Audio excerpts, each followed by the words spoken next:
Good afternoon. I'm calling to order the House Committee on Consumer Protection and Commerce. It is Wednesday, February 14, 2024, 2 p.m. We're in conference room 329. I just want to wish everyone a happy Valentine's Day. We do have many items on our agenda and many more testifiers. So I would ask you, when you do testify, please be brief. We do have a 2-minute limit to testimony. Please come to the podium if possible. I will give you a notice when your 2 minutes are up, and then please wrap up your testimony then. For those who are in Zoom, please keep your mics muted, videos off until it is your turn to testify. You can contact our technical staff through the chat function if you are having issues. Okay, first on the agenda, we have HB 2499 HD1 relating to procurement for the University of Hawaii. First to testify, we have Jan Govia from the University of Hawaii in support. Thank you very much, Chair, Vice Chair, and members of the committee. We really do appreciate you hearing this bill. This is a crucial piece of legislation for the University of Hawaii. The details are in our written testimony that does support the measure, but in a nutshell, this legislation will ensure that the University of Hawaii can retain its procurement authority for construction and professional services after June 30, 2024. Thank you. Thank you. Are there any other persons here to testify on this measure? Okay, members, we do have written testimony in support from the State Procurement Office and an individual also in support. Members, any questions? Seeing none, we'll be moving on to HB 1972 HD1. This is relating to electric vehicle batteries. First to testify, we have Hawaii State Energy Office in support. Thank you. Next, we have Environmental Health Administration from the Department of Health in support. Aloha, good afternoon, Chair, Vice Chair, and members of the committee. My name is Noah Klein. I'm with the Department of Health Solid and Hazardous Waste Branch. The department supports HB 1972 HD1 and will stand on our written testimony. I'm here if you have any questions. Thank you. Thank you. Next, we have Tiffany Yajima from the Alliance for Automotive Innovation with comments. Good afternoon, Chair, Vice Chair, members of the committee. Tiffany Yajima with the Alliance for Automotive Innovation. We support the intent of this measure. We just note that a system is already in place for EV battery management and recycling. If the committee is interested in passing this measure, we would just be interested in serving as a member of the working group. Thank you. Thank you. Next, we have Melissa Pavlicek from the Radius Recycling with comments. Okay, not here. Are there any other persons here to testify on this measure? Seeing none, members, we do have written testimony with comments from Redwood Materials, as well as an individual in support. Members, any questions on this measure? Okay, seeing none, we'll be moving on to HB 2614 HD1 relating to renewable energy. First to testify, we have Sheena Choi from the Board of Professional Engineers, Architects, Surveyors, and Landscape Architects with comments. Good afternoon, Chair, Vice Chair, members of the committee. My name is Sheena Choi. I'm the Executive Officer for the Board of Professional Engineers, Architects, Surveyors, and Landscape Architects. The board met to discuss this bill at its publicly noticed board meeting yesterday, February 13, 2024 at 9:30 a.m. After written testimony was submitted, so we offer comments on this measure. Firstly, where licensed architects and licensed engineers are mentioned on page 5, lines 1 through 6, the board comments that licensed architects and engineers should not be installing solar distributed energy resource systems as it is outside of their scope of practice. And finally, as mentioned in our written testimony, the board emphasizes the importance of a final inspection process for consumer safety. Thank you for the opportunity to testify on this bill. I'm available for any questions. Thank you. Next, we have Dante Hirata Epstein from the Hawaii Green Infrastructure Authority in support.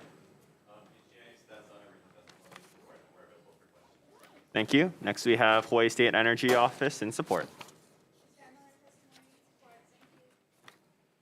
Thank you. Next, we have Micah Munekata from Ulupono Initiative in support.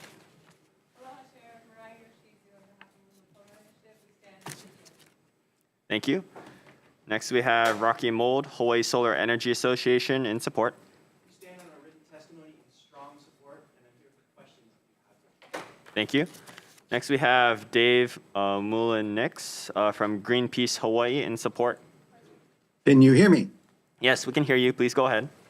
Okay, I'll make this really brief. My name is Dave Mullen-Nix, Greenpeace Hawaii. We stand in strong support of HB 2614. We see this as a true game changer. Solar Plus or functional equivalent that will streamline online permitting for smaller solar scale projects or energy storage projects. I'm so sorry. It's a free app developed by the National Renewable Energy Laboratory, and it's free from the Department of Energy. Currently, Hawaii families are often waiting up to 8 months to receive their solar permit. Some families are waiting up to a year or more. In communities on the continent where they're currently using Solar App Plus, they have reduced their solar permitting time down to 1 day. So this is really important. It's a crucial step forward to meet our climate emission goals. So thank you very much for hearing this bill. We appreciate your time. Mahalo nui loa. Thank you. Next, we have Lauren Zerbel from the Hawaii Food Industry Association in support. Not present. Are there any more persons here to testify on this measure? Oh, please go ahead. Apologies if you didn't receive our testimony. I'm happy to submit it. Annie Makapagal on behalf of Sonova Energy Corporation. We're in strong support and we stand on our written testimony, but just to add a little bit, this bill follows what this body had enacted years ago. Being a remote state, island state, working towards 100% renewable energy makes complete sense. Thus, it would behoove the legislator to enact the tools and lay the groundwork for the industry to assist in achieving these goals. This legislation is one of those pieces, and that one of the pieces that will assist the solar industry to cut through the permitting backlog and get these relatively simple projects completed in a timely manner. Thank you. Thank you. Any other persons here to testify on this measure? Okay, please go ahead on Zoom. Chair? Oh, I'm sorry. Yeah, no, you're good to go. Please continue with your testimony on Zoom. Okay, thank you, thank you. Aloha Chair, Vice Chair, members of the committee. My name is Melody Aduha. I am the co-chair of the Environmental Caucus of the Democratic Party of Hawaii. The solar app would significantly benefit Hawaii. It will streamline the permitting process by digitizing and automating paperwork and reduce administrative burdens for both homeowners and installers. This quicker turnaround time would mean that homeowners can start benefiting from solar energy much sooner. The solar app would encourage more residents to transition to clean energy. This aligns with Hawaii's commitment to 100% renewable energy goals by year 2045. The efficiency gained through this streamlined process will lead to cost savings, making transitioning to clean energy more attractive to consumers. This increased solar adoption contributes to reducing greenhouse gas emissions and dependence on fossil fuels. Hawaii's unique environment makes clean energy crucial for sustainability, and our year-round sunshine just begs to be utilized to create sustainable, renewable, clean energy for the benefit of our aina and overall health of our planet. Once implemented, the solar app would be a game changer for Hawaii's solar industry. Mahalo for this opportunity to testify, and I'm available for questions. Aloha. Thank you. Any other persons here to testify on this measure? Seeing none, members, we do have written testimony with comments from the City and County of Honolulu's Department of Planning and Permitting, written testimony in support from County of Maui, Solar Arc, Solar Help Hawaii, Sierra Club of Hawaii, Citizens Climate Lobby Hawaii, Climate Protectors Hawaii, Green Power Projects LLC, Blue Planet Foundation, Canadian Solar, Sunrun, 350 Hawaii, Recycle Hawaii, Clean the Pacific, as well as 20 individuals in support and 16 individuals in opposition. Members, are there any questions? Okay, seeing none, we'll be moving on to the next measure, HB 2123 HD1, relating to air pollution. First to testify on this measure, we have Environmental Health Administration from the Department of Health with comments. Good afternoon, Chair, Vice Chair, and committee members. Mary Ann Ross here from the Department of Health. The department stands on its written testimony offering comments, and we're here if you have questions. Thank you. Thank you. Next, we have Melody Aduha from the Environmental Caucus of the Democratic Party of Hawaii in support. I'm sorry, Vice Chair, is this House Bill 2123? Yes, that's correct. Okay, thank you. Thank you very much. Aloha Chair, Vice Chair, members of the committee. My name is Melody Aduha, Co-Chair of the Environmental Caucus of the Democratic Party.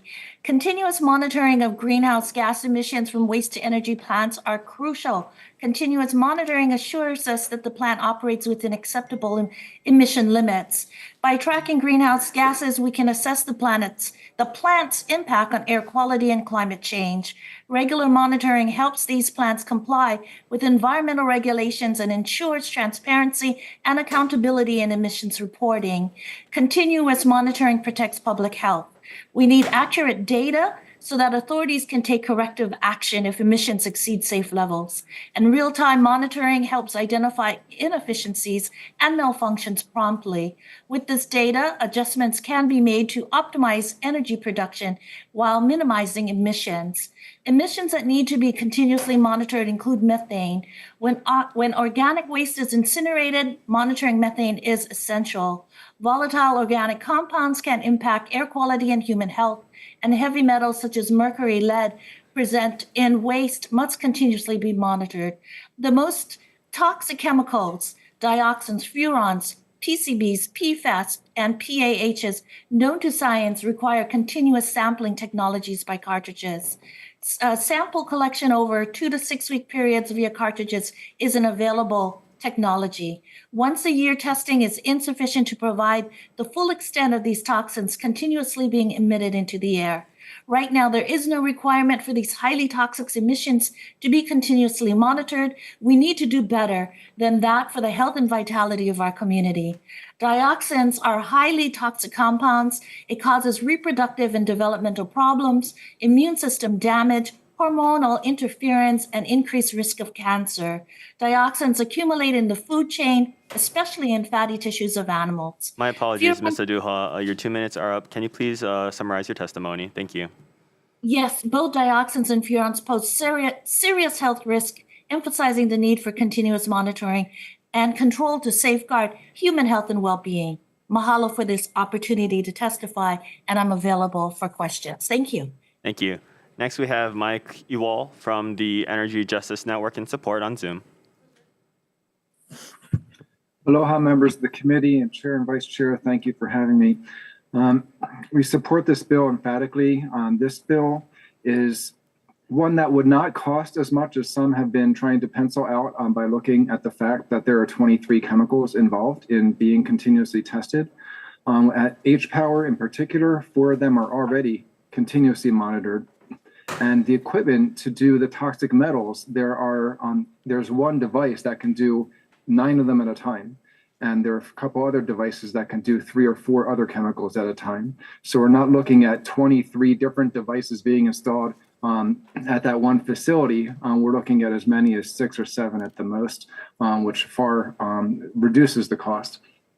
And I noticed in some of the documents relating to this bill, this concern about the Department of Health having to do the monitoring, how much it would cost.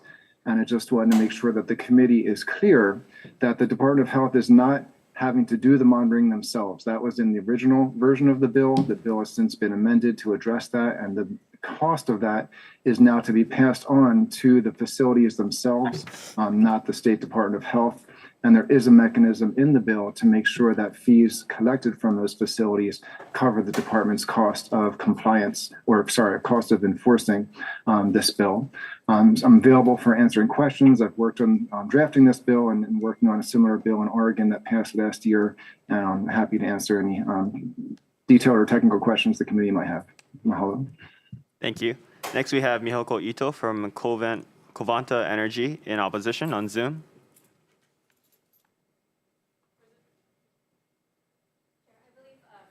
Oh, okay. Mr. Blaylock, please go ahead. Okay, sorry. Oh, sorry. Good evening or good afternoon. I'm Fraser Blaylock with Covanta. We're the operator of the city and county of Honolulu's H-Power waste to energy facility. We're proud of our role in helping Honolulu manage its municipal solid waste. where we recycle metals and generate up to 10% of Oahu's electricity needs with baseload renewable energy. I'm here today to speak in opposition to 2123 because it would impose expansive additional emissions monitoring requirements that are unnecessary and unproven. The bill states that the purpose is to implement continuous emission and sampling technologies that have been tested and verified by the US EPA, but the list of emission parameters includes several for which there are no US EPA approved performance specifications and therefore cannot produce verifiable results. The bill also fails to recognize or even consider the risks associated with providing inaccurate data to the public. I submitted some written testimony, and I thank you all for your time. Thank you. Thank you. Next, we have Lisa Hallett from Kokua na Aina in support on Zoom. Not present? Okay. We'll be moving on to Dave Mullenix. I'm here. Oh, Hello. never mind. We will be going back to Lisa Hallett from Kokua na Aina in support. Go ahead. Hi there. Can you hear me? I think you're breaking up a little bit. Can you turn on? Yep. Please go ahead. Aloha. Chair Nakashima, Vice Chair Sayama, and committee members. My name is Lisa Hallett, and I'm the founder of Kokua na Aina, a statewide environmental nonprofit working to help communities transition from dirty energy and waste industries to clean energy and zero waste solutions. We support House Bill 2123 and urge its passage. I see this as a put up or shut up bill. The private companies like Covanta and Waste Management that run H-Power and our landfills like to brag about how that this means they cannot harm people's health. If their emissions are so safe and low, they should have no problem making sure we have modern, reliable ways to know what they're actually putting in our air each day. The cost of public health is enormous. Speaking personally, I suffer from cancer. My days are numbered, and many of my hours, including right now, are spent in hospitals getting treatments. I do approximately 8 hours of travel round trip from Hawaii Island to Oahu 3 times a month for 7.5 to 8 hour treatments. Others have already lost loved ones to cancer and have reason to believe that it's due to their proximity to the incinerator and landfills in our state. If this bill causes any lives to be spared because of the knowledge of high emissions, because the knowledge of high emissions gets detected and addressed, it's worth the marginal cost of providing us a right to know that what these waste facilities are doing to our Aina. Mahalo. Thank you. Next, we have Dave Mullenix from Greenpeace Hawaii in support on Zoom. Aloha, Dave Mullenix here, Greenpeace Hawaii. Yes, we're standing in strong support, and this argument about this testing, it's just common sense. So that's one of the big problems is we don't know what we're being poisoned by. If it's not, they can say, oh, you're not being poisoned by that, but if they don't test it, they do not know. And it's essential that this is simple. We have to have testing for us to know what exactly is going in our atmosphere, what's landing on our land, what's going into our water. There are thousands of chemicals out there and they're burning them. And once they get in the atmosphere, they get into our clothes, into our lungs. So it's just common sense that we do this testing. If there's certain aspects to this or certain kinds of technical stuff that isn't going to work, that's fine, but don't throw out the baby with the bathwater. Keep the bill and the essential parts in it. And if there's certain testing systems that don't work, well, then just don't include those. But let's include the ones that will work. We know that they work. EPA has said they work. And so it's essential. Thank you so much for your time. Aloha. Thank you. Next, we have David Hunt, individual in support on Zoom.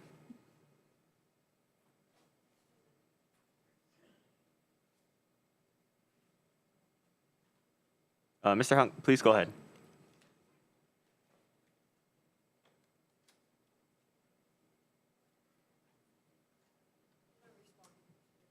Okay, we'll come back to him if he joins us. Okay.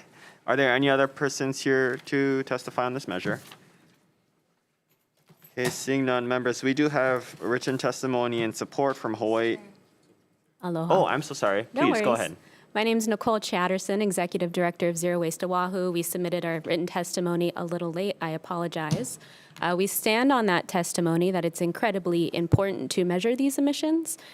My thesis at UH was on the emissions coming out of H-Power. And while some of them are measured and reported, many, many are not.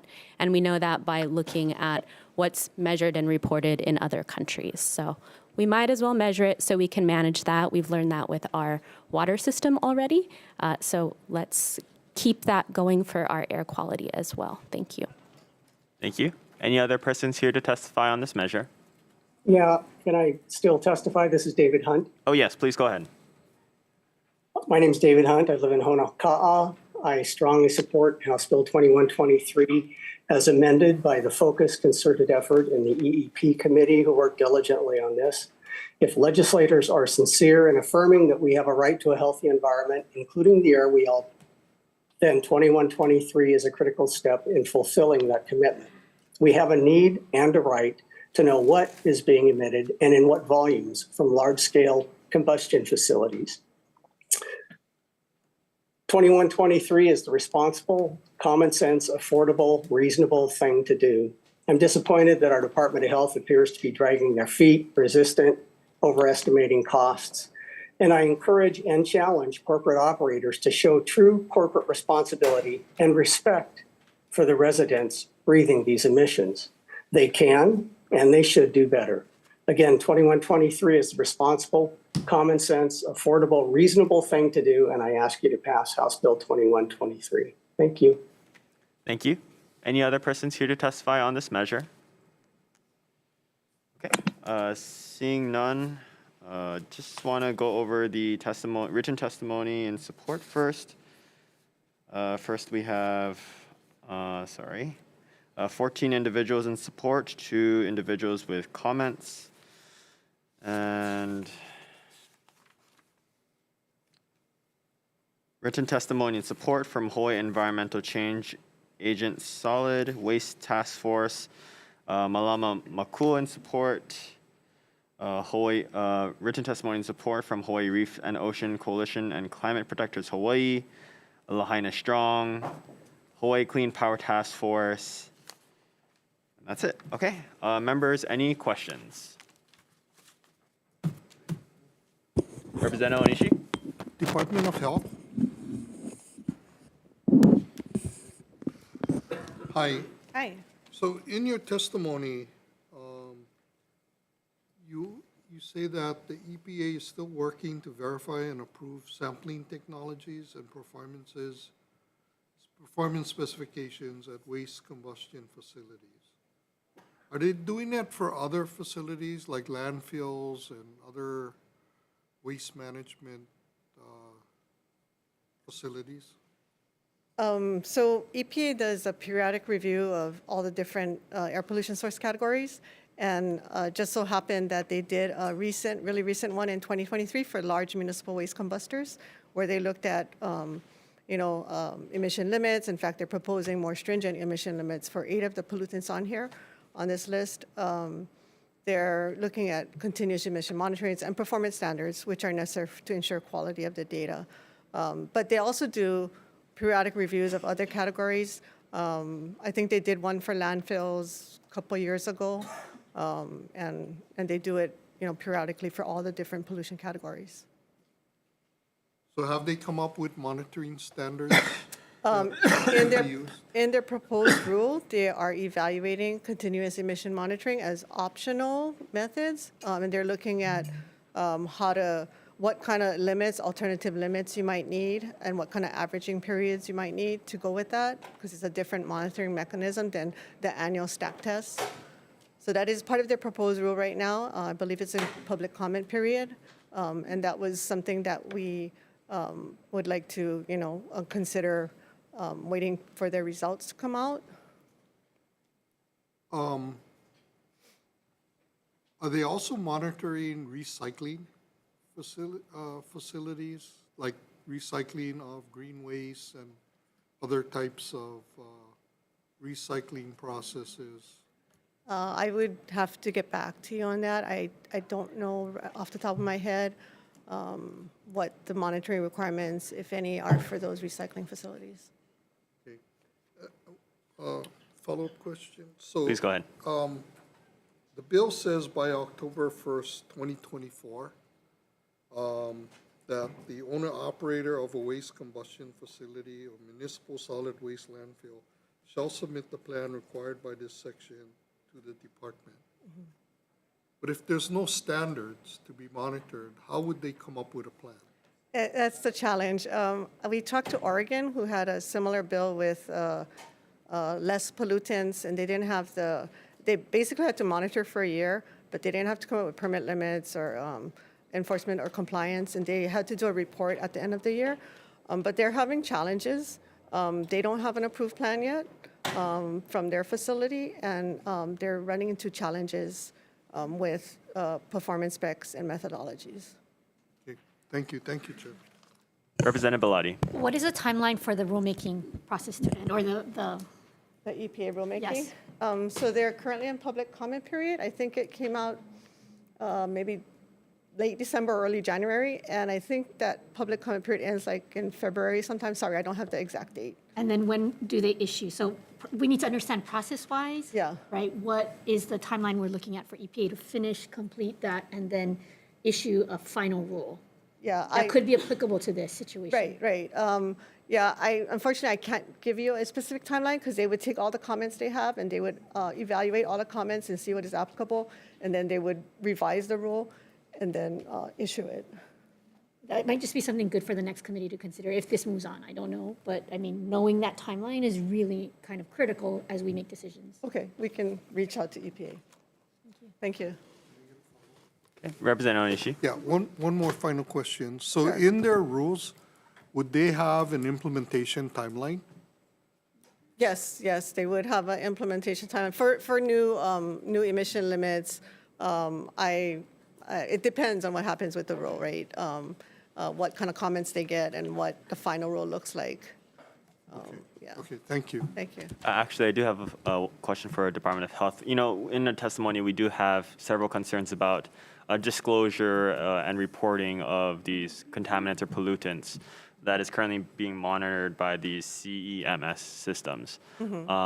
Just want you to kind of maybe clarify or elaborate how this data is currently being disclosed to the public in Hawaii. All the data actually that the department gets, unless it's marked as confidential, is public for public consumption. Yeah, at any time it could be requested by the public, and we would provide to the public that data. Okay, thank you. Members, any further questions? Seeing none, we'll be moving on to HB 2378 HD1 relating to the Hurricane Reserve Trust Fund. First to testify on this measure, we have Luis Salaveria from the Department of Budget and Finance in support. Okay, no one. Next, we have Tom Yamachika from the Tax Foundation of Hawaii with comments on Zoom. Thank you, Chair, Vice Chair, members of the committee. Tom Yamachika from Tax Foundation of Hawaii. We'll stand on our written comments. In addition, we are okay with the further amendments proposed by BNF. I'm happy to answer any questions. Okay, thank you. Any other persons here to testify on this measure? Seeing none, members, any questions? Seeing none, we'll be moving on to HB 2136 HD1 relating to agriculture. First to testify, we have the Hawaii Department of Agriculture with comments.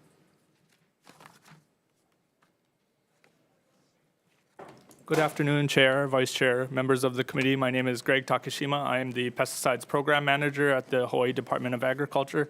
The department stands on its written testimony with comments, and I'm available for any questions. Thank you. Thank you. Next, we have Fern Holland from the Hawaii Alliance for Progressive Action on Zoom. Aloha, Chair, Vice Chair, members of the committee. Thank you for the opportunity to testify remotely today from Maui. I want to thank you for hearing this measure. I'm testifying today, Fern Holland, on behalf of our Executive Director, Annie Frederick, and HAPA in support of this measure. HAPA supports a strong pesticide inspection program. We encourage the committee to think about ways that they can further empower the Department of Agriculture to be able to mandate inspections and be able to have powers to oversee, especially the use of restricted use pesticides.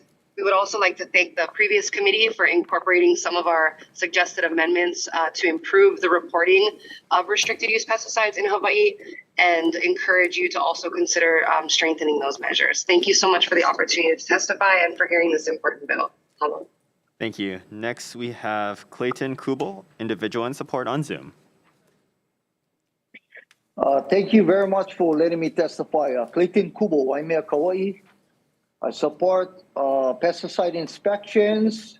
Hopefully that you guys saw my emails to the whole committee that had 4 that had denied the inspection. Also, I found out 1 on Kauai also had denied. Okay, so please definitely need a inspection program. Hopefully it's mandatory. Mahalo nui, aloha. Thank you. Next, we have Lee Evslin, individual in support on Zoom. Not present. Okay. Are there any other persons here to testify on this measure? Please go ahead. Aloha, my name is Melissa Pavlicek. I'm here on behalf of the Hawaii Crop Improvement Association. We submitted some written comments requesting an amendment, and I'm here to answer any questions. Thank you. Thank you. Any other persons here to testify on this measure? Seeing none, members, we do have written testimony in support from Beyond Organic Consulting, Democratic Party of Hawaii, Kauai Climate Action Coalition, Kanalani Ohana Farm, Green Party of Hawaii, Hawaii Core Improvement Association with comments, Hawaii Farm Bureau with comments, Crop Life America in opposition, and 19 individuals in support. Members, are there any questions? Representative Onishi. Yeah, for the Department of Ag.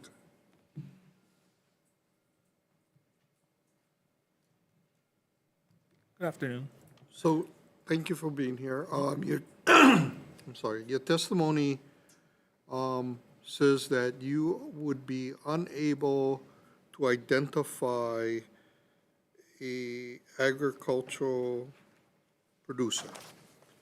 Yeah, that's correct. According to the bill, there's the requirement of inspecting agricultural producers whose income is greater than 50% of their gross income, I believe. The department doesn't currently have that information, so we wouldn't be able to identify, right, who those specific producers would be. So that's, that was one of the main concerns that we had, is a lack of a list, quote unquote. Okay. Also in your testimony, you said that in 2023, you did 174 pesticide-related inspections. Yes. What was the criteria you used to make those inspections? Okay, out of the 174 inspections, most of them are, I would say about 50% of them are actually based on complaints. So public complaints provided to the department by whomever assumes that there is a misuse of a pesticide. We also, the rest of them are basically pulled from what we call a neutral inspection scheme. It's a list of providers of agriculture, pest control operators, non-agricultural use of pesticides. It runs the gamut of basically everyone who uses pesticides in the state. So that list, it's randomized every 3 to 4 years, and then we run down the list, and then, that's basically how we pick and choose. We don't really pick and choose because it's random. So are these only restricted pesticide users? No, so it's a combination of restricted use pesticides, applicators, as well as general use applicators. So we do have a specific certified applicator record inspection that we do have our inspectors, pull off of as well. So these individuals or companies, if you randomize the list every 3 years, in essence, do they get inspected once every 3 years? So our certified applicator list is approximately 1,500 people long. I do only have 10 inspectors on staff. We get through basically however many we can get through in that amount of time, and once it resets, right, we go through, and if somebody gets chosen again, they get chosen again, but it's all random. Okay, thank you, Chair. Follow-up, please. Representative Mato. So how often do the people that are on this list get reselected repeatedly? So it's hard to put a number on it because I've only been in the program for 6 years. But in any case, they do get re-inspected, especially, so we have a matrix basically that describes if you have a prior violation, you get a couple extra points that gets thrown up and puts you a little higher onto our matrix. So it's not entirely random, but it does weight some of your prior violations. So are there any of these users that have maybe never been inspected? by that There is a method? possibility, yes. Thank you. Thank you, Chair. Representative Onishi. Yeah, so you mentioned about 50% of your inspections are because of complaints. Yes. Are you doing inspections for all complaints? Yes, that is correct. So basically, we reach out, so we get the call, right? We reach out to the complainant. We talk them through, hey, what happened? Can you give us all of the information? All of our inspectors are required to at least reach out to the complainant within 24 hours. At that point, if the complainant wants to officially lodge an official complaint, right? Because sometimes they're like, I don't really want to, but most times they do register the official complaint, and we go through the entire process, and they are all followed up on. So the 50% are the official complaints? Yes. Okay. So do you have stats as to how many violations are by different types of users? We do, yes. So in regards to people who you would consider agricultural producers or in agriculture, what is the percentage of violations that on a, say, year-to-year basis, an average? For the 174 inspections, I believe, total, there was about 19 that had official warning notices. Out of those 19, from what I can recall, there was maybe 2 or 3 that were agricultural related, specific to agriculture. Do you know of your 1,500 licensed users, how many are agricultural?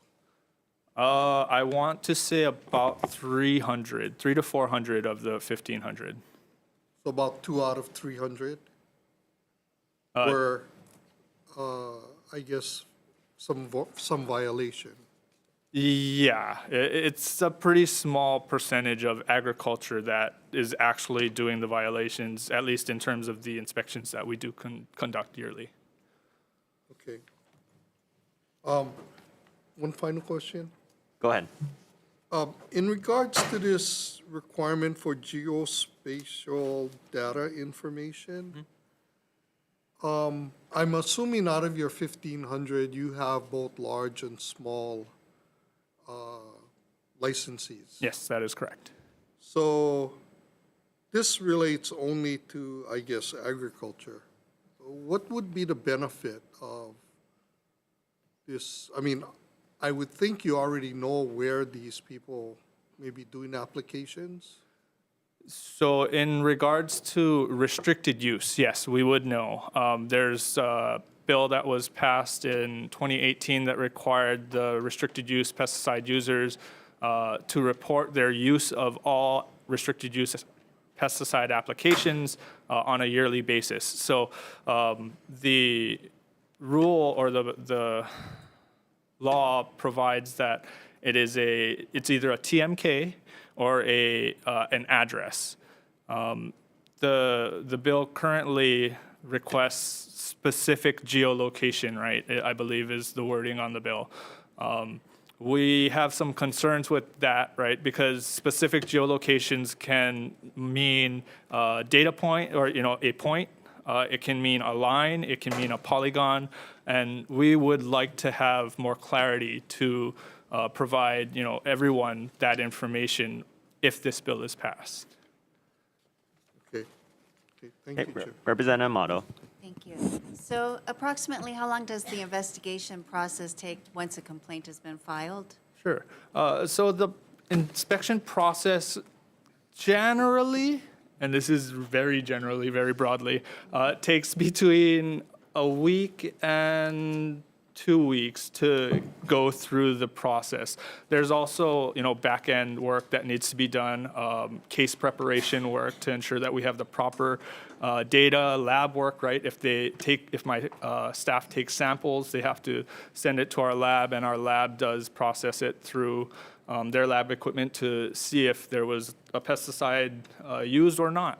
And that information, all of that information has to be gathered, and that can take some time. Due to our staffing constraints, we're currently at about 55% full, about 45% vacant.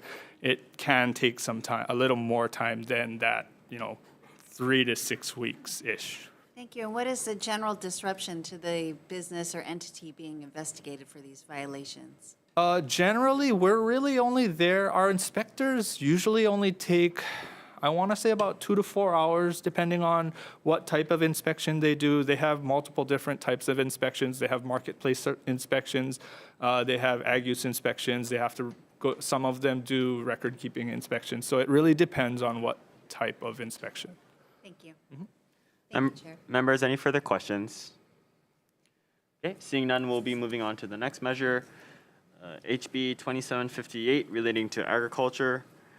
First to testify, we have Jennifer Waihe'e Polk or Brian Yee, Deputy Attorney General from AG's office with comments. Good afternoon, Chair Nakashima, Vice Chair Sayama, and members of the committee. Deputy Attorney General Jennifer Waihe'e Polk on behalf of the Department of the Attorney General. We have provided our written comments on House Bill 2758, identifying various concerns we have with certain provisions of the bill, including due process, preemption, and search and seizure concerns, as well as concerns with some provisions requiring clarification or having unintended effects. We have also provided recommendations for technical, non-substantive amendments. So our points, including recommendations to resolve these concerns, are contained in our written testimony. If the committee would allow the time, I can explain each point. If not, I am otherwise available for questions. Thank you. Thank you. Next, we have the Hawaii Department of Agriculture with comments.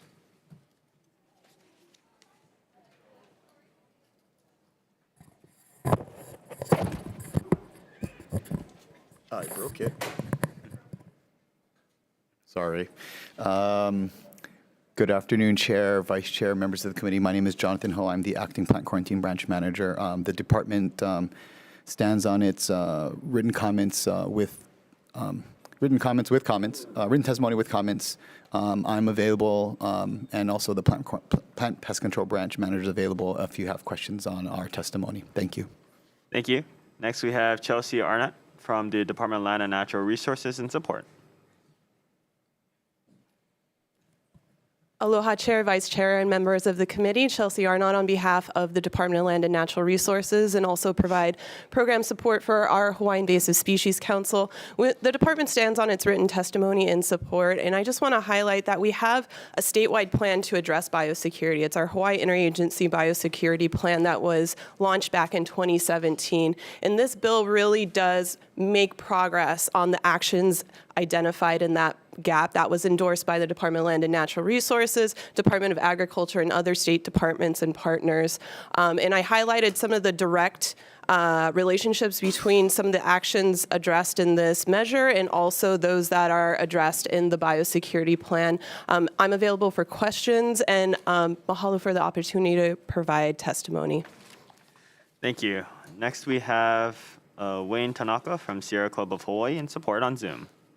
Hey, good afternoon, Chair, Vice Chair, members of the committee. Wayne Tanaka with Sierra Club of Hawaii.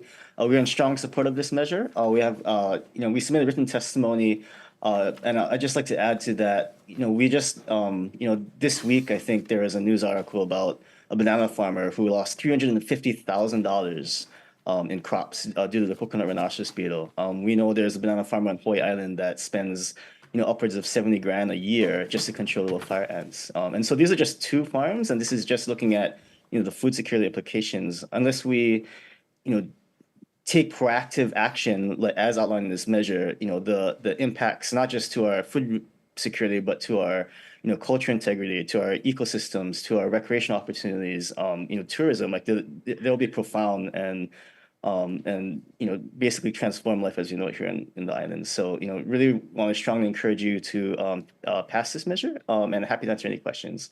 Thank you very much. Thank you. Next, we have Christy Martin from the Coordinating Group on Alien Pest Species in support. Aloha, Chair, Vice Chair, members of the committee. Christy Martin with Coordinating Group on Alien Pest Species. First of all, mahalo for hearing this. This is a laundry list of items. One in particular is rather costly. We want to note that, we want the strongest Department of Agriculture possible. Sometimes we seem like a pest ourselves, but we're up here to try to advocate for getting what we need to be able to protect ourselves. Hawaii has, the Hawaii Department of Agriculture has sole authority to prevent the introduction and spread of invasive species in Hawaii. And this means that counties and other agencies don't have that authority. We rely on them to have the very best statutes, the very best rules, and the people. You've heard the people, they're great. We need these folks to be able to do all of these tasks to be able to protect us. So in this measure, you'll see a lot of different things. One that sort of leads off is it's a language thing. And it is that because they have the authority to protect all of us from invasives, it really clarifies that their authorities are for prevention and control are to protect people and the environment and not just agriculture, despite the name Hawaii Department of Agriculture. Another thing that's in this bill is the nursery regulation program. Department of Ag said that they don't necessarily have a list of all of their agricultural producers. The very same is true with nurseries. They don't have a list. This sets up a very smart registration program where they would know who their horticultural industry is. And we prioritize that because it is a critical control point. It is the pathway for some of the most pests coming in and spreading around. So yes, there's a lot of things in here. One of them is costly, the others are not. We just appreciate the opportunity. Mahalo. Thank you. Next, we have Dave Molinix from Greenpeace Hawaii in support on Zoom. Okay, can you hear me? Yes, please go ahead. Okay, thank you very much. Dave Molinix, Greenpeace Hawaii. I just want to say it's a good day to be a legislator, a representative of the people. You have a lot of good bills here today, and getting some of these passed is going to really make a big difference. So thank you for that. We're standing in strong support of this. I live in Kahalu, and we're getting surrounded by little fire ants up in the mountains. I know there are people on Hawaii Island that they cannot go in their backyard because the fire ants just eat them up. They blind dogs. So anyway, this is just one of the pests that this will deal with. And so it's an important piece of legislation. And thank you for all the legislation you're listening to today and putting forward. You have a very good day. Thank you. Are there any other persons here to testify on this measure? Please go ahead. Alo noi kako o kia kimiona he kupa wau no ka aina mawai manalo. Mahalo nunu ya kako no ko kako hui ana I kia wa. I'm Kimiona. I'm born and raised in Waimanalo. I happen to be a lifelong liver of that life in Waimanalo. And I'm here because our community is living with invasive species. I also happen to be the chair for the neighborhood board, and we've been strongly in support of measures like these. Chair and committee members, I have lived in this community my entire life, and it was shocking to me to know that the Department of Ag, as well as the entity that I engaged with, a nursery, knew that they were selling plants with LFA, and that's how I came about to this problem. Yeah, as I reported the plants to the Department of Ag, they could tell me exactly where I got it from. and that was concerning. We know that our community is calling for help.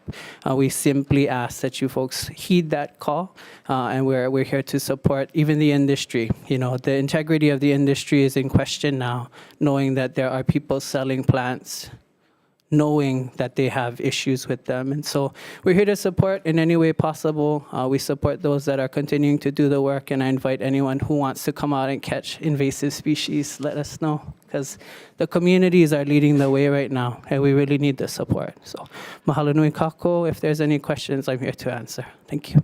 Thank you. Are there any other persons here to testify on this measure? Okay, seeing none, members, we do have written testimony and support from Kupuna for the Mo'opuna. Hawaii Forest Industry Association, Kua'aina Ulu Aumano,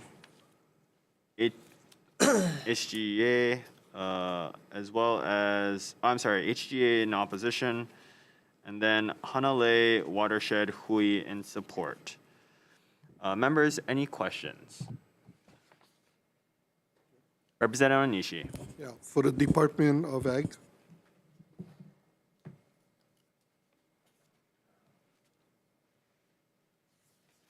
So you just heard testimony that the department knew that there was a nursery that had fire ants infestation.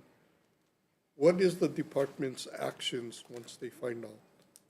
So generally speaking, when we get a report, we're going to follow up. So with this particular nursery, the plant quarantine branch sent out inspectors. We did a comprehensive survey of the nursery. LFA was detected there. We then worked with the nurserymen to voluntarily stop sale all of his plants until treatment was done. And then we continually surveyed their property, I want to say about 7 times at this point, 6 or 7 times. In the last surveys, we didn't find LFA. At that point, that doesn't mean eradication in any way, shape, or form. We didn't find it at that time.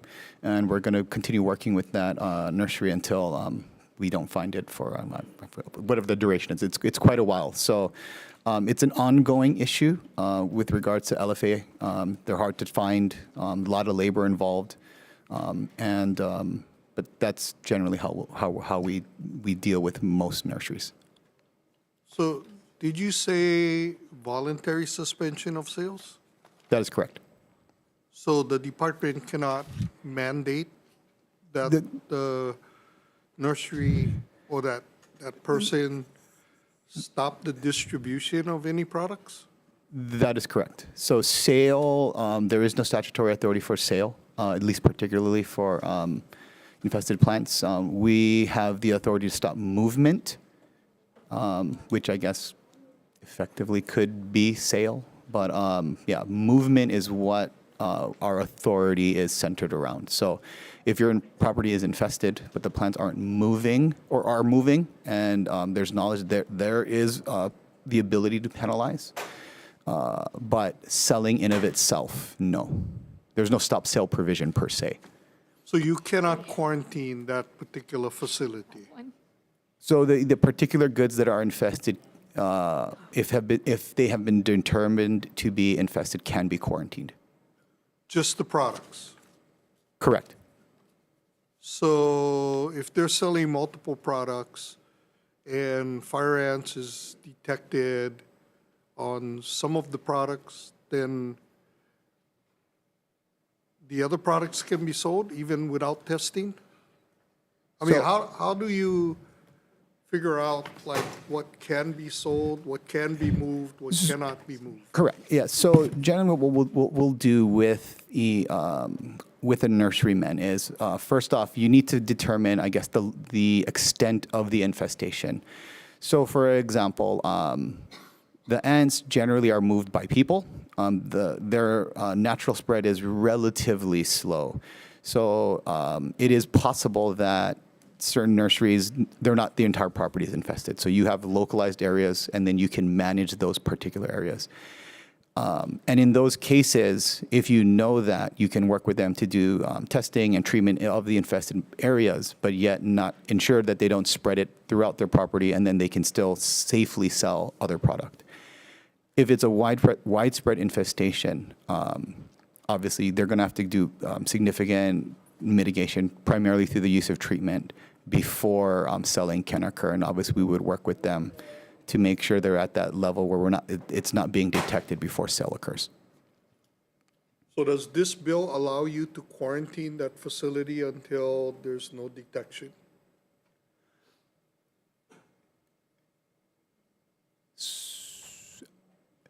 No. So should we add it? So we have rules that are going through the hearing process now in 72. So we have authority to regulate movement and to quarantine product. However, there are rules. We just did a public hearing for rules to manage interstate movement or inter-island and interstate movement. And in those rules, that provision that you're speaking of does exist. So the public hearing just happened January 30th. So these new rules would allow you to Correct. quarantine an entire facility And potentially until subject to treatment, correct. there's no detection. Yes. Okay. So let me ask a follow. So in the news recently, the Punahou Carnival's plant sale was suspended. Yes. Because of the detection of little fire ants. So did the department determine where that infection or where those plants came from? We know of so we tested all of the plants that were there, and we were able to isolate a number of nurseries who had commingled plants. And we're in the process of working with each of those nurseries now to survey. But those nurseries are still able to sell their products. And so this is where the challenge is the plants were commingled. So, and they were commingled at one site. And I believe, I want to say it was 7 different nurseries.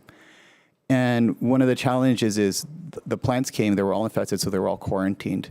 And at this point, one or all of them may be infested. Well, some of them, somebody has to be infested. But who is actually infested at this point hasn't been definitively determined. Because you guys haven't gone out there. Not to all of them. We've done some of them. This is 2 weeks now since the Punahou Carnival, right? That is correct. You haven't had a chance to go to those nurseries to try to figure out whether or not they're infested? I mean, my understanding is all you got to do is put a stick of peanut butter. That is correct. You know? I think the survey mechanism that we're using is basically we use a stick every 10 feet on an entire property. So there's a lot of resources involved, and some of these places are 6, 7, 8 acres. There's just not enough people right now to basically go everywhere and still do your other inspections. Okay, of those nurseries identified, how many were willing to voluntarily quarantine themselves until the surveys could be completed? We did not ask them to voluntarily quarantine without evidence. Without evidence? Right. So the plants were commingled. So there is one or multiple sources, and we identified them. A lot of them said, one of the nurseries actually didn't want us on it. They just treated everything on their property, and that's fine. So we work with them individually, and there really, I guess, isn't a one-size-fits-all approach. And as this bill brings up, there are some challenges with regards to gaining compliance, and we're looking to. Well, is it because our laws are not strong enough? I mean, you're trying to get rules passed in order to be able to quarantine a facility after detection until whatever is detected is eradicated. So do we just need a law that allows you to do that? That is a solution. So why aren't you guys suggesting that in your testimony?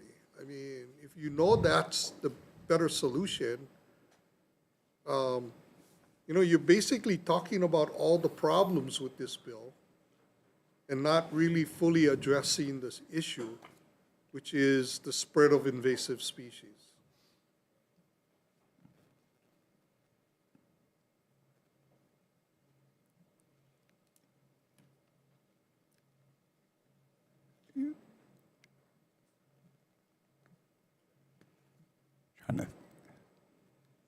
Okay, you don't have to answer that. I know it's a very difficult answer. You may not be at the right grade level to answer that question. I have a final follow-up. Okay, one final, please. Yeah, so this bill calls for, on an island where the pest is a public nuisance, the applicable county or invasive species committee or the Hawaii Ant Lab may develop or implement a program for the pests on that island or the impact area of that island. So I come from the Big Island. We have every invasive species known to man. I haven't heard of one attempt to come up with an island-wide plan or a species-specific plan for eradication on our island, or treatment, or even treatment. We don't get anybody's support for treatment, really. It's up to the private owner, or in fact, the state and the county doesn't even treat their properties when it's known to be infested and infesting other people's property, the private property. So how would you guys do this? I mean, how would you require these guys to do it? That is one of the challenges, I think, with regards to mandating businesses to maintain cleanliness when their neighbors, whether, whoever the landowner is, may or may not be doing things the same way they are. For example, like you said, Representative, like Big Island, for example, right? You could treat your property continually for koki, and the frogs are gonna keep coming. If you're next to conservation land or an unmanaged lease, right? That is a challenge that those industry folks would have to deal with. Thank you, Chair. Representative Bellotti. Is the AG here? Attorney General's office. And I'll be quick about this. I respect that you've given us language about due process and that maybe we can't, just stop sales and those types of things. And the language you've given us would give a respondent 30 days. Is there not a better way, and you don't have to answer this now, but if this moves forward, right? In a stop sale situation, we don't need to give them 30 days if we know and we see. Just to explain, the 30 days I think comes after it's taken or destroyed. Okay. So it's not like they couldn't take it and they had to wait 30 days. Okay, so it's a hearing that because the idea is that there's a sort of immediate sort of need for it. So if you were to destroy it, it just means at some point the person has to be able to have his hearing. So even after it's done, you give him 30 days to challenge it, just to give the person his due process. All right. So if we can make that clear, because I don't think we want to put in longer periods of time than are necessary. And again, I mean, I think. I feel, and thank you for clarifying that. I mean, Sorry, I'm just gonna, I don't have it in front of me.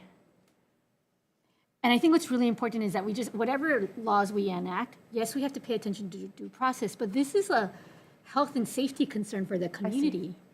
So I think we need to tailor our due process protections so that it fits the community and it empowers the department to do the things that they need to do to protect the safety of the community. Those little fire ants were coming into our community and it spread. We watched it spread across the state. Yes. As the Department of Agriculture faltered. And that's kind of, and I'll just say that. So as we move forward with this, I really appreciate these comments, but let's make sure that they're tailored really nicely. Representative, if you find it confusing, I could work on language to make sure it's very clear that this occurs after. Okay, thank you. Thank you. Thank you, chairs. Okay, members, any further questions for Chair Nakashima? Department of Agriculture. Sorry, I missed your name the first time you came on. Jonathan Ho. Jonathan. Hey, Jonathan. I am concerned, but I understand that your resources are probably not the greatest in your division. How many people are we talking about working in this part of the ag inspection? So plant quarantine, I think fully staffed is 91 positions. That's managers, office assistants, inspectors, aides, technicians, statewide. Statewide, 91 positions. And how many of them are located on Oahu? Let me think here. 46 or 47. Roughly about half, half. yes. Okay. So then I'm guessing that the other islands have like 10, 12 each or something Yes, about theirs. Maui has 13, Kauai has 2, Hawaii Island has 8, 9, 10, 11. Both, because we have obviously in Kona and Hilo, I think they have 14. Okay.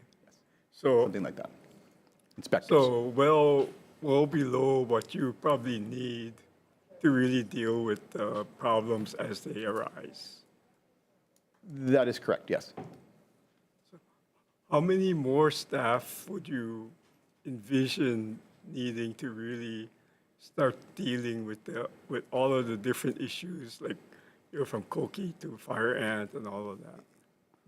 Yeah, so there's actually 2 branches that really do a lot of this work. I'm from plant quarantine, and what we really do is a lot of the movement stuff, so inter-island, intra-island, and import. So that's really what we do, and we spend a lot of our time really on import, trying to prevent things from coming, and then obviously prevent things from moving inter-island.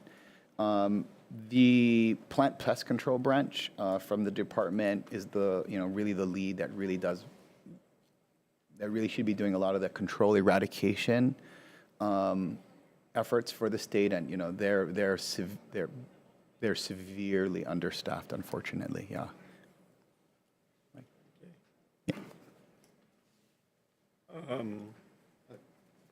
Chair Nakashima. Yes. Darcy Oishi, Hawaii Department of Ag, Plant Pest Control Branch.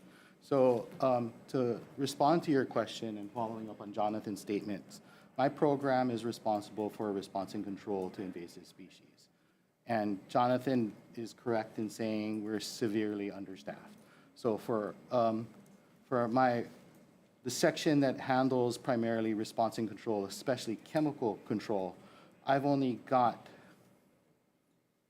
5 people statewide. These have my restricted use applicators. So they're the ones that help develop response and control programs. They've worked on Koki, LFA. They're working on coconut rhinoceros beetle. But with that level of capacity, I'm fortunate that Jonathan and his staff can help provide us with surge capacity, but that surge capacity comes at the expense of protecting our borders. So in order to enact this bill, we would need a quantum surge in capacity. And to address Representative Onishi's concerns, yeah, we do not have enough staff. And in order for me to fulfill the mandates or an invasive species committee or HAL or any other group, we would need not just staffing, we would need facilities, we would need vehicles. We want to take the issue of invasive species and what it does to our agriculture, our environment, and our way of life seriously, but we need serious resources in order to address that. And that is staffing, people, facilities, vehicles, chemicals, all those suite of tools, and the ability to research new tools. Because if we want to do significant work, such as eradicate little fire ant, then we're going to need a corresponding increase in the research dollars in order to develop technologies and tools that we do not have currently in play in order to give my people a fighting chance at winning. Okay. Sorry, your name again? Darcy Oishi. Darcy.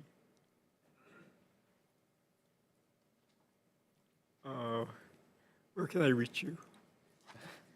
Call the department. They know how to get in touch. Okay. All right, thank you very much. Sorry, just to follow up on that, actually. Yes. Chair, Vice Chair, members of the committee, Sharon Hurd, Department of Agriculture Chairperson.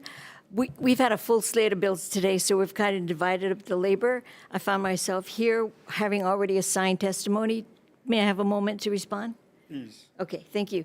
Well, the department was in, according to statute, the way we approached invasive species was to work with the growers. Complaint-driven, we work with them. Then a rule change came up that put the responsibility of working with the growers from Chapter 69, they moved it into 72, which we pondered about, but thanks to the reaction from the communities, including Kimiona and Joseph Watt, they said, no, we want to criminalize this. We need to send a message. We need to make them clear of the penalty is criminal. So it took us a while to think about it, but we went, because we had already gone so far, we heard the testimony. 99% of the testimony we heard on January 30th was in support of this new rule change that criminalized this type of action with the bad actors. There are only a few of them. So we agree. We say, okay, the public wants it. We're going to put it into 72, which criminalizes the movement of knowingly moving plants that are infested. The problem we have is with evidence. So to the point of you buy a plant, you take it home, and you say, hey, I got a little fire ant. Did you buy it from?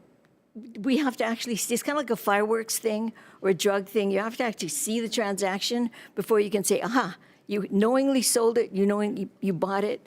So the evidence part is a little bit tough. The numbers in the bill, by the way, page 11 of our testimony, we need 212 positions to do the work of this bill and $120 million. And it's been broken out, so that part. May I address your questions, Representative Onishi? We recognize that. In fact, we're about ready to hit the send button on an earmark that we're submitting to Senator Schatz's office, because what we recognize is that Hawaii Island has been overlooked.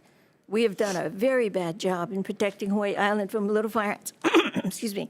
So what we did was, and Hawaii Island, I've heard it. I've received emails. So all of a sudden now, because it's in Windward, Oahu, or just basically on Oahu, now you guys get excited. It resonates with us, and we don't take it lightly.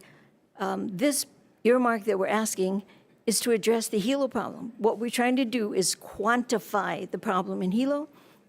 So we're asking for funding to do outreach campaigns to the 16,000 residents of Hilo voluntarily. Do you want us on your property? What we'll do is we're going to teach you how to do this. We're going to educate you with outreach. We're going to provide the over-the-counter materials. We are going to go in there, get rid of it, okay? We're using the big guns that we have. And then we're going to say, no, if you want to take care of this problem from now on, this is what you use. It's over-the-counter. This is what you use. And we have a supply of it. But for the foreseeable future, you can make this difference. And I compare that to, if you see a roach or a rat in your house, many areas are infested with roaches and rats. So what you do in there is you come in and you take care of it, and then you teach them what products to use if you want to suppress the presence of that pest. If you just ignore it, of course you're going to get infestations. But what we're going to do through this earmark for Hilo Town is quantify how to control this problem in your household voluntarily. But the beauty of the earmark is that once we've quantified it, a town of 16,000 people, then now if you want to do it for another town, this is the amount of money that you're going to need to take care of that problem in that section and that section. So we recognize that we've ignored Hawaii Island, and we're sorry for that, but now we're coming up with a potential solution. So hopefully we can get to it. Okay. Thank you. Thank you. Representative Onishi. Yeah. Yeah, one follow-up, Chair. So you're talking about little fire ants? Yes, I am. Correct? Okay. I'm sure you realize that Department of Ag tried to do this with coqui frogs on Hawaii Island. And they were extremely unsuccessful. So I don't understand why the department's thinking is that this is going to work now for fire ants. Fire ants is all over the island. You go to the beach, fire ants can get on your vehicle, and you can bring it home That's after right. you've treated your property. The pathways are everywhere. Right. Same thing with coqui frogs. So, to me, doing what we've already done before is, maybe not the best way to approach this. When we originally had this issue with coqui frogs, I asked, why aren't we doing aerial spraying? I was told because aerial spraying will kill other insects and frogs that were not intended to be killed. Yet now, the problem's on Oahu, and you're doing aerial spraying. You're doing it for fire ants, correct? On Oahu, I just sent you guys email last year, I think. What did you guys spray for? Aerial spraying currently is being conducted using Altocid for little fire ants in Nahiku on Maui, and aerial sprays have been done using citric acid on coqui frog once in Waimanalo. Right. So now it's okay. But when it was on the Big Island, you guys said no aerial spraying. There was a pilot program that was conducted using citric acid on an aerial deploy on Big Island. There was a pilot project. And it was minimal impact. I would say both projects were minimal impact. So you used aerial spraying on Oahu and Maui with minimal impact. Against coqui frog, it was on Big Island Yeah. and Oahu, Waimanalo. The Waimanalo project was actually spearheaded by DLNR in using their funds. But was it successful?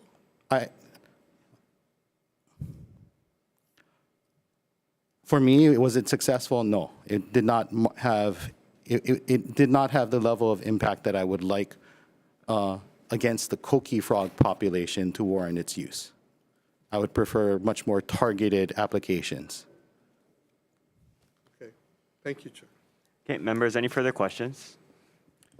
Seeing none, I do want to take note that we did receive 27 individual testimonies in support on this measure. Okay. Now I want to move on to,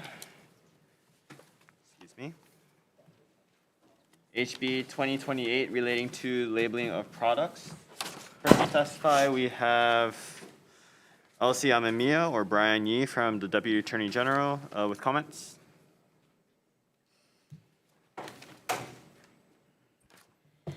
Chair Nakashima, Vice Chair Sayama, members of the committee, Deputy Attorney General Elise Amemiya appearing on behalf of the Attorney General's office. We are actually going to withdraw our written comments at this time. So our position is that we are okay with House Draft 1 as written. I am available for any comments if you have some. Thank you. Thank you. Next, we have Hawaii Department of Agriculture with comments.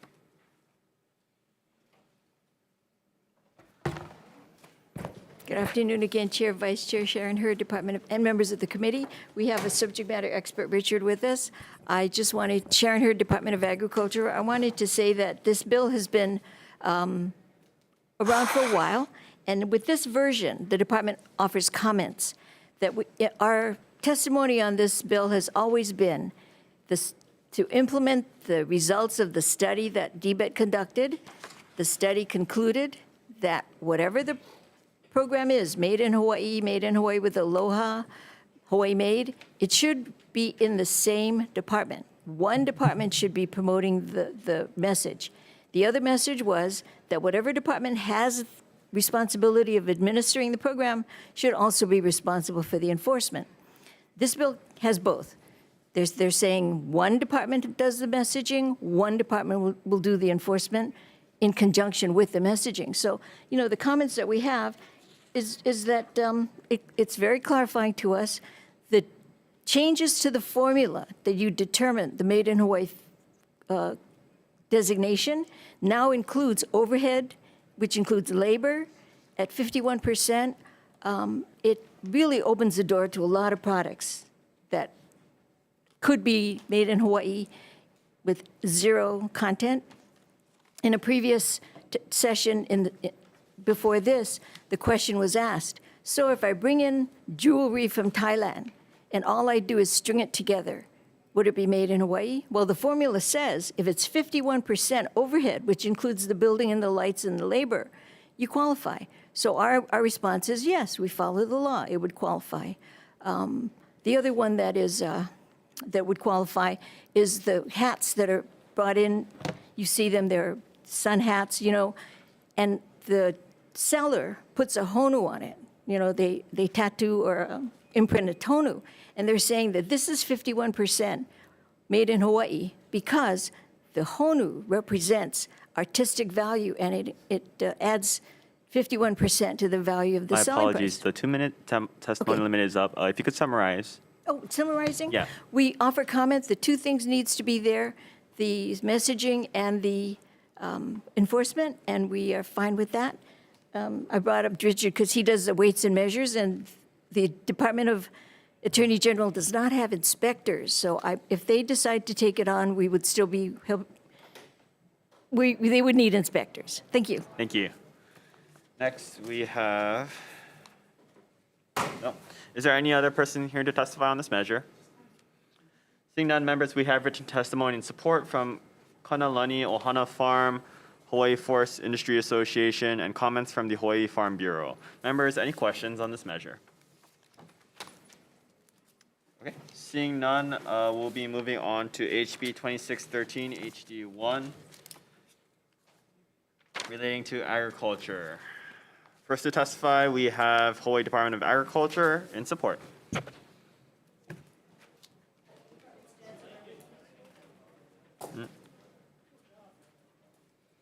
Good afternoon, Chair, Vice Chair, members of the committee. My name is Richard Cohen from Measurement Standards Branch for the Department of Agriculture. We'll stand on our written testimony in support of this measure, and I'm here and available to answer questions. Thank you. Excuse me. Next, we have Suzanne Schreiner from Synergistic Hawaii Agriculture Council in support. Okay. Moving on, we have Chris Manfredi from the Hawaii Coffee Association in support on Zoom. Aloha, Chair, Vice Chair, members of the committee. I'm Chris Manfredi for Hawaii Coffee Association. We stand on our written testimony in support, but I want to highlight for you a real-life scenario that happens every day in Hawaii. Cost of production for a pound of coffee is more or less $25. to grow, pick, process, and roast, package, and ship.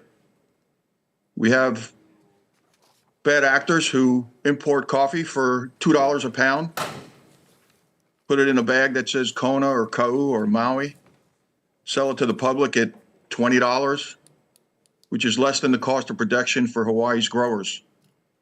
A lot of that coffee that's imported is also a vector for invasive species like coffee berry borer and coffee leaf rust, which further threatens our industry. The existing law only covers green coffee, cherry coffee, and parchment coffee, and does not address roasted coffee in any way, which is where all the coffee counterfeiting takes place in a retail setting. So we ask you to pass this measure. It'll help our industry, it'll help protect our brands, and it'll help protect Hawaii's growers. Thank you for the opportunity to testify, and I'm available to answer any questions. Aloha. Thank you. Are there any other persons here to testify on this measure?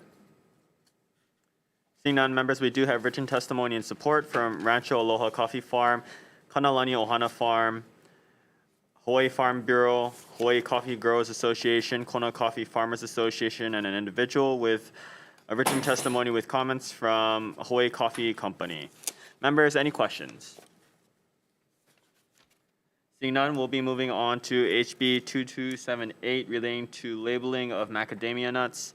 First to testify on this measure, we have Hawaii Department of Agriculture in support.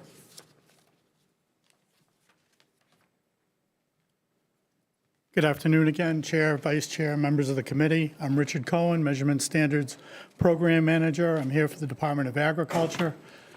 We stand on our support and our testimony on this measure, and I'm here and available for questions. Thank you. Next, we have Travis Moon or Brian Yee, Deputy Attorney General from AG's office with comments.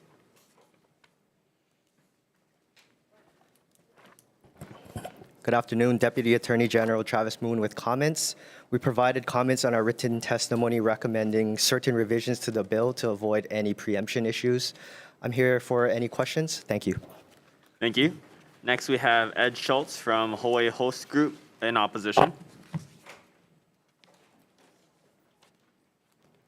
Hi, committee. My name is Ed Schultz. I'm the president and CEO of Hawaiian Host Group, the owner of Hawaiian Host Mauna Loa and Kapua Orchards. We're the largest buyer of macadamia nuts grown in Hawaii, and I oppose this bill. As a similar bill was introduced last year, we have focused our main issue that our industry is facing, which is a lack of processing capacity. All our macadamia facilities in Hawaii are 30 to 50 years old, and today only process 20 to 25 million pounds of nuts, yet the island can grow to 40 to 50 million pounds of nuts a year. In addition, several growers process their own nuts and sell under their own brand without offering them for sale to HHG or others. Without addressing this key issue, it is difficult to comply with HB 2278 for HHG, the largest employer in the macadamia industry in Hawaii. We want to grow the industry for all, growers, processors, branded food companies. However, we must focus on investment and not on bills that pit one side of the industry against another. There are two outcomes of the bills. The bills passed, HHG will consider investing in a facility outside of Hawaii where we can roast and package macadamia nuts that are in compliance with labeling laws in 49 other states and 23 countries we export to that do not have the same labeling requirement as this proposed bill. This would mean potentially lost jobs for Hawaii at a legacy business that has been around for almost 100 years. We have seen this movie before when companies and jobs are forced to leave Hawaii to remain competitive. We believe the best path forward is to focus on investment, which will require time and allow the industry to work toward a community solution such as a co-op processing facility. We can maximize the availability of locally grown nuts, reduce the unnecessary costs of processing in our 30 to 50-year-old facilities, and eliminate the need for the largest grower to send their nuts to China for drying, cracking, and sorting. Hawaiian Host Group has already spent several $100,000 researching and designing a new 80,000 square foot processing plant in Keau. And if we want to grow local jobs and let the macadamia industry in Hawaii survive and thrive, that's where our time, efforts, and resources should go. My apologies, the 2-minute time limit is up. Please summarize. Yep, not in labeling that picks winners and losers. Mahalo. Thank you. Next, we have Michelle Leon Guerrero from the Hawaii Host Group in opposition. Aloha chairs, vice chairs, and members of the committee. My name is Michelle Leon Guerrero, and I stand on my written testimony in opposition of HB 2278 with some additional comments. The bill will not encourage collaboration or unite the macadamia industry to move forward. In fact, it will further divide us as it focuses on support for local agriculture at the expense of local businesses, putting many of these jobs at risk. We're proud that Hawaiian Host Group has been an employer in Hawaii for almost 100 years, and we employ hundreds of jobs on Oahu and the Big Island, as well as supporting other local jobs here through our vendors, partnerships, and suppliers. You know, last year we heard the growers' concerns about needing a place to sell their crop. And this season, we've bought all of the growers that wanted to sell to us, we bought all of that. We paid growers for everything, even the unusable nuts, and that's not an industry standard, but it's something we wanted to do to support the growers this year. We also kept our word by supporting the initiative to have a Hawaii Macadamia Nut Association working group. And this working group has been slow to progress because there are some that have decided to continue their own independent plans. But that hasn't stopped us because we believe it's important for growers and processors to work together. And so we've continued to invest over $100,000 in plans to draft a new cooperative facility in Kea'au that would benefit all in the industry. And so for these reasons, I ask you to please hold this measure as it does not support a successful future for the macadamia industry in Hawaii. Thank you. Thank you. Next, we have Nathan Trump from Hawaii Macadamia Nut Association in support on Zoom. Aloha, I'm Nathan Trump with the Hawaii Mac Nut Association, and I'm in support of House Bill 2278 and stand on my written testimony. I'm available for questions. Thank you. Thank you. Next, we have Andrew Trump from Island Harvest, Inc. In support.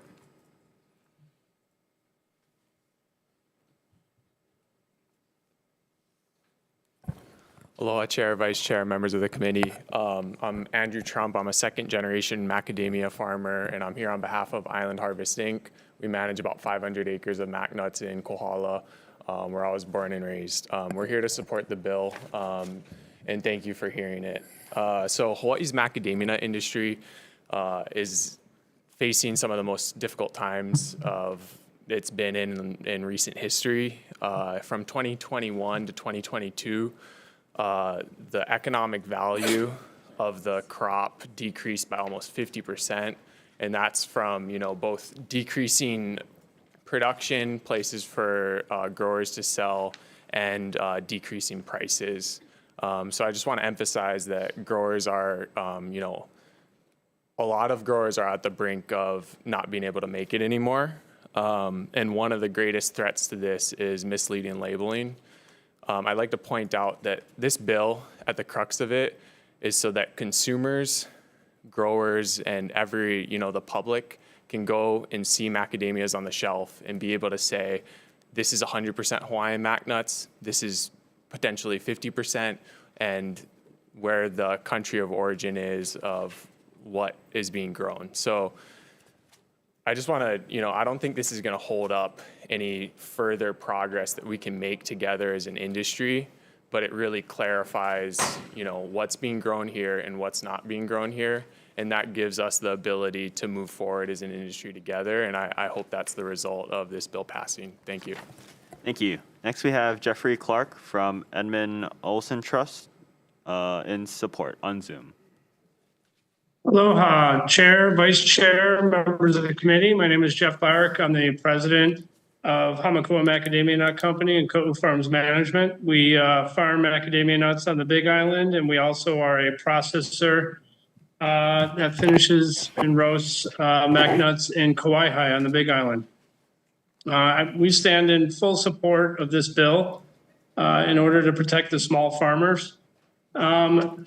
I just wanted to make a couple of comments on what I've seen in some of the testimony. It appears that all the testimony in opposition of this bill is coming from one company, from Hawaiian Host Group. And much of that testimony focuses on jobs and the fact that, Hawaii faces losing a lot of these jobs simply because of labeling, this labeling bill.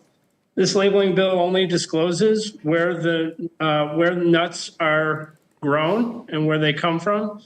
Nothing in this precludes anyone from importing nuts like Hawaiian Host does.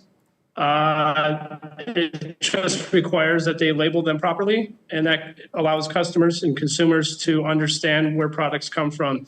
As stated before, the farming industry is really facing hard times here. We've already lost many small farms. We don't want to continue to lose farms. I was part of that working group that was mentioned earlier in terms of trying to come up with an industry solution. We haven't come to agreement yet because there hasn't been agreement on labeling for origin yet.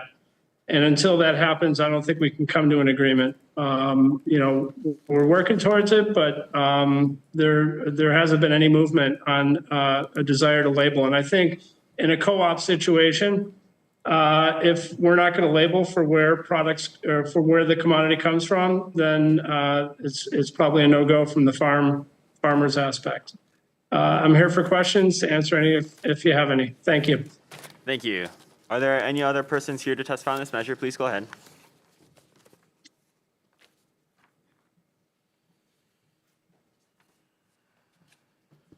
Thank you, Chair, Vice Chair, members of the committee. Brian Miyamoto here on behalf of the Hawaii Farm Bureau. We did submit written testimony. We will stand on our written testimony in support. Thank you. Any other persons here to testify? Please go ahead.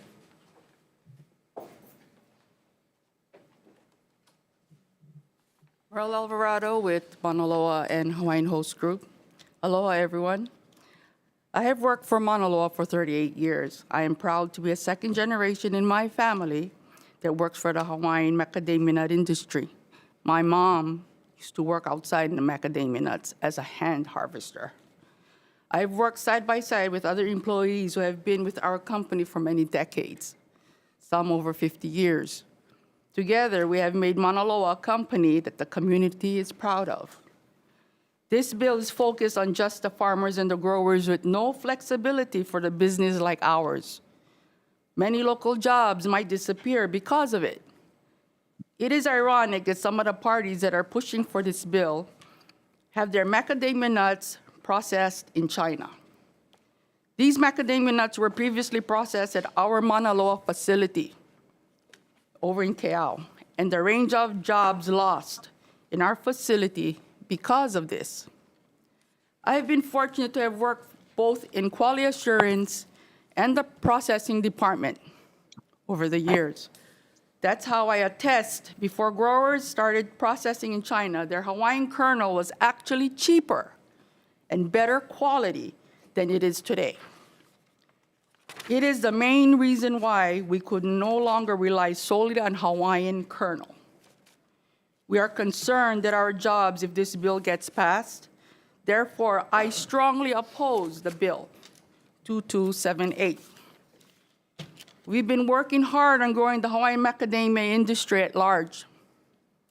That's the legacy I want my grandchildren to remember me for, not this fight against labeling. Thank you. Thank you. Any other persons here to testify on this measure? Oh, please go ahead.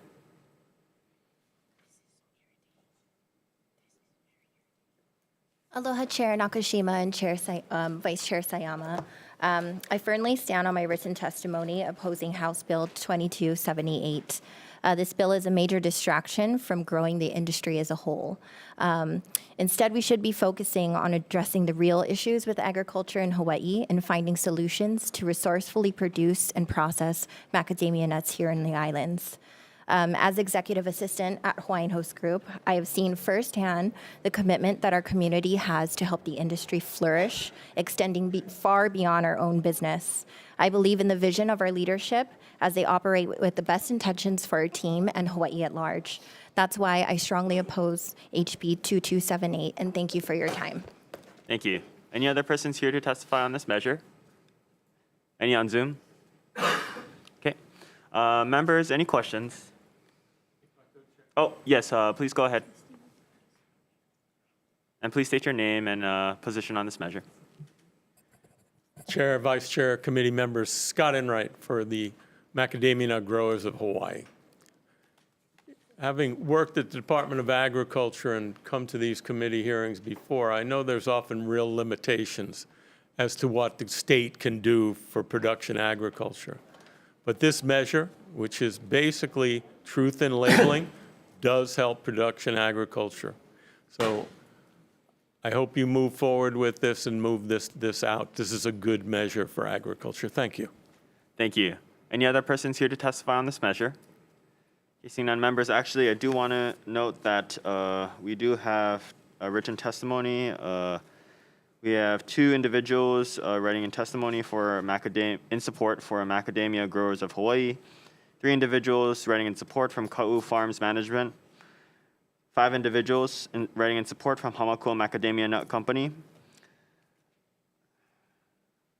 Kama Ko'olani Farm writing in support,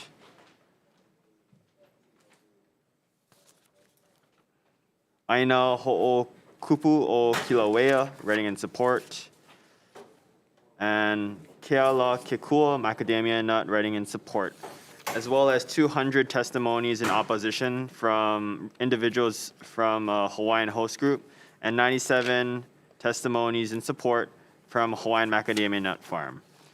Okay, members, any questions? Representative Bellotti. Sorry, I don't know who to even ask it of, but I just want to ask, could a compromise be made if we also say not grown and not processed in the state of Hawaii?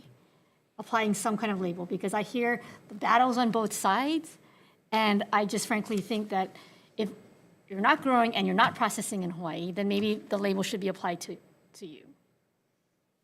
Just a comment, I don't know if anyone wants to answer or respond. Go ahead.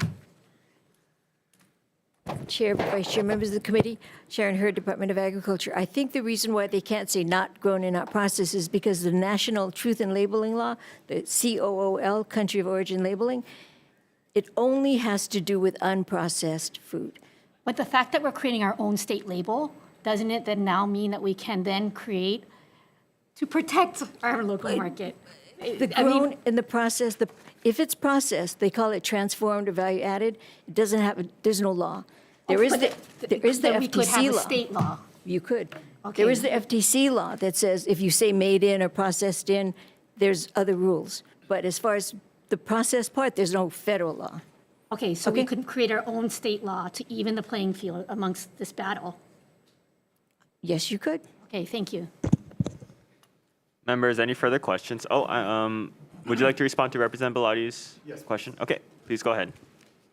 Again, Ed Schultz, CEO of Hawaiian Host Group, and I think we'd be open to some compromise on that if you put processed on there so it levels the playing field and truth and what's really happening in the industry. With that being said, I do believe, before we go that far, I do think we're making progress, and I think deferring the bill for a year to see how much progress is being made toward a processing facility that we don't need to. We know with everything is being processed, grown and processed here. That's really the pride of Hawaii. That creates jobs. Thank you. And can you speak a little bit to the timeline of that processing facility or a processing facility? Because I apologize, health is my realm, not agriculture, so I'm learning quite a lot today. Yes, I do think we proposed, as mentioned by other macadamia growers, a co-op model in which I think would benefit everybody. We have space for it in KAL. It would be ILWU run as it is today. And you'd be able to put every nut through there as used to come through the KAL facility. And we just got to get the working group back together. We've brought in additional parties from the outside, like the Pono Initiative was helping us try to bridge the gap. So we've really reached out. It will take some time. I mean, it's Hawaii. Building a new construction, big 80,000 square foot facility will take some time. I'm thinking it's probably a 2 to 3 year project. Thank you. Thank you for that information. Thank you, chairs. Thank you. Members, any further questions? Yeah. Representative Onishi. Is the AG still here?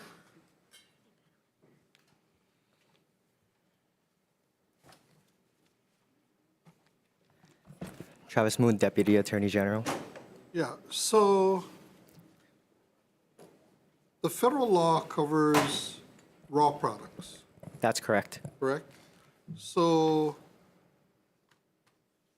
The state law would say grown in Hawaii. Can I take a look at I the mean, the bill? labeling law, the proposed labeling law.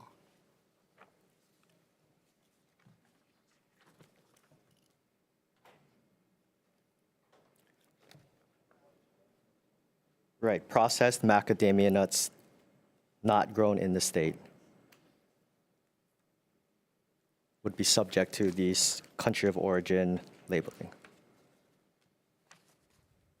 Okay, so the label would say processed in Hawaii, but the percentages would be grown in the state?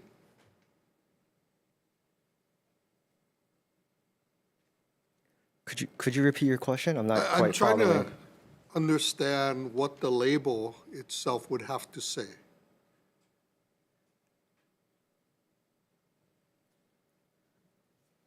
I don't think it's clear from the bill. The label, the actual wording of the label might need to be worked out.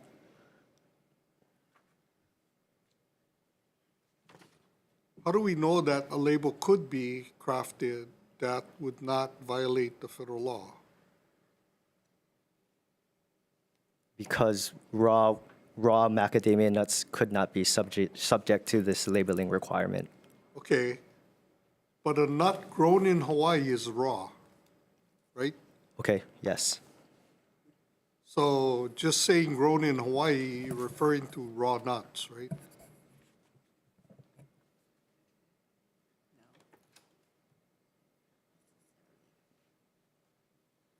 See, So if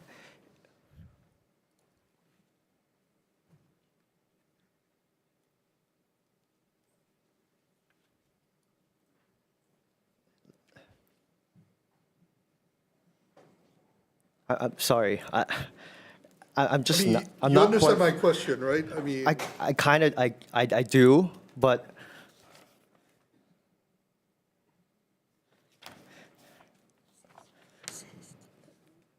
when I read the bill, on its face, it's not saying what specific words need to be put onto the label. yeah, and Yes. that's my problem, is Right. without knowing what exactly is being proposed, how do we know whether or not this bill would not violate the federal law, Yes, I see your point. right? I mean, because if you're referring to grown, you're talking about the raw product, right? The labeling requirement though is for like products on the shelf. Right. Yes. So But if you It's- use the term grown in Hawaii, you're referring to the raw product, right? In the label. yes, And that would, if you're requiring the rest of the stuff to be identified as not grown in Hawaii, you're talking about raw product, right? not if the products are imported, processed. If they're imported already processed. Yes.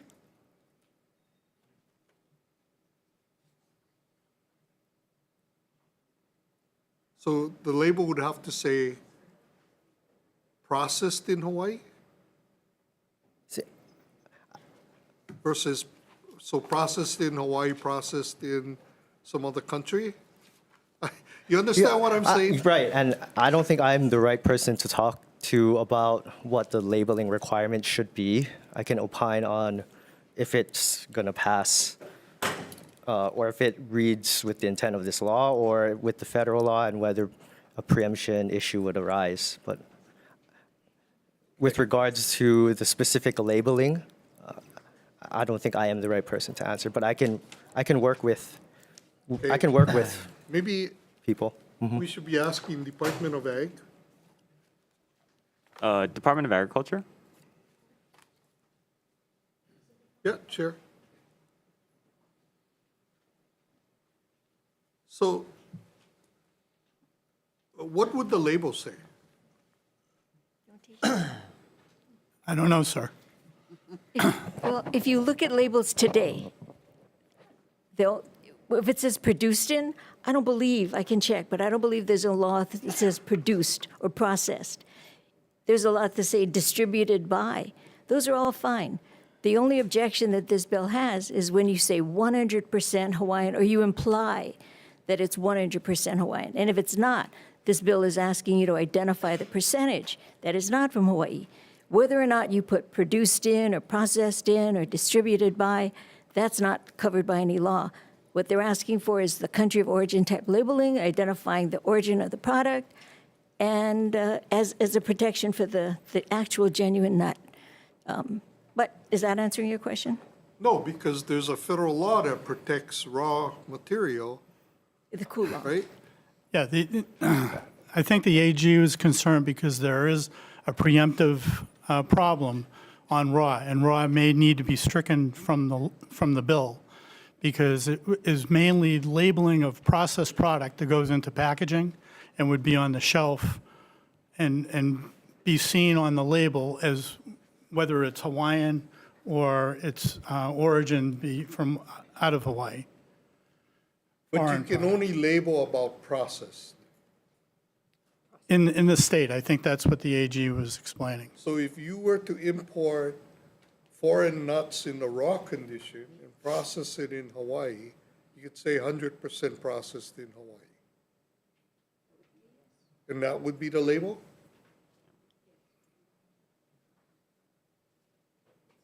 I mean, I'm trying to get a handle on what the label is going to say. Our labeling specialist, Keith, is not here, but I think if you walk down the aisles today, you would see labels that say processed by, processed in. It doesn't address the question of where the original product came from. It just says processed in. And I like to use the Aloha tofu example. Aloha tofu doesn't say the soybeans are grown in Hawaii because we don't grow enough. So they say processed and distributed in Hawaii. So that is fine, even though the content of the tofu, none of it probably comes from Hawaii. So how is this bill then beneficial? Because if you can only say how much was processed. No, they're not saying processed. They're not saying how much was processed. They're saying how much of the content came from Hawaii. But content refers to raw nuts, right? No, not in this case. Content means 100% or 50% came from Hawaiian origin.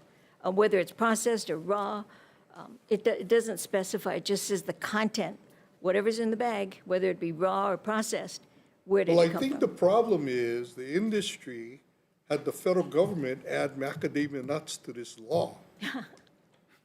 They don't Maybe have they any- should work on getting it out of their law. Yeah, okay. So Well, that Hawaii's labeling law Got it. can, you know, It really protects the fresh grown. okay. Okay. Thank you. Members, any further questions? Okay, if not, we'll be moving on to the next item on the agenda. HB 2113, HD1, relating to pharmacy. First to testify, we have James Skizowski from the Board of Pharmacy with comments. Aloha Chair, Vice Chair, members of the committee. James Kizuski here on behalf of the Board of Pharmacy, here to stand on our written testimony. Thank you. Next, we have Rei Matsumoto from the University of Hawaii in support on Zoom.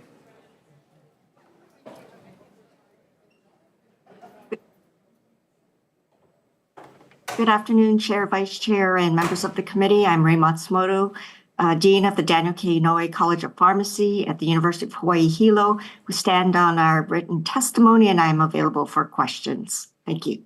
Thank you. Next, we have Tom Yamachika from Tax Foundation of Hawaii with comments on Zoom.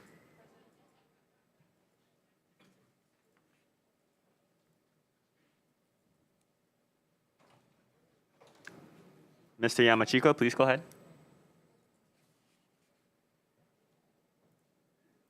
Okay, we will circle back to you when you get a connection. Next, we have Kimberly Sventon from Molokai Drugs in support on Zoom.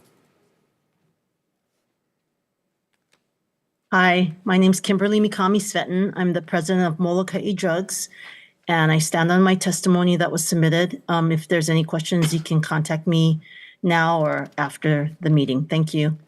Thank you. Is there any other person here to testify on this measure? Oh, yeah, please go ahead. Good afternoon, Chair Nakashima, Vice Chair Shayama, and members of the committee. I'm Corey Sanders. I'm president of the Hawaii Pharmacists Association. I want to stand on our testimony and support, but I also want to apologize that I submitted for the wrong initiative, and I've already sent my correct testimony to the committee for review. I do want to highlight the intent of this bill and provide you with some additional insight, and circle to the fact that we're in the midst of a healthcare crisis in Hawaii. There's a lot of initiatives on the state level to increase quality of care through team-based solutions, but at this point, pharmacists are often left out of these conversations because we do not have a full-time advocate for the profession.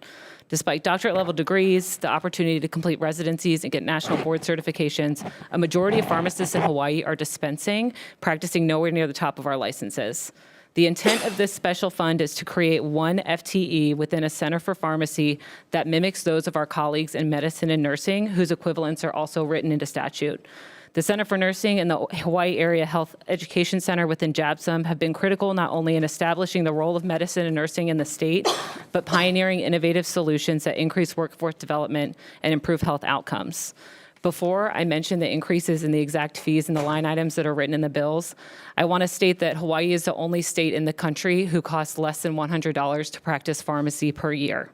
And that's the same for the other three line items that the DCCA oversees. It costs them less than $200 a year to register to do business in our state, and most other states are over $800.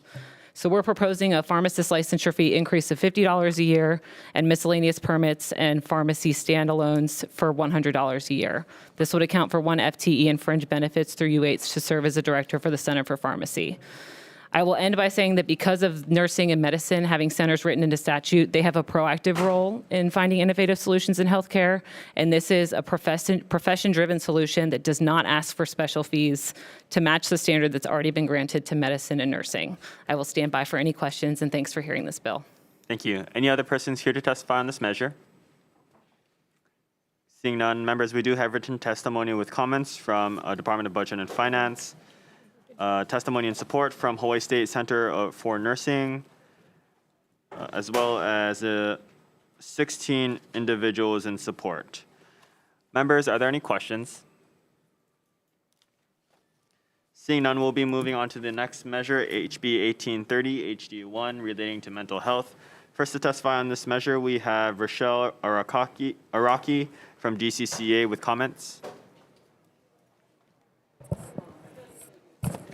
Good afternoon, Chair, Vice Chair, members of the committee. My name is Rochelle Araki, and I'm the Executive Officer for the DCCA. We stand on a written testimony providing comments. Thank you. Thank you. Next, we have Christopher Fernandez from Board of Psychology in support. Good afternoon, Chair, Vice Chair, and members of the committee. Christopher Fernandez, Executive Officer for the Board of Psychology. I'm here to stand on the board's testimony supporting the intent of the bill. Thank you. Thank you. Next, we have Tia Hartstock from the Office of Wellness and Resilience, Office of the Governor in support. Okay, not here. Moving on, we have Rebecca Gardner from the Hawaiian Islands Association for Marriage and Family Therapy in support.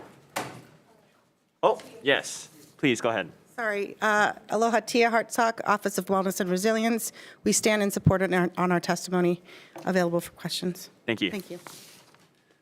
Next, Rebecca Gardner from the Hawaiian Islands Association for Marriage and Family Therapy in support. Aloha, Chair, Vice Chair, members of the committee. Happy Valentine's Day. I'm here on behalf of both the Hawaiian Islands Association for Marriage and Family Therapy, the Hawaii Psychological Association, and the National Association of Social Workers Hawaii chapter. So I'm just going to save some time for us all. This is the third year that this proposal has been introduced, so I'm sure that most members are familiar with the proposal. I want to thank all House members that have supported this being a part of the majority package. At this point, we're just kind of in a housekeeping mode. This is a very technical bill. It's very long. There's a lot of moving parts with the licensing statutes. So, it's easy to pick up things with every read. Perhaps the most substantive matter on this bill is on page 40, line 2, regarding the exam that psychologists need to take to get their full licensure. And I'm glad the Board of Psychology is here because they were kind enough to invite us to the board's meeting a few weeks ago where we determined we're actually on the same page. And I looked at their testimony. Their proposed language to this part is not too different from what we proposed. We're okay with it. I defer to your drafting attorneys as to what you think would be best. But the point being that we want those with a provisional license or even just someone getting the postdoctoral experience, so they already have their degree, we want them to be able to take the exam as soon as they graduate because that is what is allowed in many states on the mainland. So we have this draw on the mainland that will drain our talent that are educated here in Hawaii to places where the cost of living is less and perhaps there are opportunities that are more attractive. And with the reimbursements that are allowed in this measure, they can get paid for their work. So that is the objective of this measure, is to encourage people to stay home and make Hawaii their home and serve the people of Hawaii. Perhaps the less substantive but more technical matter is references in this bill to social work intern.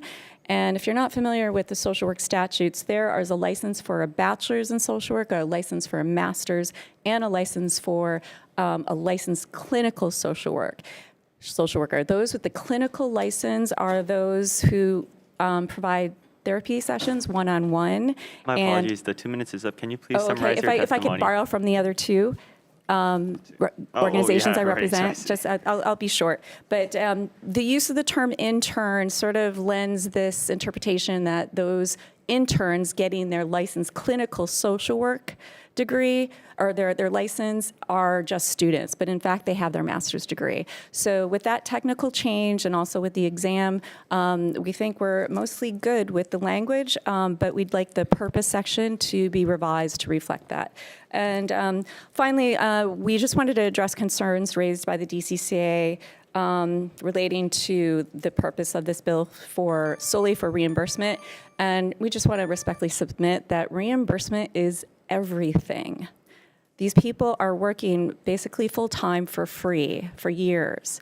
And with the reimbursement that happens on the mainland, they'll just do much better on the mainland. So we want to keep them home.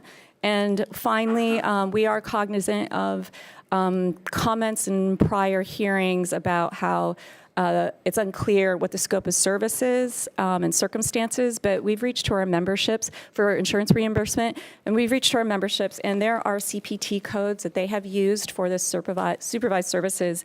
They include CPT 90791 for initial interview, CPT 90832, 30 minutes, CPT 90834 for 45 minutes, 90837 for 60 minutes, 90847 for conjoint family therapy, 50 minutes, CPT 90846 family psychotherapy, and CPT 90853 group psychotherapy. So those are the CPT codes they can use for reimbursement for supervised services. I'll be available for questions. Thank you. Thank you. Next, we have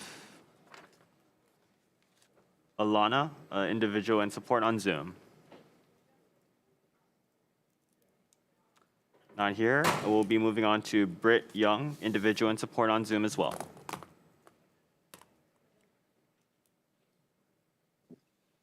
Aloha, I'm Britt Young. I am a licensed marriage and family therapist and also the founder and executive director for Explore Counseling here on Oahu. We also service clients on the neighbor islands.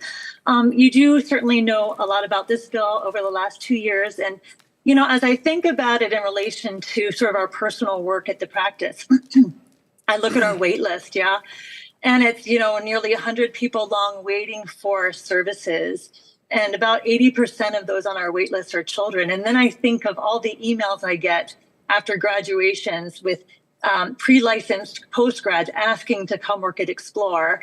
And I have to turn most away. we can take maybe 3. And the reason I turn most away is because we just don't have enough self-pay clients to be serviced.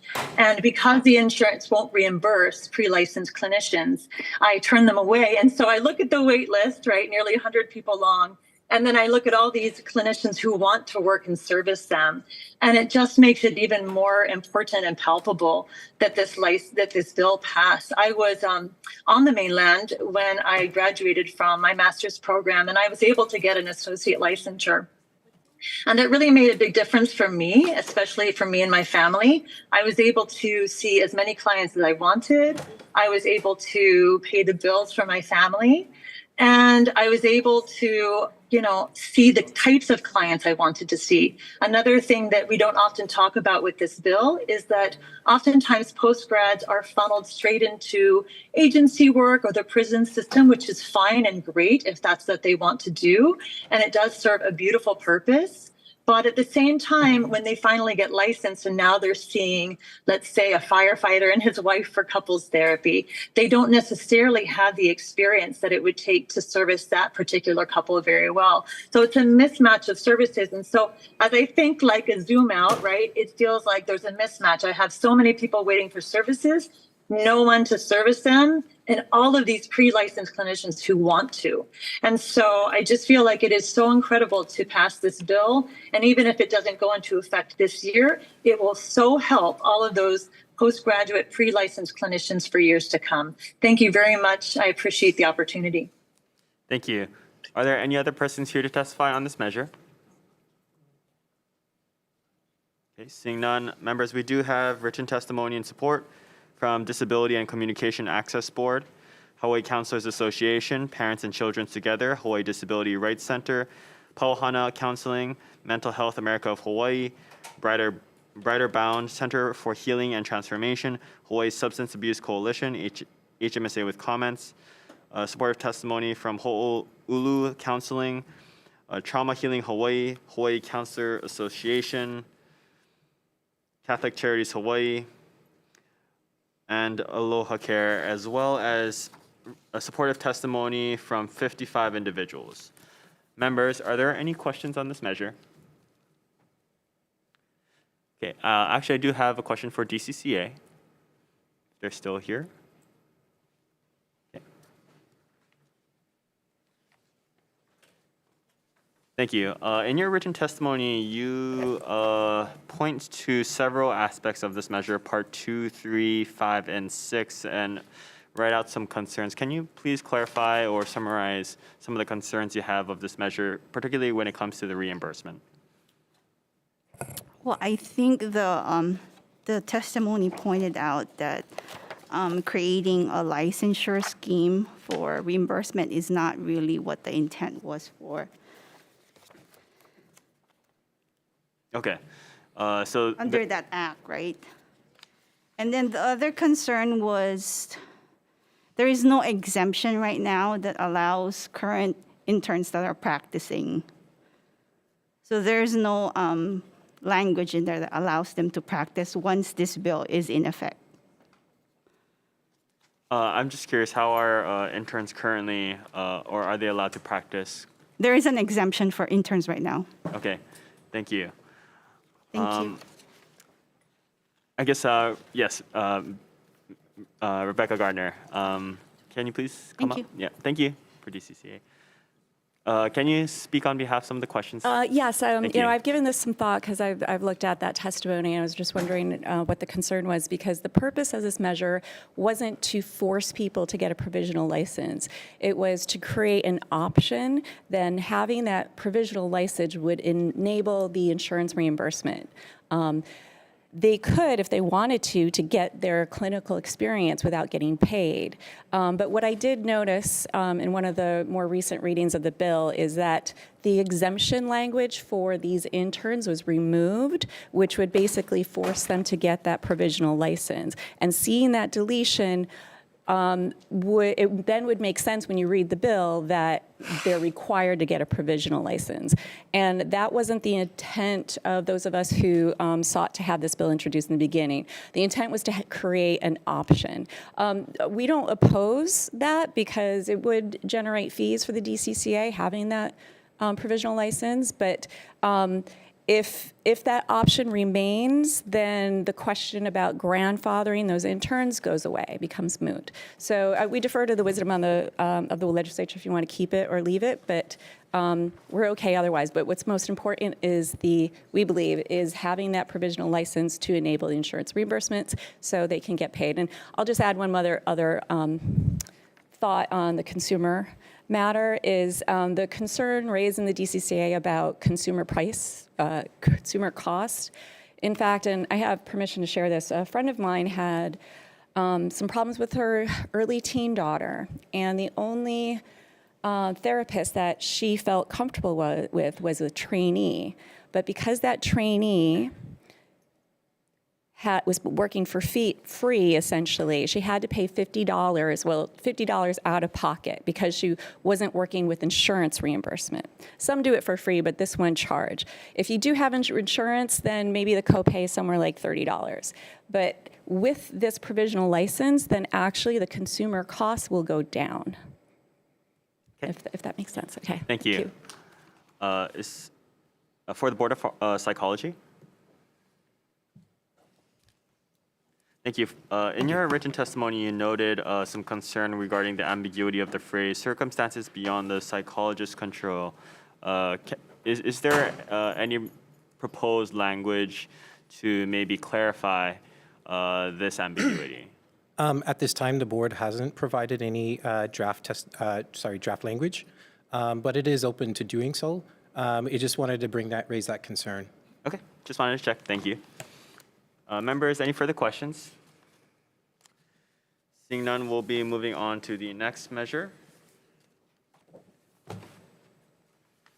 HB 1831, HD1, relating to crisis intervention.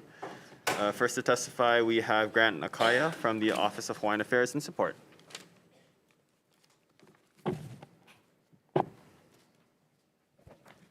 Good afternoon, Chair, Vice Chair, and members of the committee.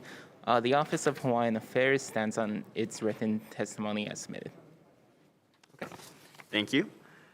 Next, we have Behavioral Health Administration from the State Hawaii Department of Health and Support.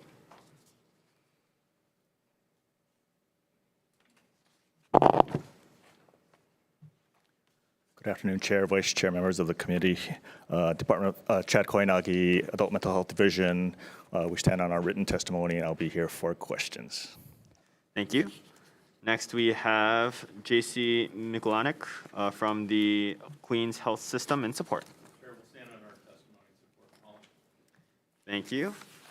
Next, we have Nikos Levernes from Hawaii Health and Harm Reduction Center and Support.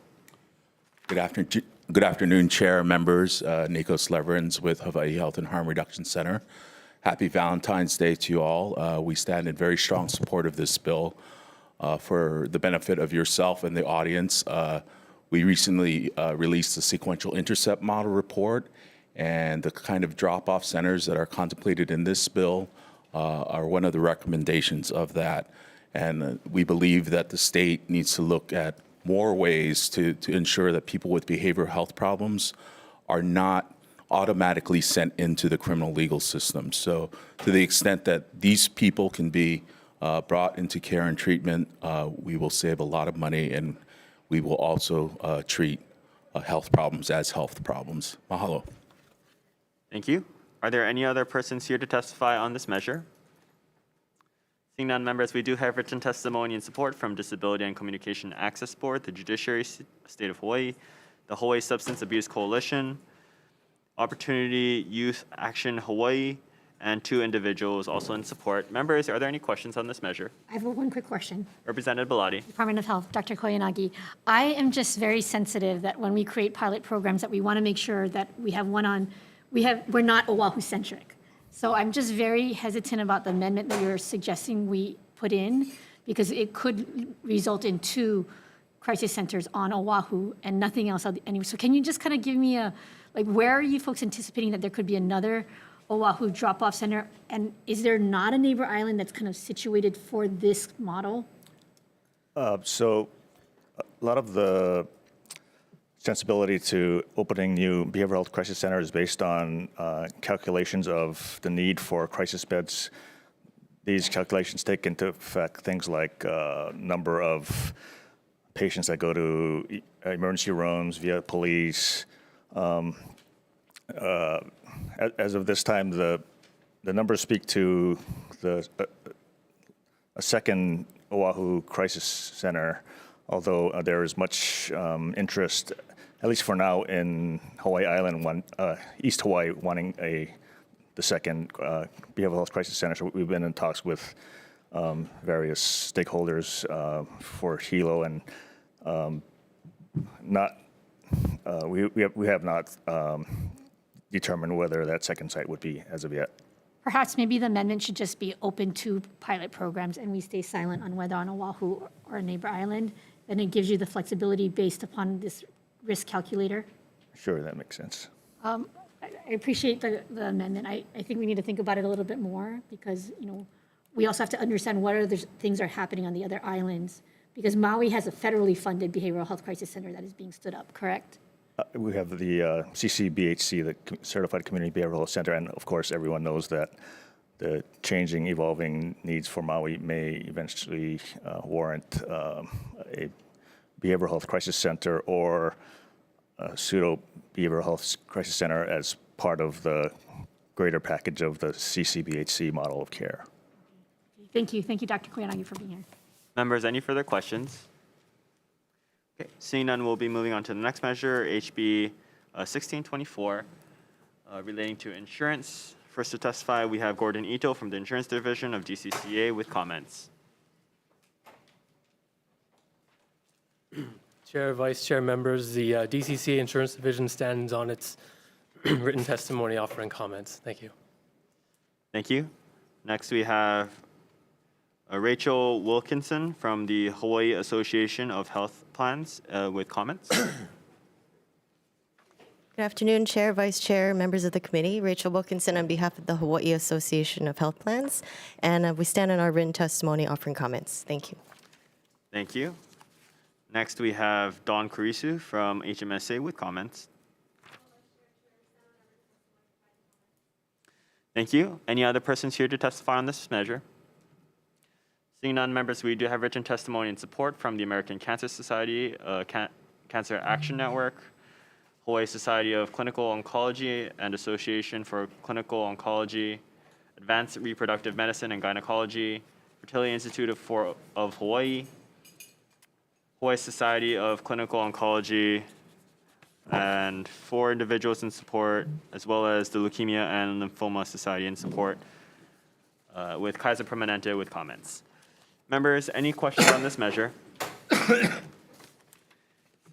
Representative Onishi. Yes, for the Insurance Commissioner, DCCA.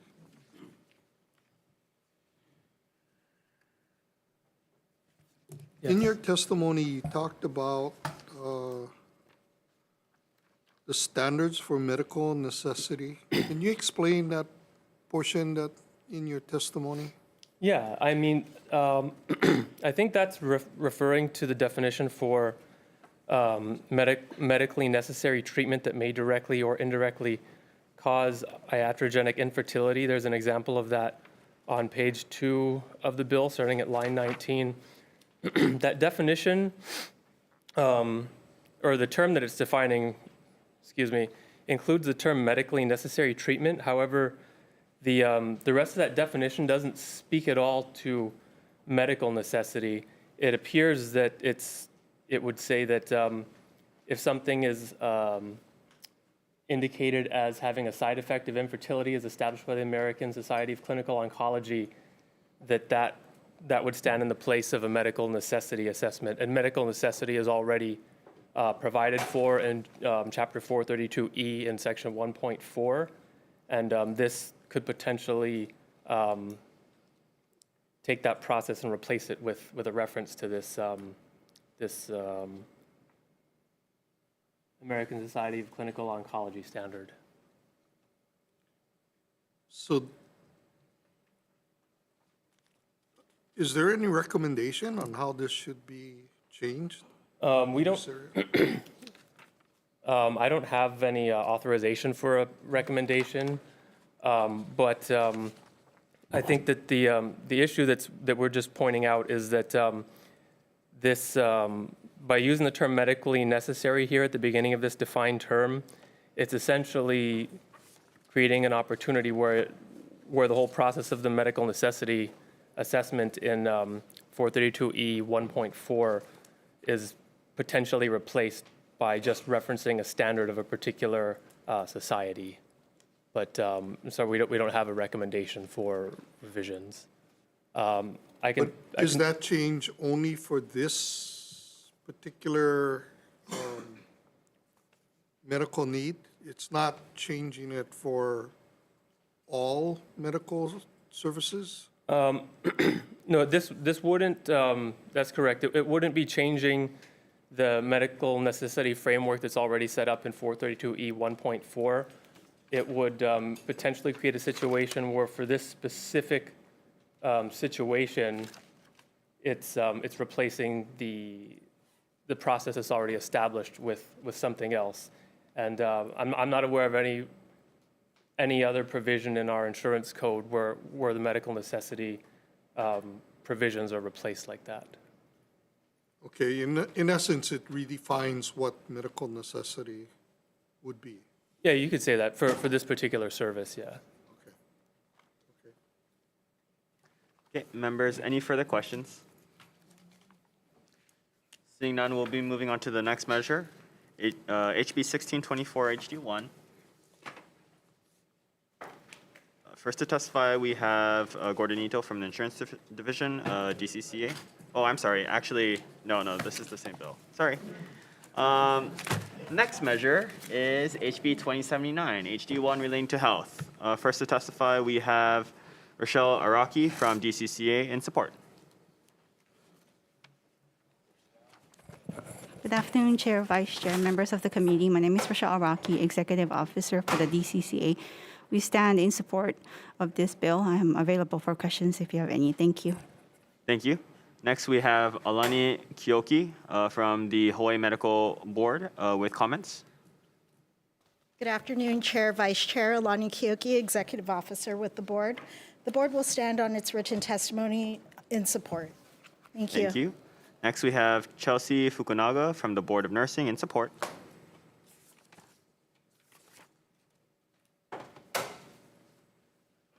Good afternoon, Chair, Vice Chair, members of the committee. My name is Chelsea Fukunaga, Executive Officer of the Board of Nursing. The Board will stand on its written testimony in support. Thank you. Thank you. Next, we have Abby Simmons from the Democratic Party of Hawaii in support on Zoom. Hello, Chair, Vice Chair, esteemed members of the committee. Mahalo for hearing my testimony. My name is Abby Simmons. I'm the co-chair of the Legislative Committee of the Democratic Party of Hawaii, and I am testifying on behalf of the party in strong support of HB 2079. Protecting the civil and human rights of our LGBTQ plus community is one of our party's top 10 legislative priorities for this session. Every major medical association and leading World Health Authority supports transgender healthcare as safe and life-saving. Gender-affirming care, as well as reproductive rights, are under assault across dozens of states on the continent. Last session, we passed SB 1 to protect reproductive rights.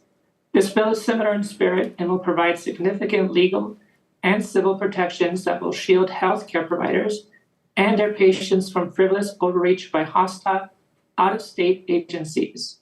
Overreach that equals persecution by prosecution. Let's make no mistake, the threat is real, as has been demonstrated by recent news of the Texas AG subpoenas of healthcare providers in Seattle and Georgia. Subpoenas that intend to criminally charge providers and patients. Sounds very familiar to the ongoing attacks on reproductive rights.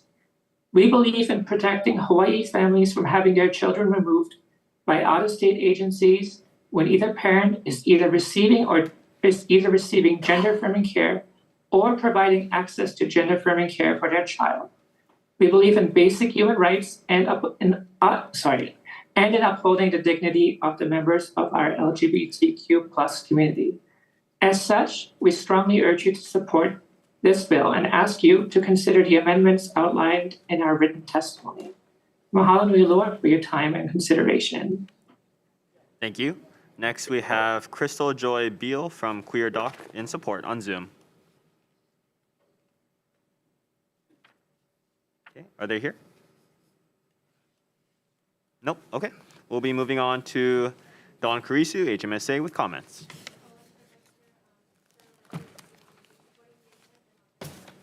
Thank you. Next, we have Jonathan Ching from Kaiser Permanente in support. Chair, Vice Chair, Jonathan Ching.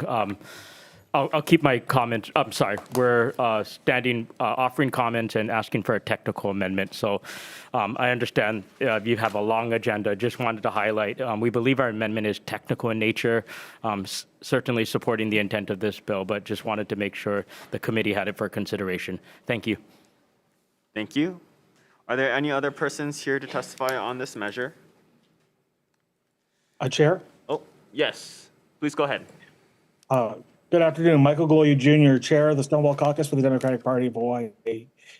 We stand in strong support of this bill. No shocker. The need for this bill has become more and more clear to us every day. We wake up. We hear the assaults on access to gender-affirming care in these red states across this nation. Just as it was stated by the party's testimony, we've seen these attacks are coming to our shores, unfortunately. So we definitely need this bill, given what we did last session to protect access to abortion care. We definitely need to have access to gender affirming care, as well as protecting that access. And that's what this bill does. We encourage you to pass this bill to protect our ohana and put in action what aloha actually really means for everybody. So again, we ask you to support this bill. Mahalo. Thank you. Are there any other persons here to testify on this measure? Seeing none, members, we do have written testimony with comments from the Office of Information Practices and written testimony in support from Rainbow Family 808, Hawaii SIS, Hawaii State Center for Nursing, Physicians for Reproductive Health, Hawaii Health Harm Reduction Center, Hawaii Civil Rights Commission, and Planned Parenthood Alliance Advocates. We also have written testimony from 12 individuals in support and 4 written testimonies in opposition from individuals. Members, are there any questions? Okay, seeing none, we'll be moving on to HB 2630 HD1 relating to mental health treatment. First to testify on this measure, we have Tia Hartsock from the Office of Wellness and Resilience, Office of Governor, in support. Aloha. Thank you, Chair, Vice Chair, members of the committee. Tia Hartsock, Executive Director, Office of Wellness and Resilience in the Office of the Governor. We stand in strong support of this measure. I really want to emphasize a few things. This is not a legalization bill. This is a bill that would take place in a clinical setting with a medical professional. This is a bill that when psilocybin was scheduled in the 70s, there was little recognized medical evidence and research in the Western world, little recognized research. It was political when it got scheduled. Now there's evidence. We have research. We have medical professionals looking at the efficacy of this. We understand the benefits. We have evidence around the treatment of and healing with traumatic experiences. For the last 2 years, we've been hearing, well, every year that this has been introduced, we've heard testimony, but last year we heard multiple testifiers coming in that have utilized psilocybin, same as this year in testimony. And we have been hearing endlessly about the mental health needs in our community, endlessly. Session after session, hearing after hearing, we've been hearing about the mental health needs, the increase in the need to address mental health, to address depression, to address anxiety. We're not talking about schizophrenia. We're not talking about severe and persistent mental illness. We're talking about post-traumatic stress.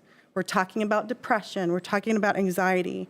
And when we find something that works and that shows efficacy, that shows results, this is something that we can look at to be regulated. This is going to be, we're asking for it to be regulated. And we need to trust the medical professionals to monitor and support in a controlled setting.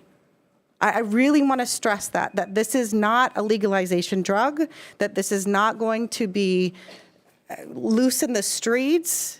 This is going to be a regulated process. And so we're really hoping that you folks will consider that the evidence and the medical research behind this to treat depression and anxiety and post-traumatic stress specifically for adults, there are unbelievable benefits. 2 minutes are up. Thank you. If you could summarize. Thank you. Thank you for the opportunity. Okay. Next, we have Christina Rodriguez from Chrysalis Medicine in support on Zoom. Aloha, greetings, Chair, Vice Chair, and committee members. My name is Christina Rodriguez. I'm a registered nurse educator here on Maui in strong support of this measure. I have the distinct honor of serving on the task force for this bill, and I'm also on the board of advisors for the Clarity Project and trained in psychedelic research and therapy. And I also teach in Oregon. I teach psilocybin facilitators how to work with psilocybin from the indigenous and ceremonial perspective. It's important to understand that if you don't have direct experience with psilocybin, then there's no way to fully understand or appreciate how this medicine helps to heal. And so it's a difficult position that you're in for some of you who may never have worked with this medicine to have to decide for an entire population whether they should be able to work with psilocybin. And it's a really great educational responsibility. And if you read this bill closely, it's not suggesting that people who are suffering from PTSD and depression, and the list goes on, that they have free-for-all access to psilocybin, not at all. In fact, the people suffering most would only legally gain access from their healthcare providers after having an established therapeutic relationship.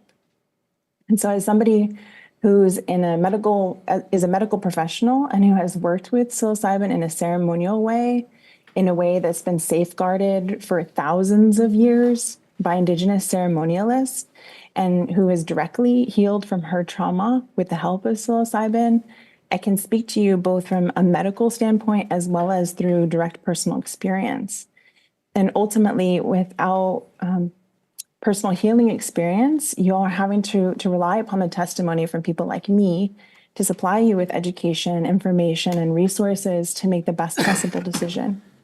So ultimately, I firmly believe in the efficacy of psilocybin to help our community heal. And this is why I'm speaking to you today. And I believe that all people deserve a legal and safe path towards healing, and that this measure is a step in that direction. Thank you, and I'm available for questions. Thank you. Next, we have Nikos Laveres from the Drug Policy Forum of Hawaii in support. Aloha, Chair, Vice Chair, and members. Nikos Leverins with Drug Policy Forum of Hawaii. Strong support of this bill. I had the pleasure of working with Ms. Hartsock's team at the Office of Wellness and Resilience on the Breakthrough Therapies Task Force. Hawaii Health and Harm Reduction Center Executive Director Heather Luss was also on that task force. So let's get to this question here about legality and the Controlled Substances Act. I've posited already in media and in testimony that psilocybin was inappropriately included on Schedule 1 of the CSA during the Nixon era. And you look at the criteria of the CSA, it looks to accepted medical use, and as Ms. Hartsock noted, it was accepted medical use within the context of the Western framework. Psilocybin has been used therapeutically for thousands of years in America and in Europe. That's a fact. Also, psilocybin does not have the high potential for abuse and dependence that is necessary under the criteria of the Controlled Substances Act. Because psilocybin has been declared a breakthrough therapy for treatment of resistant depression and major depressive disorder, it's very highly likely that psilocybin will be rescheduled, if not taken off the schedule entirely, So I think it's really incumbent for our state to give licensed medical practitioners the tools that they need to pursue the health and well-being of their clients. And in some respects, as I noted in my testimony, I don't think this bill goes far enough, but I am aware of the conversations that's been had on the floor. And I think a lot of the animus around this really needs to consider the urgent need of people suffering with treatment-resistant depression and major depressive disorder. Mahalo. Thank you. Next, we have Don Carisu from HMSA with comments. Thank you. Next, we have Ashley Lukens from Ashley Lukens Consulting in support.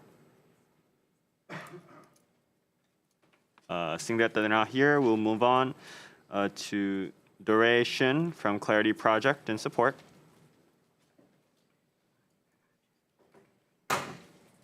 Aloha, Chair, Vice Chair, members of the committee. My name is Duration. I'm the project manager of the Clarity Project, and we are in strong support of this bill. I just want to highlight a few things.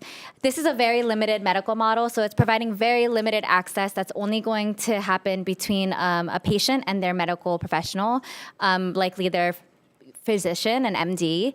And so it's very limited, and so a lot of the concerns that came up on the floor I don't think are really warranted when it comes to this bill. We worked with the Office of Wellness, as was mentioned, on the Breakthrough Therapies Task Force. We held 6 meetings from August to December. We'll continue to run that task force. Representative Bellotti was on that task force, helping to think about all of the things that are going on around the country when it comes to this issue and helping to draft bills like this. So I just want to highlight that the FDA granted psilocybin its breakthrough therapy designation in both 2018 and 2019 because the results scientifically are showing that it's far more effective for treatment-resistant depression than anything else that's available right now medically and pharmaceutically. And so they're fast-tracking this medicine because of how effective it is comparatively to what's available right now for patients that are suffering from depression. So it's safe, it's non-addictive, and it's highly effective. So we're hoping that you support this bill. You know, Oregon and Colorado have even stronger programs than this, and many other states are going to follow. I'll be available for any questions, and we really thank you for your consideration. Thank you. Next, we have Oriana Filasi, an individual in support. Aloha mai kako, Chair, Vice Chair, and members of the committee. My name is Oriana Filiacci. I'm definitely in strong support of this bill. I currently work for Hawaii Pacific Health in orthopedic sports medicine, but I also volunteer for various other health organizations around the islands, including Waimanalo Health Center, Hawaii Home Project, which provides free medical care for the houseless, homeless communities all over Oahu. I have previous years of experience in mental health as a director for Sound Mind Institute, which provided treatment, training, and research within the realm of psychedelic medicine, including psilocybin-assisted therapy. Additionally, I'm studying to earn my medical degree and practice la'au lapa'au. So all of this, which is Hawaiian herbal medicine, all of this is to say that I've had the privilege, not just the opportunity, the privilege of witnessing individuals and families benefit from the responsible and intentional use of these medicines in a medical context, as the bill, which is precisely what this bill is proposing. As a survivor personally of sexual assault and domestic violence, I have benefited from the intentional medical and responsible use of these medicines to overcome years of trauma, depression, and even suicidal ideation. So as a medical professional and individual who has significantly benefited from the responsible and intentional use of these therapies, I urge you to support this bill, and mahalo piha for your time. I am happy to answer any questions. Thank you. Next, we have Keith Kessler, individual in support on Zoom. Are they available?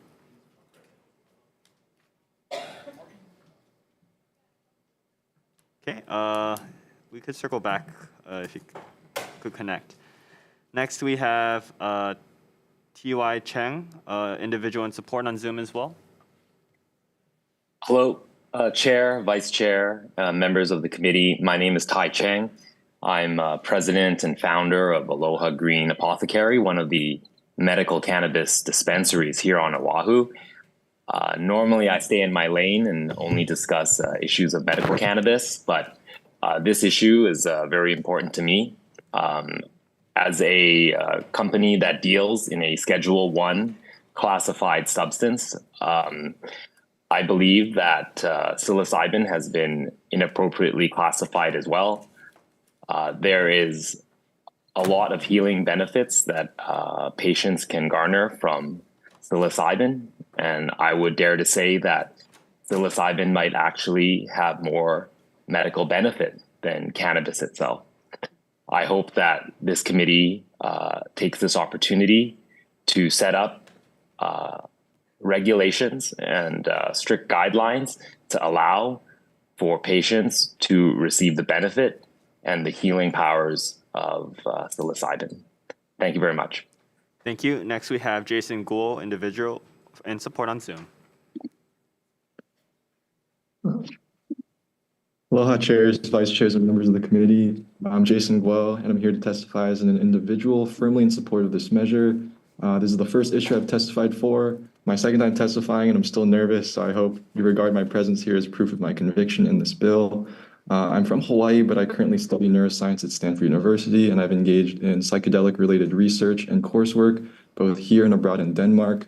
I'm not claiming to be an expert in medicine or in law, but I do claim to be someone who's come face-to-face with many supporters of psychedelic medicine, many former skeptics, and particularly many people who stood to benefit from psychedelic medicine, whether or not they could access it. And especially people who were desperate for an alternative to our traditional antidepressants or other drugs. In my written testimony, which some of you may have read, I zoomed in on a couple such stories from my time in Denmark. But the fact is, I've been surrounded by mental health issues all my life. Like I said, I'm from Hawaii. My dad is a psychiatrist at Straub. My mother runs a private clinical psychology practice, and I volunteer with the suicide hotline. I've also worked as a mental health technician with Care Hawaii. And my biggest takeaway is that mental health care leaves a lot to be desired. I know a lot of people who've taken traditional antidepressants, for instance, and quit because of weight gain or sexual side effects. If they kick in, they don't always kick in at the right time. And then if they do kick in, then getting off of them can be really hard. And if you compare that to psilocybin, I don't have to go into depth about this, but it works faster, it works better in clinical trials with practically no known physiological side effects. So here we have a chance to really improve the mental health landscape and an opportunity to just benefit a lot of people in a really important way. And if it doesn't happen now, I suspect it'll happen in the future. But for today, chair members, I just beg that you seize that opportunity. Mahalo and happy Valentine's Day. Thank you. Next we have, I'm sorry, we'll be going back to Keith Kessler on Zoom.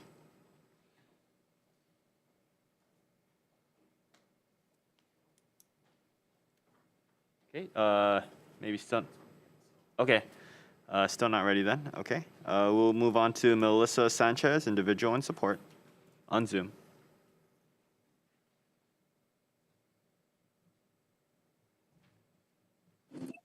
Aloha. Can everybody hear me? Yes, please go ahead. Hi, I work closely in the state of Oregon at both the local and a state level, local government here at Deschutes County. And I've been a part of the implementation of Measure 109, which is access to psilocybin services. And I can honestly say that within 1 year of the program being active and individuals getting the help they need, there has been over 800 individuals who have received psilocybin services, of which I've heard so much positive results from those groups of individuals. Many people that have suffered for years with depression and other mental health ailments have received unmeasurable benefit derived from this substance, from this natural plant medicine that doesn't cause the negative side effects as was mentioned before. A lot of pharmaceutical drugs do. And so I highly encourage Hawaii to also adopt a path of access for the people of the state of Hawaii. And I'm available for any questions regarding our program in Oregon as well. Thank you. Next we have Heather Moore, individual in support on Zoom. Not here? Okay. Moving on to Amber Ramsey, individual and support on Zoom. Okay, is Keith Kessler still here with us on Zoom? Okay, apologies for that. Are there any other persons here to testify on this measure? Please go ahead.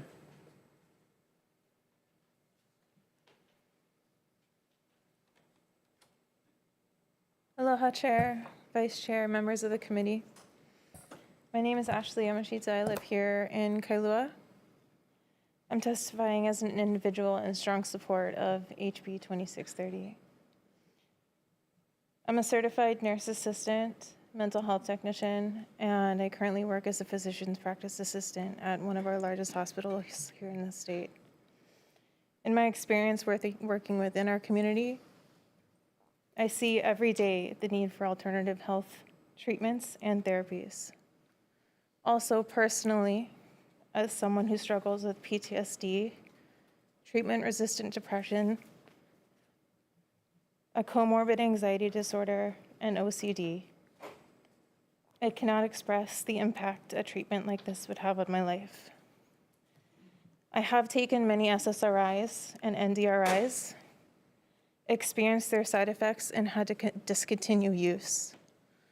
And in one instance, I did have an experience with one of the black box warnings that come with SSRIs. Psilocybin is not only documented in many studies as safer, if not just as safe as SSRIs, but it also has the potential to rewire the brain and create new neural pathways called neuroplasticity. The growth of these pathways creates a way to break free from these diagnoses. The effects of the enhanced neuroplasticity are not only long-lasting, they create new ways of thinking, an outlook on life, and a complete new sense of self. I know personally how impactful this therapeutic modality would be on my life and the lives of many others in our community that are not here today or could have been here today had this treatment been available to them. So I ask you, please support this bill. Thank you. Thank you. Any other persons here to testify on this measure? Yes, please go ahead. Aloha, Chair, Vice Chair, and members of the committee. My name is Amanda Lillibridge. I'm here in strong support of this bill. I've personally had the opportunity to sit in a safe and guided setting with psilocybin and can attest to the profound healing and transformation that it offers. It has relieved me of crippling anxiety, depression, and unprocessed trauma that I sat with since my adolescence, and I have yet to experience a healing modality that has offered me such profound peace. I hope that you may move forward with this bill so that we can create better mental health solutions here for the folks in our community who need it most. Mahalo nui for your time. Thank you. Any other persons here to testify on this measure? Okay, seeing none, members, we do have written testimony and support from the Disabilities and Communication Access Board, Beyond Mental Health, Center for Healing and Transformation, Aloha Integrative Mental Health, Wellness Kuleana, HDRC, and 39 individuals also in support. We have written testimony in opposition from the Hawaii Medical Association, Hawaii Academy of Family Physicians, and written testimony with comments from the Hawaii Psychological Association, and one individual in opposition. Members, any questions on this measure? Representative Onishi. Yes, for the Office of what is that? Wellness and Resilience. Wellness, yes. Sorry. I have some questions about the facilitator's requirements, eligibility. So this psychedelic integration training program, can you explain what this is and how long it is and who certifies this? This is a program, thank you for the question. This is a program that needs to get developed. And so if this bill passes, then we would be responsible for developing this type of certification program, looking to other entities and jurisdictions that have already created these for guidance. So we would consult and we would look at the regulations that would need to be in place in order to identify a certification. So at this point, Hawaii doesn't have No. one. So Not as far as I you're know. pretty confident you can teach a high school graduate how to administer? This is psilocybin? administered with medical professionals. Those are facilitators. It's a different role. It would be a different role. So the implementation and regulation of it would be, and the guided therapeutic session would be with a medical professional within a clinical setting. I don't There's a see different where in role this around bill it facilitators. says that. Dory, still here? Do you want to respond to that?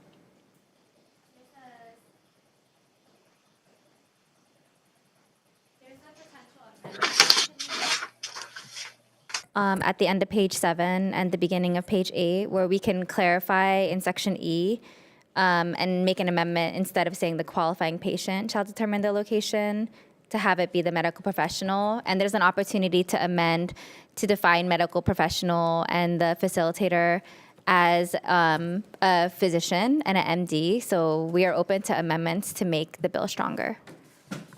Is this in your testimony?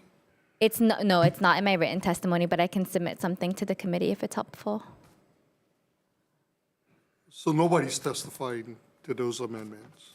Not specifically at this point, no. Oh, so good thing I asked. Right? Yes, thank you for asking.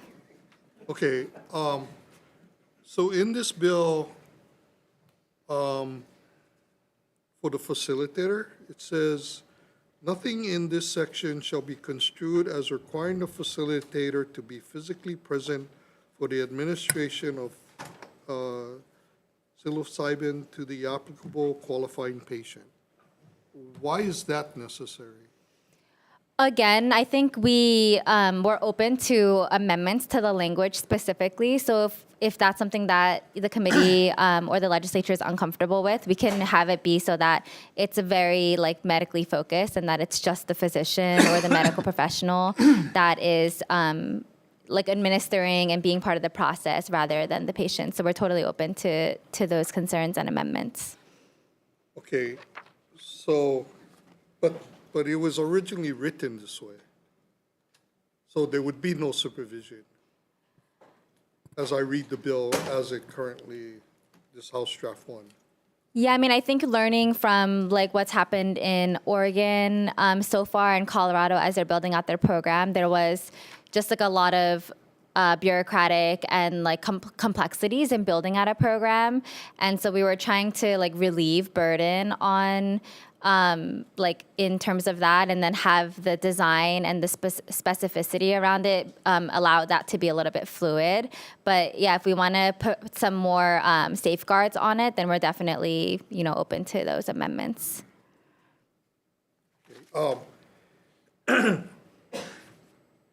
Chair, if I might. So,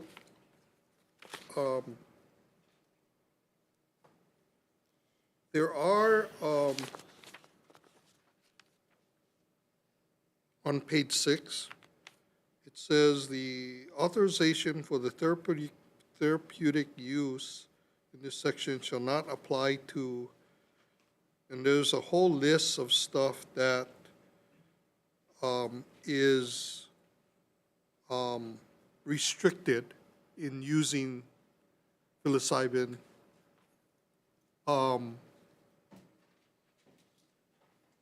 So now what you're suggesting is that you would be open to the use of it only in a clinical setting with the supervision of a medical professional that has some kind of medical degree or psychological degree? Yes, absolutely. Okay, Okay, thank you. Thank you, members. Any further questions? Yeah. Chair Nakashima. Can I ask that you put that into writing, because Sure. I was intending to defer the bill because I felt it was a little too loose. Yeah, So yeah. if you can get me that language for purpose of decision-making today, I would Okay. appreciate it. Okay, Thank will you. do. Thank you. Any further questions? I have a comment, if I may. Sorry, hold on. We're just gonna be taking questions right now from the members. Okay, no further questions. Okay, we'll be moving on to the next measure. HB 20. Keith Kessler is here. I was able to get in. What? Oh. Keith Oh, Kessler. hello, Keith. Okay. Testify, please. Keith, sure. Very briefly, please summarize your testimony. Aloha. Well, I got to read it or I won't be able to. Aloha, Chair, Vice Chair, and committee members. My name is Keith Kessler. I thank you for this opportunity to expand upon my previously submitted testimony in strong support of HB 2630. Self-treatment with psilocybin cubensis mushrooms broke the grip of a tenacious, treatment-resistant, life-threatening depression and probably saved my life. But I need to maintain my remission with frequent microdoses and occasional larger doses of psilocybin. This has been difficult since the Lahaina fire, which destroyed my safe, trusted source of medicine that was gifted to me out of compassion by a friend whose chief concern is and was that I'll be well. It troubles me greatly that my government considers me and my friends to be outlaws simply for doing things that are necessary to preserve life and which aren't harming anyone else, yet provides no legal pathway for me to obtain the most effective treatment for my mental illness I have ever found. This is unjust, unethical, immoral, and frankly cruel to those whose suffering could be relieved by the passage of this measure. This nation's founding document declares that the purpose of government is to secure each person's rights to life, liberty, and the pursuit of happiness. I submit that as legislators, these are your most sacred obligations. So please do your duty and protect my right to life by restoring lawful access to my necessary natural medicine.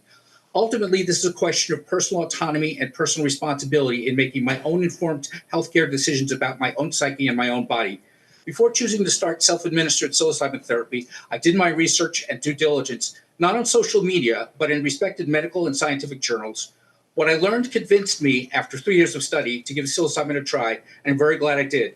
If you question the notion that a person who takes illegal medicine can be a responsible, productive citizen, please take note of the fact that I am here testifying today.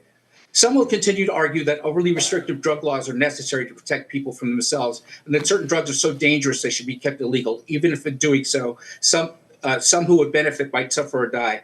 This is an absurd position. In what world is it ethical to require innocents to suffer so as to protect adults who are choosing to make their own bad Hey, decisions? Mr. Kessler, your 2 minutes are up. Okay, I'll summarize. Psilocybin therapy is healthcare, and it is the healthcare of choice that works best for me. Taking care of one's health should never be against the law. Please approve this bill. Thank you. Thank you. Okay. Very good. Next, we'll be moving on to HB 2415 HD1, relating to the Nurse Licensure Compact. First to testify, we have Kelly Mae Douglas from the U.S. Department of Defense in support. On Zoom or in person? Nope. Okay. Oh, please go ahead. Good evening, Chair, Vice Chair, members of the committee. I'll stand on my, Kelly Mae Douglas with Department of Defense. Standing on my written testimony, I just wanted to point out that 36% of military spouses are in licensed professions, and the highest profession for military spouses is nursing. So Hawaii has opportunity to bring forth the military spouses that are already licensed in other states to be able to practice in Hawaii and serve the community. Thank you for your time. Thank you. Next, we have Clementina Sertia Ulip from the University of Hawaii with comments.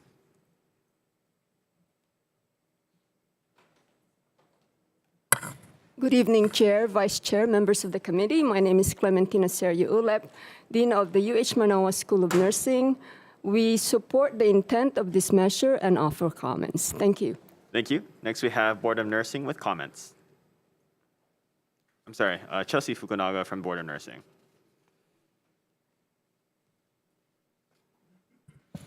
Good evening, Chair, Vice Chair, members of the committee. Chelsea Fukunaga, Executive Officer of the Board of Nursing. The board appreciates the intent of this bill and will stand on its written testimony. Thank you. Thank you. Next, we have Nadine Ando, Director for GCCA, in support.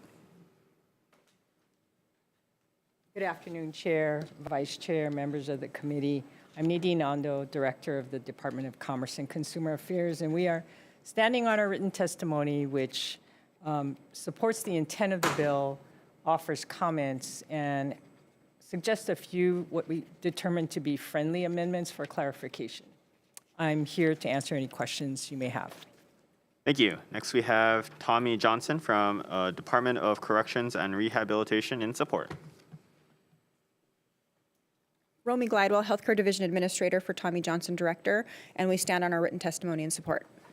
Thank you. Next, we have Laura Reinhardt from the Hawaii State Center for Nursing in support.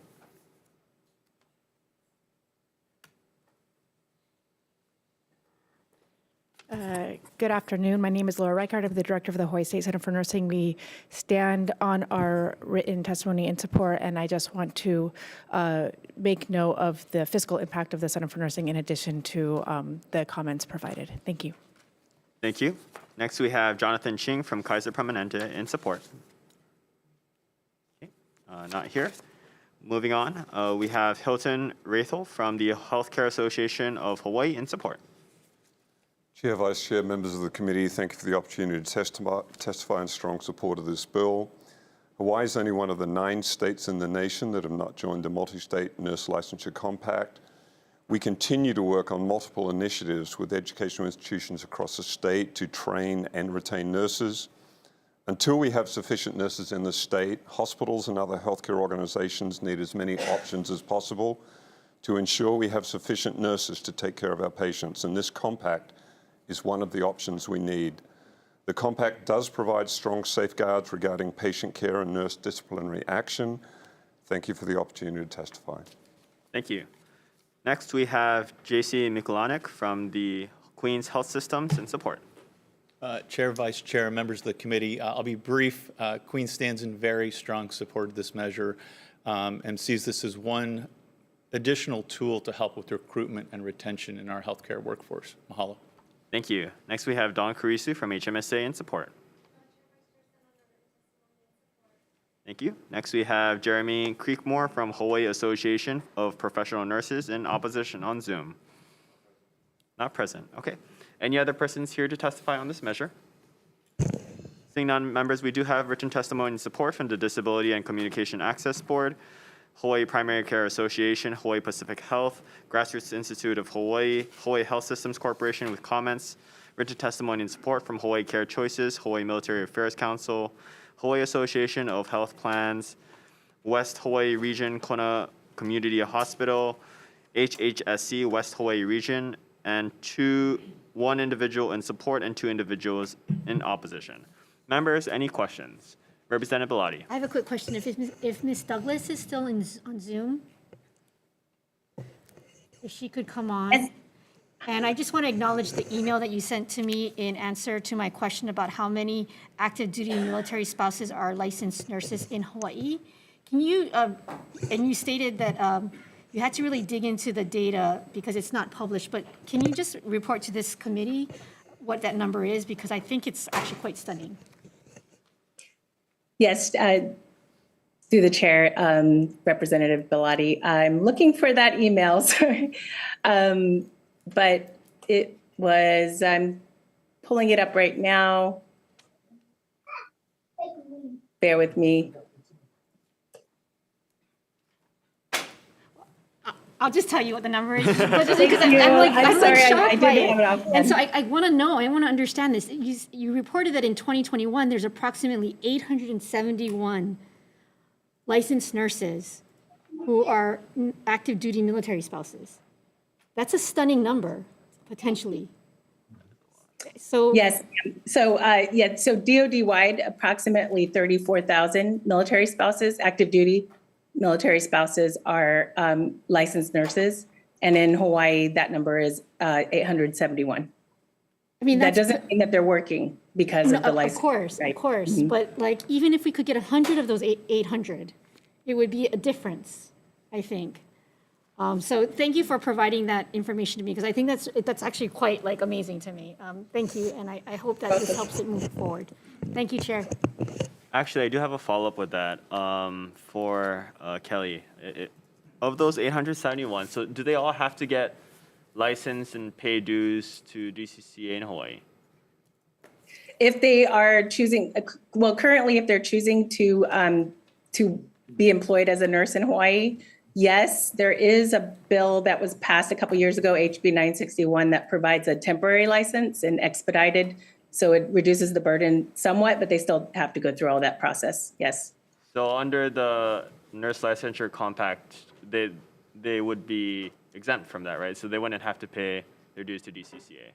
So I won't speak to the technicalities of the cost of the compacts because I think that each state has the ability to require fees for the compact privilege. But I'm not an expert in that area. But I will say that if they are coming from another state that is a member of a compact state and they come into Hawaii, then they're able to basically work pretty much upon arrival and paying any necessary fees. Okay. Can I follow up on that question? Representative Bellotti. This might be a more appropriate question for either HAH. Yes. So would that be, okay, so we have this temporary license for military spouses. If we had the compact, would it be potentially a more expeditious process? If you could just answer the question. The whole point of the Multi-State Nurses Compact is that if you have a nurse in good standing with a current unencumbered license in another state, then yes, they can come into the state and practice.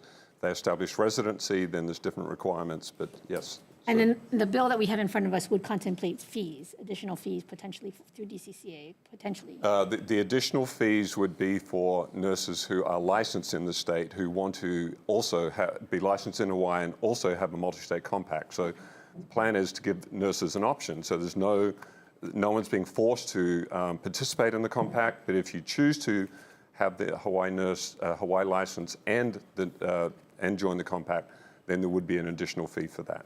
Thank you. Thank you. Thank you, members. Any further questions? Representative Onishi. A quick follow-up. For that person that... Yes, Kelly from DOD. Kelly, so do any of those licensed nurses practice at any federal hospital facility? And do they need a license to do that in Hawaii? That's a great question. I have to get back to you about how many spouses, if any, work as nurses on base. Typically, the staff that are on base are active duty, but don't quote me on that. I'll confirm with leadership. Okay, thank you. Mm-hmm. Okay, members, any further questions? Seeing none, we'll be moving on to HB 2757, HD1 relating to paid family leave. First to testify on this measure, we have Department of Health Jade Butai from Hawaii Department of Labor and Industrial Relations in opposition.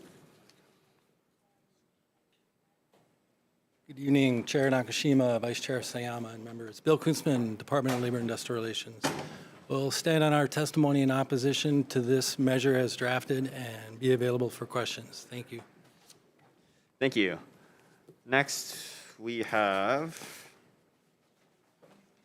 Peggy Mirzawa from the Hawaii Public Health Institute in support. Aloha, Chair, Vice Chair, members of the committee. Peggy Mirzawa at the Hawaii Public Health Institute. We stand in strong support of this measure.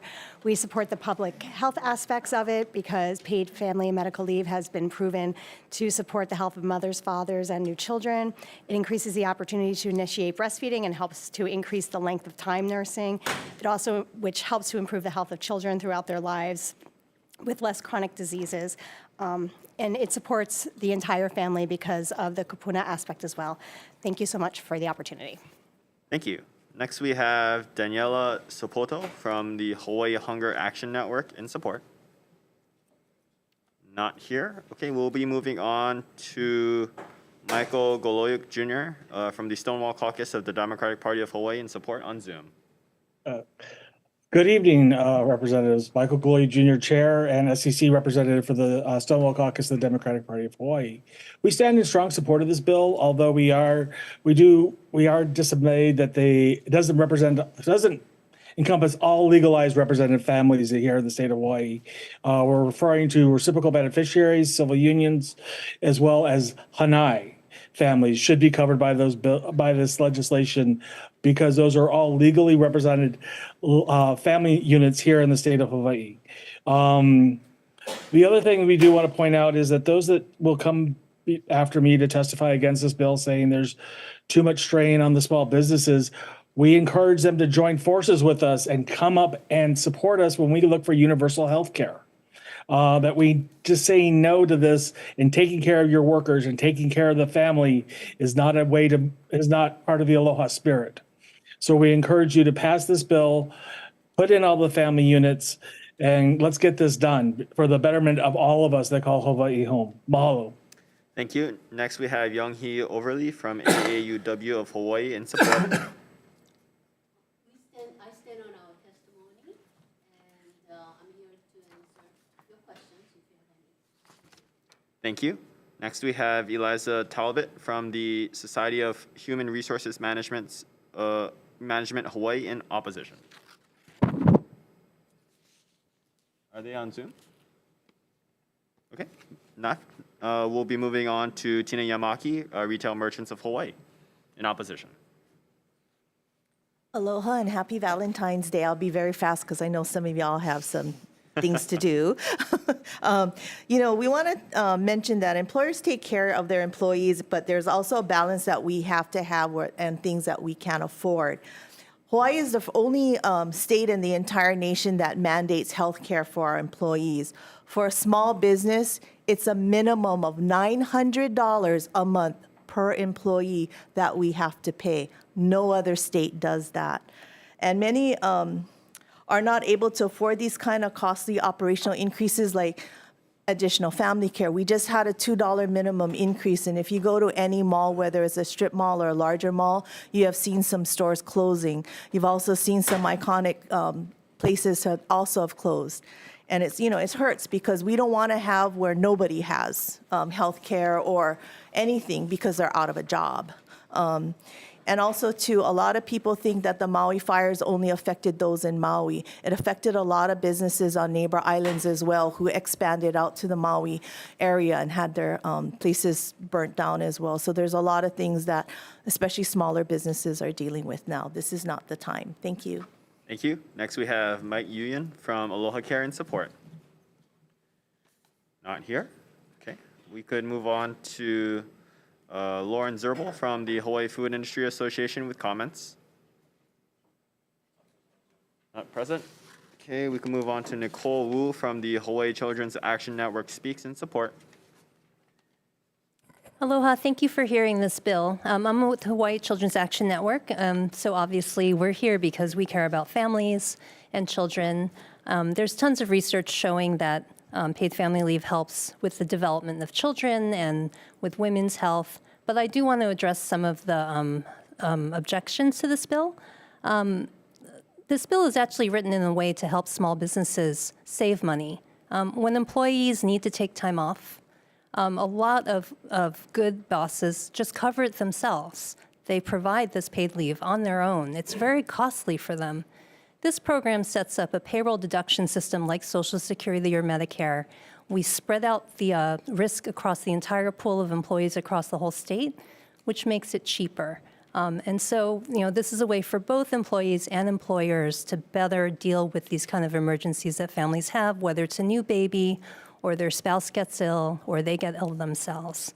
One thing that we've noticed in our research, my employer uses ProService for their HR.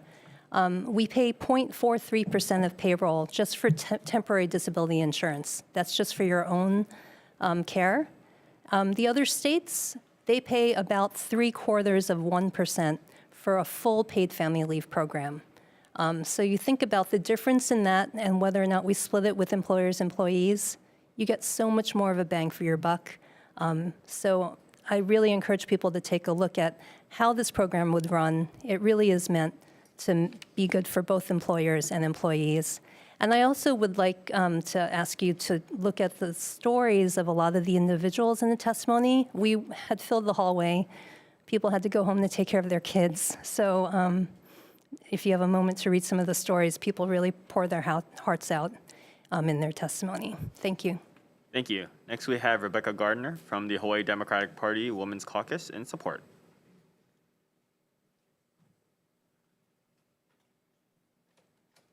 Aloha again, committee members. Forgive me, I'm wearing red and I'm representing the Democratic Party, but a hat tip to our Republican and bipartisan gesture of aloha. I just wanted to sort of, offer some reality check.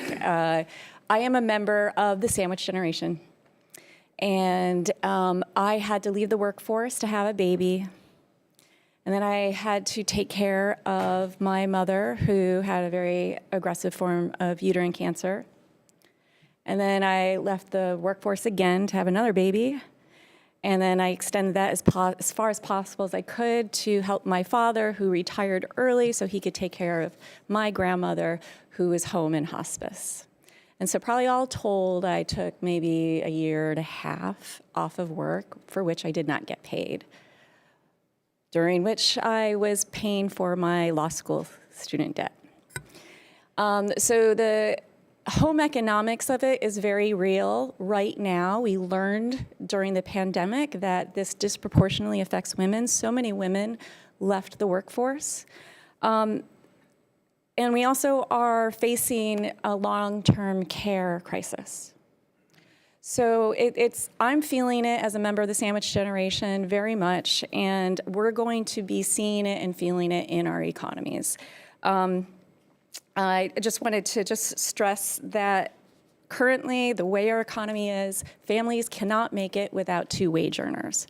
But because women maybe make 81, I forget the figure now, cents on the dollar, it just makes dollars and cents for her to stay home, especially when she has been conditioned from infancy to be a caretaker. She is rewarded for caretaking and looking after people.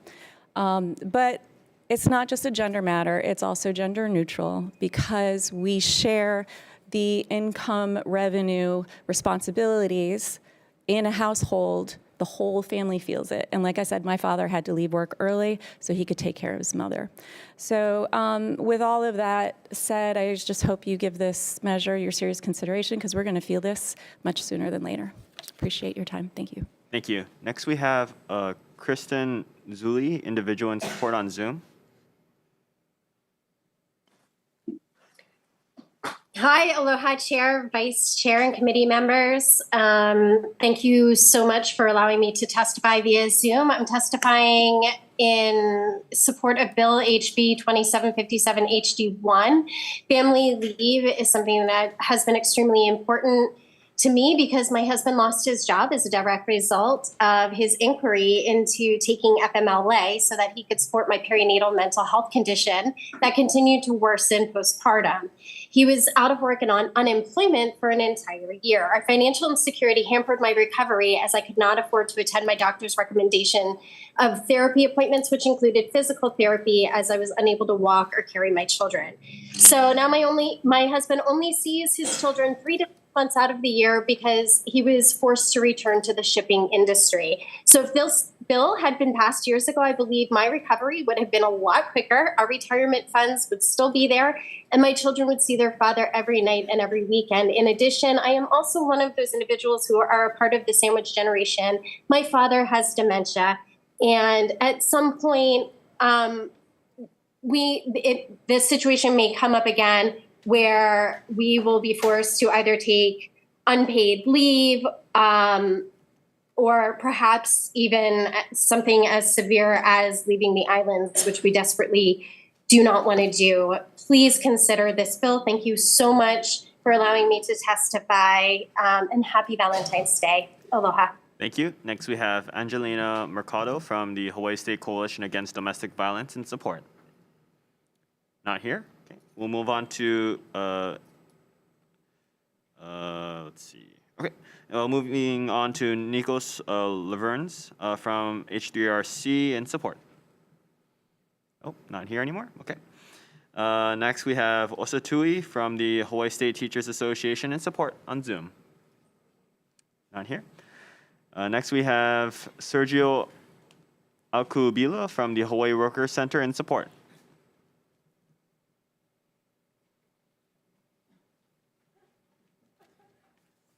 Good afternoon, Chair, Vice Chair, members of this committee. My name is George Alcabili. I'm the Executive Director of the Hawaii Workers Center.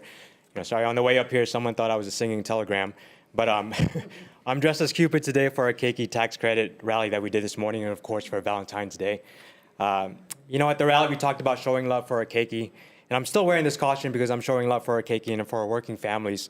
When it comes to paid family and medical leave, I'm willing to do anything for my children, as many parents in this room I'm sure are willing to do. And I'm really willing to put myself out here in terms of medical and family leave. But in all seriousness, paid family and medical leave is important for our working class families. It's the #1 priority for our hourly wage workers. They don't have the luxury of taking a day off if they're sick. They don't have the luxury of taking a day off if they have a family member who's sick and if they want to bond with their newborn. Thank you again for allowing me to testify in support of this paid family and medical leave. And this bill is very well thought out and well written. Thank you. Thank you. Next, we have Leilani Kailiava, individual in support on Zoom. Aloha, Chair, Vice Chair, and committee members. My name is Leilani Kailiava. I am a mother of 3 sons and a community leader from Hawaii Island. Paid leave is very important to me because I think about when one doctor told me and my husband that my son was not going to make it into this world. Soon I was needed on Oahu to be closely monitored before birthing my son, who was hospitalized for another 7 months. I stayed at my newborn's bedside while my husband took time off from work, having to travel back and forth every 2 weeks to bond with our newborn and to give me a break. I exhausted my TDI from my job, needed to quit, needed to bond to, needed to breastfeed for his development, knowing that he have challenges in the future. Paid leave would have helped us. Families should not have to choose between their health, their family, or their income. Please strongly consider this bill for the sake of our ohana. Thank you for allowing me to testify this evening. Thank you. Are there any other persons here to testify on this measure? Please go ahead. Hi, I apologize if I missed our calling earlier. So aloha, Chair and Vice Chair and committee members. I'm Yuko Arikawa Cross, Director of the Executive Office on Early Learning. We stand on our written testimony and support and defer to the Department of Labor and Industrial Relations regarding the implementation. But as an aside, it may look like EOEL submitted 2 pieces of testimony. Our testimony on page 6 of the packet, I had the wrong last name of the chair, so I wanted to submit it again properly on page 10. So thank you for the opportunity to testify and address our correction. Thank you. Thank you. Any other persons here to testify on this measure? Please go ahead. Good afternoon, Chair, Vice Chair, and members of this committee. My name is Aina Alcabilia, and I am 12 years old. I am in 6th grade, attending St. Andrews, right across the street. I am here to support paid family leave. My dad was sharing with me how he used parental leave when my baby brother was born. I was only at the young age of 2 years old at the time, and don't remember too much. Nevertheless, I was looking at old pictures of when my brother was born, for my dad was included in all of them. Being able to be there, all because of paid family leave. He took over 2 months of paid leave, giving him an opportunity to spend time and make memories, such as taking me to the local zoo. But most importantly, my hardworking mom gets to have a break under all of her duties of raising 2 children. If he wasn't there, my mom would have no other choice, legally, but to care for a baby newborn, adding on a 2-year-old all by herself. This is why I support paid family leave, due to the fact that it was the main key factor that helped carrying us when we were young, as well as supporting my understanding on how critical paid family leave is and interaction weaved into families. Thank you, and happy Valentine's Day. Thank you. Any other persons here to testify on this measure? Oh, yes, please go ahead. Standing in support of our testimony that was submitted. Okay. Any other persons? Okay, if not members, we do have written testimony with comments from the Hawaii Department of Health, Department of Budget and Finance, and written testimony in support from Hawaii County Council, District 2, Pride at Work Hawaii, Save Medicaid Hawaii, Rainbow Family 808, Parents and Children Together, Healthy Mothers, Healthy Babies, Coalitions of Hawaii, Hawaii Family Caregivers Coalitions, Democratic Party of Hawaii, Democratic Party of Hawaii Education Caucus, Emo Alliance, Democratic Party of Hawaii Labor Caucus, Grassroots Institute of Hawaii with comments, testimony and support from Pacific Birth Collective, Breastfeeding Hawaii, Hawaii Alliance for Progressive Action, Hawaii Public Health Association, Catholic Charities Hawaii, American Council for Life Insurers, ACLU of Hawaii, United Here Local 5, Ohana Leader Council, American Academy of Pediatrics Hawaii Chapter. And we have written testimony in opposition from United Public Workers,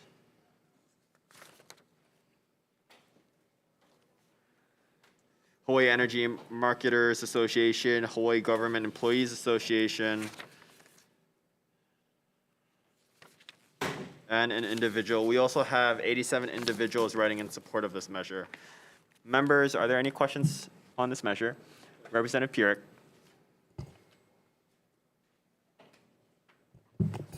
This question is for the retail merchants of Hawaii. Thank you for submitting testimony. From your understanding, is this bill going to mandate the private sector to give paid family leave to their employees? The way we read the bill is we have to put money in as well. And so that's the problem we're having right now when we found out that even just $2 for minimum wage hurt a lot of small businesses who are still suffering and trying to recover from the pandemic, from loans that they've gotten, and then also from the fires if they had expanded out to Maui or were in Maui. Thank you. So more questions, I'm sorry. More questions. So if a lady who is expecting a child and then she gets hired 1 month before she gives birth, and then she would like 12 weeks of paid family leave, the employer would have to pay for her during that time. Is that correct? I believe so. There's a time I believe that you have to have worked. It's not like you come in, you work, and then that next day it kicks in. I believe there's a time limit on there too that you have to, a minimum amount you have to work. Thank you. Members, any further questions? Vice Chair. Oh, Representative Onishi. Yes, for Department of Labor.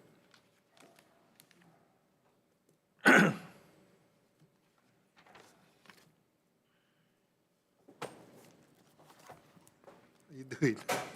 Good to see you. My question is regarding your testimony. You mentioned that this may impact our prepaid insurance exemption given to us by the federal government. Correct. So there is a section in the bill that states that under this proposed law that if the person is out on this paid family or medical leave, that the employer's health has to keep the employee's health insurance during the term of the leave, which could be up to 26 weeks. The prepaid healthcare law only requires employers to carry insurance for someone who's off of work for up to 3 months. So there would be a point in this law that would say that the employer would need to carry the health insurance longer than what's required under prepaid. And so the question is that an amendment, in effect, an amendment to prepaid? And if it was, so the prepaid law has an exemption from ERISA preemption. So prepaid passed just before the ERISA law came into effect, and ERISA has a jurisdiction over all employment laws and employee benefit programs by employers. And in the early 80s, the Congress did pass our exemption to that. And in that law, in that provision that they gave us the exemption, they said you may have this prepaid law as it exists currently. If you make any changes to it, then this provision no longer applies. So the concern of the department is if you make an effective amendment to prepaid healthcare law, then that would be subject to challenge by anybody who could say, okay, now the state has made an effective change to prepaid, and therefore the Prepaid Healthcare Act no longer is in effect, or because of the ERISA exemption has been effectively removed. So is that exemption provided to us by Congress or by the Federal Department of Labor? It was provided by an act of Congress, and it's an exemption within the ERISA law itself, I believe. Okay, and the provision for the exemption being nullified is also in law. It's also in that same federal law, right? So in order for that not to be applied, we'd have to get the federal government to change the law. You would have to get Congress to change the ERISA law, Right, yes. right. Which they did do for us in the ACA. They made an accommodation for the state's prepaid law, but yes. So what would be the net effect if we lost our exemption? Well, the Prepaid Healthcare Act could no longer be valid. So that law would be, if it was challenged, Chapter 393, the Prepaid Healthcare Law, would no longer be in effect. And basically that law for Hawaii requires every employer to provide medical insurance to employees that meet a certain requirement, correct? Correct. They have to make a certain amount that's tied to the minimum wage, and also they have to work more than 20 hours for 4 consecutive weeks. Right. Right. So it risks our groundbreaking Prepaid Healthcare Act, like we put in our testimony. I mean, it was the forerunner to the ACA, and I think from what the department is able to tell from, discussion in the community and the public with the passage of the ACA, the Health Connector, and all the discussion since, it seems like the consensus in the community and in the legislature has been to try to protect prepaid. So that's our concern. Right. So there has been in previous sessions attempts to try to enhance or to change our prepaid insurance law, which has been correct, basically not done because we don't want to lose this exemption. That's correct. So some of those measures, I think the Department of Labor has testified on, and some the AG as well. Okay. Thank you. Thank you, Chair. Members, are there any further questions? Seeing none, we'll be moving on to the next measure in the agenda. Going on to HB 2359 HD1. First to testify, we have Randy Leong from DCCA in support. Good afternoon, Chair, Vice Chair, and members of the committee. My name is Randy Leong, Cable Television Administrator with the Department of Commerce and Consumer Affairs. The department is in full support of this measure, and we stand on our written testimony. Mahalo. Thank you. Next, we have James Tokioka from DBED in support. Good evening, Chair, Vice Chair, members of the committee. Chung Chang, Strategic Broadband Coordinator for DBED. We stand on our written testimony in strong support. Thank you. Thank you. Next, we have Kieran Polk from Kapolei Chamber of Commerce in support on Zoom.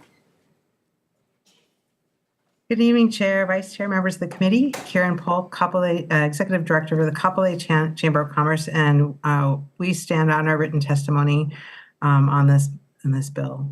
Mahalo. Thank you. Next, we have Daniel Smith from Hawaii Broadband Hui in support on Zoom.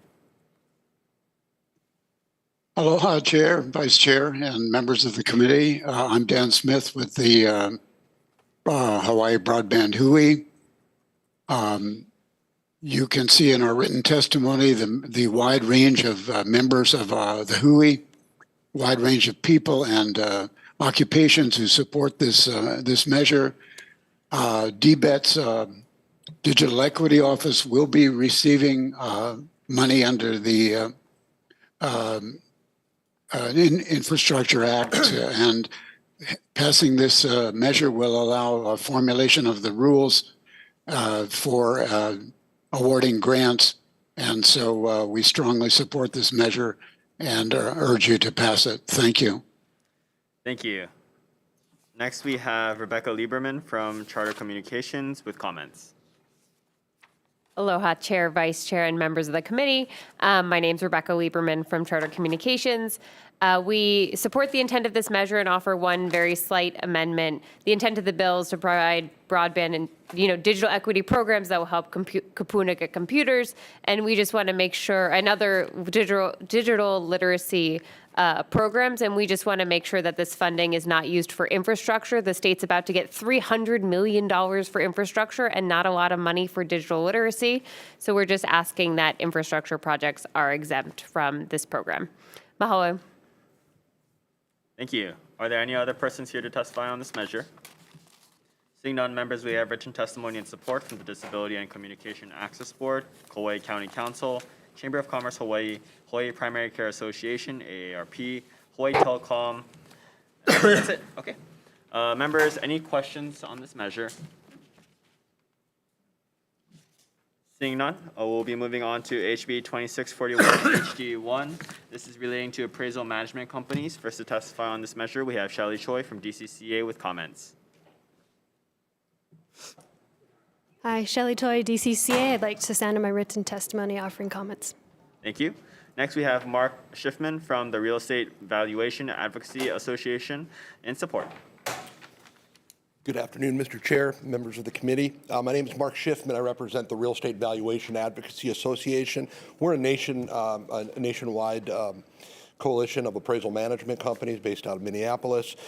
We worked here originally in 2017 to pass the original AMC licensing, and that program was up and running from 2018 to 2023 and was rated excellent by the appraisal regulator. So once we learned that this program had been sunsetted, we immediately took action to reestablish this licensing. So that is our goal, and we are strongly supportive of HB 2641 as amended, along with the amendments that Mr. Dang will share with you as well from the Hawaii Financial Services Association. Thank you. Thank you. Next, we have Tiffany Yajima or Mihoko Ito from Hawaii Bankers Association in support. Not here? Okay. We'll move on to Marvin Dang from Hawaii Financial Services Association in support.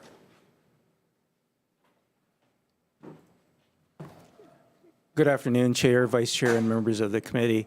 We strongly support this bill. This is the fourth hearing on 3 appraisal management companies' bills this legislative session. We have, I think, resolved all of the issues.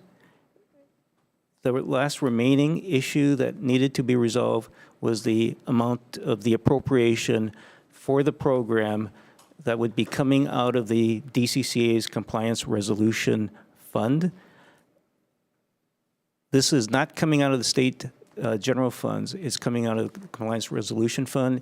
And based on an email I received from DCCA last week, Friday, that amount is $23,000 for each of the 2 fiscal years. This is reflected on pages 3 and 4 of my testimony, and I read DCCA's testimony today, so I think we have the agreement. I have the suggested language, and I asked the committee to consider undefecting the defective effective date at this particular juncture so we can fast-track this important legislation through the session. Mahalo. Thank you. Next, we have, oh, actually, no, that was it. Are there any other persons here to testify on this measure? Thank you. Any other persons? Okay, members, we do have written testimony and support from the Appraisal Institute as well as Mortgage Bankers Association of Hawaii. Members, any questions on this measure? Seeing none, we'll be moving on to HB 2579 HD1. This is relating to Hilo Community Economic District. First to testify, we have Kevin Moore from the Department of Land and Natural Resources in opposition on Zoom. Good afternoon, Chair, Vice Chair, committee members. Kevin Moore for DLNR Land Division. Yeah, the department will stand on its written testimony in opposition. Thank you. Thank you. Next, we have Russell Tsuji from the Department of Land and Natural Resources in opposition as well on Zoom. Okay. Next, we have, oh no, that was it. Any other persons here to testify on this measure? Seeing none, members, we have written testimony in support from Hawaii Council District 3 and Japanese Chamber of Commerce and Industry of Hawaii. Okay, members, any questions on this measure? Seeing none, we'll be moving on to HB 2642 HD1, relating to eviction mediation. First to testify on this measure, we have Jeffrey Crabtree from the Judiciary, State of Hawaii, in support. I thank you, Judiciary, strongly supports, will stand on our testimony. Thank you. Thank you. Next, we have Lindsay Garcia from Hawaii Realtors with comments. Aloha Chair, Vice Chair, and members of the committee. My name is Lindsay Garcia from Hawaii Realtors. You have my testimony, so I'll just make it brief. This bill is actually very similar to a bill that this committee passed out yesterday, HB 2742. The difference being that that bill yesterday was Maui specific for the pilot program for eviction mediation. This one is broader. It applies to everyone. But for both bills relate to mediation eviction in the case of tenants being unable to pay rent. So in both bills, it is very important that rent relief funding be included in both measures. Thank you very much. Thank you. Next, we have Hawaii, Arjuna Haim from Hawaii Appleseed in support. Arjuna Haim on behalf of Hawaii Appleseed with comments. We appreciate the intent of this measure. However, if the intent is to keep families housed, then this bill falls short. A 2022 study that we did called Keeping Hawaii Housed showed that pre-Act 57, which was landlord-tenant mediation plus mandatory landlord-tenant mediation plus rent relief, showed that even though they had mediation, 89% of families left their housing. During Act 57, when rent relief and landlord-tenant mediation was paired, 15% left their families, and post-Act 57, 80% left their homes. So if the purpose of this bill and this legislator wants to keep people housed, then they should insert the language from HB 1439, Part 2, which is a rent relief part. Thank you. Thank you. Next, we have Nicole Wu from the Hawaii Children's Action Network speaks in support. Thank you. Next, we have Tracy Wilkin from the Mediation Center of the Pacific in support. Good evening, Chair, Vice Chair, and members of the committee. I'm Tracy Wilkin, and I represent the Mediation Center of the Pacific, and we are in strong support of HB 2642 HD1. And just a few comments. We know evictions are harmful for everyone. That's in everybody's testimony. We also know that the number of evictions continue to rise. On Oahu alone in 2023, the Mediation Center of the Pacific opened 1,285 landlord-tenant cases. Compare that to 433 landlord-tenant cases in 2019 prior to COVID. So we know this is a problem. 902 of the landlord-tenant cases referred to us came from the courts, and 383 requests came to us directly from tenants. So we do have a mediation program for cases that are already filed in the courts, but they're already positioned. And we do still have a rate of approximately 50% that reach an agreement, but most of that is moving out. The other important thing to know is when those cases get mediated in the courts, the landlords are tacking on their lawyers' fees. So tenants that are already behind now have a bigger debt. The other important thing to know, we do believe in rental assistance, and if you want to tack that on, we'd fully support it because it would be a far more robust program.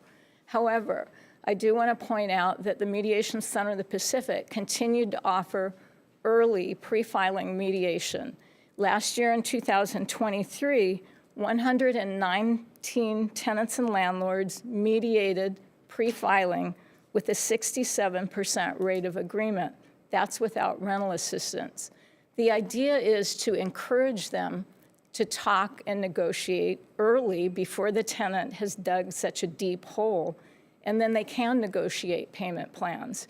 If we keep letting them wait and going to court, their hole just gets bigger and they get evicted. So we really encourage you to support this bill. Thank you. Thank you. Are there any further persons here to testify on this measure? Please go ahead.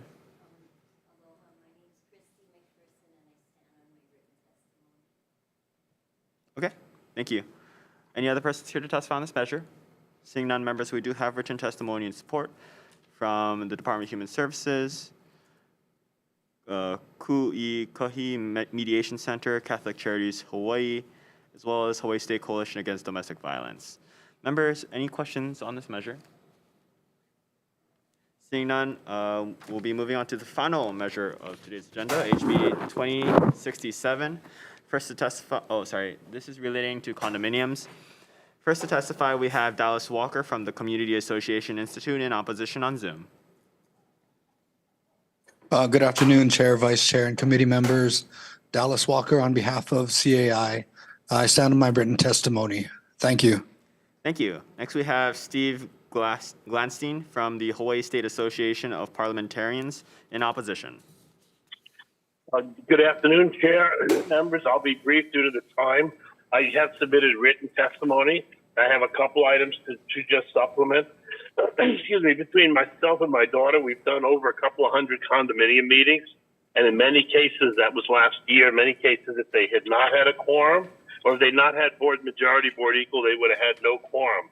We actually have a long history, as you see, of using board majority and board equal. We're currently collecting statistics, and we've collected out of 95 meetings this year from at least a couple of management companies, 48 of them had at least 58%, of which 44 out of the 48 would not have had a quorum. Okay, now what that means is that those 44 out of 48, the same board would have stayed on if they just continued the meeting. So the people who are in favor of this might want to consider very carefully the unintended consequences of it. Also, sir, there's been some attacks about parliamentarians and our character on the website with the testimony, and it's really unfounded. We don't take sides at the meeting, but we certainly want to help the committee with any of the amendments, with any kind of serious consideration of the bills that you have. We're really looking out for the community. We don't get a dime for it. And our HSAP has been around for several decades helping. And I'm available for any questions, sir. Thank you. Next, we have Greg Visakian, individual in support on Zoom. Aloha, Chair, Vice Chair, and members of the committee. My name is Greg Misakian, and I currently serve as the second Vice President of the Kukua Council, Subdistrict 2 Vice Chair of the Waikiki Neighborhood Board, and a Director on my Condominium Association's board. I have co-authored numerous condominium-related measures that were introduced as bills last year and this year. And I'm aware from speaking with many condominium owners throughout Hawaii that there is widespread abuse of proxies by board members to remain in power.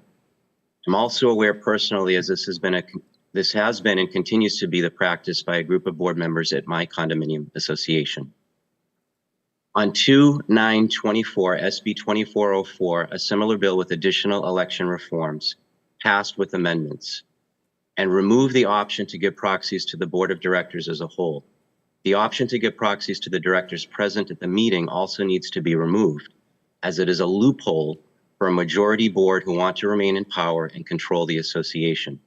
There is absolutely no reason to allow a proxy to be given to anyone other than one trusted person if an owner can't attend the annual meeting.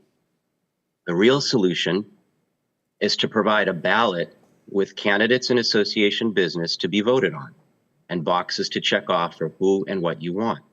It's simple, it's fair, and it's the way we vote in America. And it's done this way at condominium associations and HOAs throughout the United States, including the one I previously lived at in San Francisco. Looking at the written testimony for HB 2067, I could see 29 supporting and 29 opposing, with 20 of the 29 opposing using boilerplate cut and paste testimony, which is a concern for obvious reasons. I strongly support HB 2607 and hope that you will pass this important bill, and I am available for any questions the committee may have. Mahalo. Thank you. Next, we have Lila Maurer, individual in support on Zoom. Next, we have Lynn Matuso, individual in opposition on Zoom. Yeah, hello. Thank you for letting me get my dinner and everything while this meeting was going on for so long. I'm a board member. I've lived in my condo for almost 40 years. And recently, in recent years, this comes up every single year. We would never be able to get a quorum at my annual meeting if we didn't have the proxies going to the board or to individual members. But as Steve Glanstein said, and I'm sure now Mr. Moustakian agrees, you know, don't get a quorum and we just keep everybody in office for another year. You know, he contradicted Mr. Glanstein, or he didn't listen to what Mr. Glanstein said. That's basically an unintended consequence of this motion. At last year's annual meeting, we were filling 3 positions. We had 6 candidates, several of whom were nominated by owners at the meeting. So a ballot doesn't do us any good if it's a mail ballot, because a lot of times people get elected to our board at the annual meeting when they are nominated from the floor. That they think about it and they're asked, and finally they decide, you know, to do it just as we're closing nominations.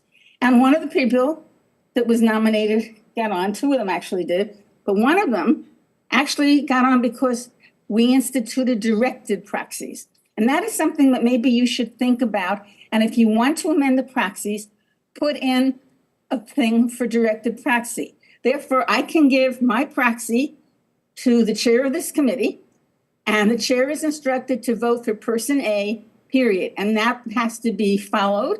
And that is how that one person actually did get on. That's the way where people who give a proxy know that their instructions will be followed, so they don't have a problem with doing it. The 4 things on the thing are basically to give owners a choice. Now, in my testimony, I mentioned language that I've been picking up from private corporation annual meetings that are governed by the SEC. And basically, you give your proxy to them, and they say if you don't do certain things, then, you know, mark it, then you're going to vote. My apologies, Ms. Maruso. Your 2-minute time limit is up. Please wrap up your testimony. Okay, I think that you should defer this bill. It's just really going to kill the condos. But otherwise, pass it, and when we've got a quorum, and then the board members will stay on in perpetuity. Thank you. Thank you. Next, we have Sarah Worth, individual in support on Zoom.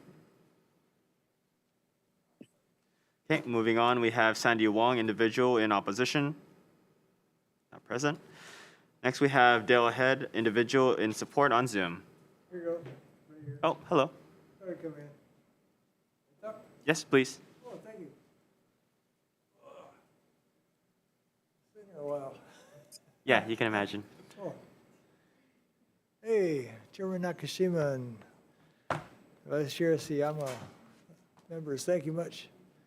I spoke to this same committee 5 years ago on a similar bill trying to get this, the board as a whole off of the proxy form. Proxies were okay during the ancient times and Middle Ages. People go off to war. They take their band with them to, let's say, the Crusades. They have someone vote in their place. Since we've had the post office and the invention of the telephone, and more recently, online, well, now we can do like this. We could be electronically, okay, if they want to. But for historical perspective, I'd like to mention that the Real Estate Commission opposed putting to the board on this proxy form. In 1996, 28 years ago, and they sent a letter over to the Senate Housing Committee, and let me quote them, okay? We question if the amendment will provide for more abuse on the use of proxies and whether a new set of problems will appear, such as a new type of proxies and or more challenges to proxies. Yeah, I spent about 35 years at a condominium project out in Waianae. Gave up too much corruption, I sold it. Okay. I audited the proxies post-election. What I found was that a huge amount of proxies to the board, okay, 75, 26 to be divided equally between the board members present at the meeting. They were kept together as one big block. We weren't told about it. I'm a board member. The board members weren't told, okay? The property manager gave them to the inner circle of the board who had very My apologies, little Mr. support. Head. Your 2-minute time limit is up. Can you please really wrap up your unfair. testimony? And it just passed 5 years ago through this committee and the judiciary too. It got blocked in the Senate by the opponents who make money. Thank you. Thank you. Next, we have Lord Scheibert from Individual in Support on Zoom.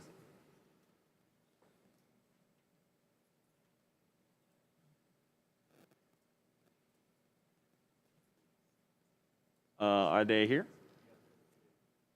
Okay, you could unmute yourself.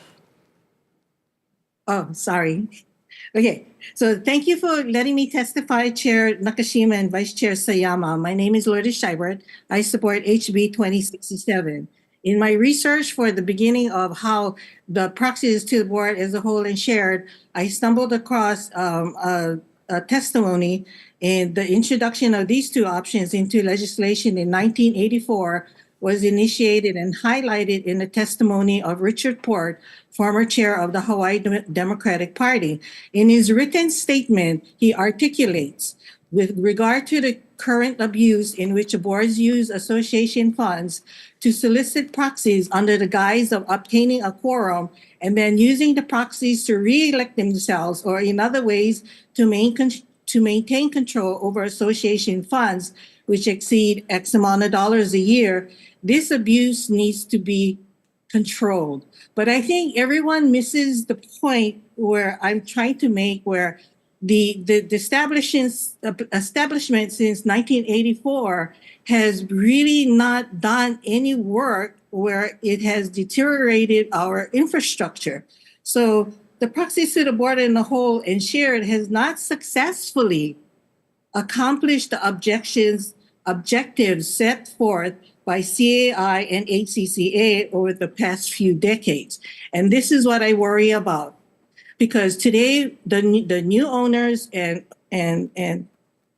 seniors like myself on fixed income, we're now having to pony up large assessments on deferred maintenance that has been going on for 40 years. So, let's take away the voting and it's gonna cause all these different consequences.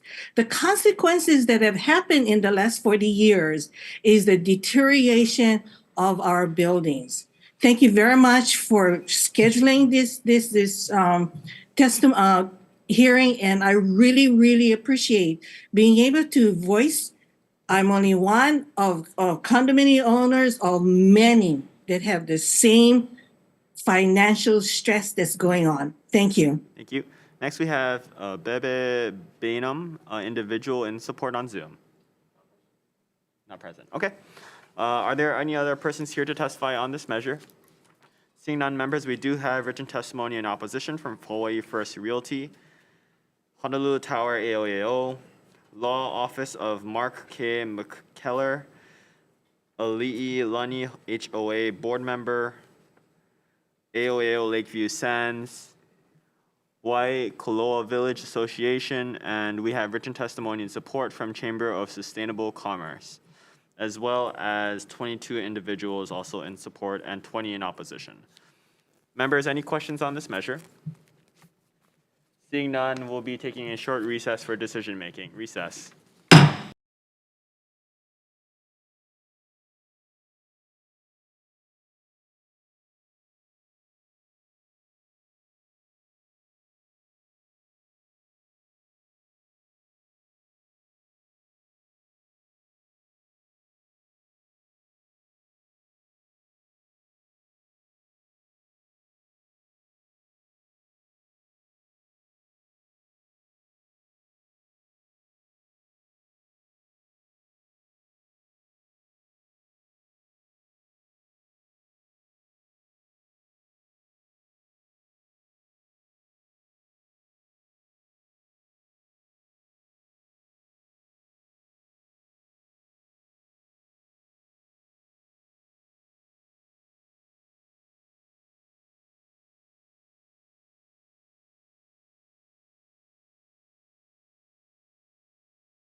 Good evening.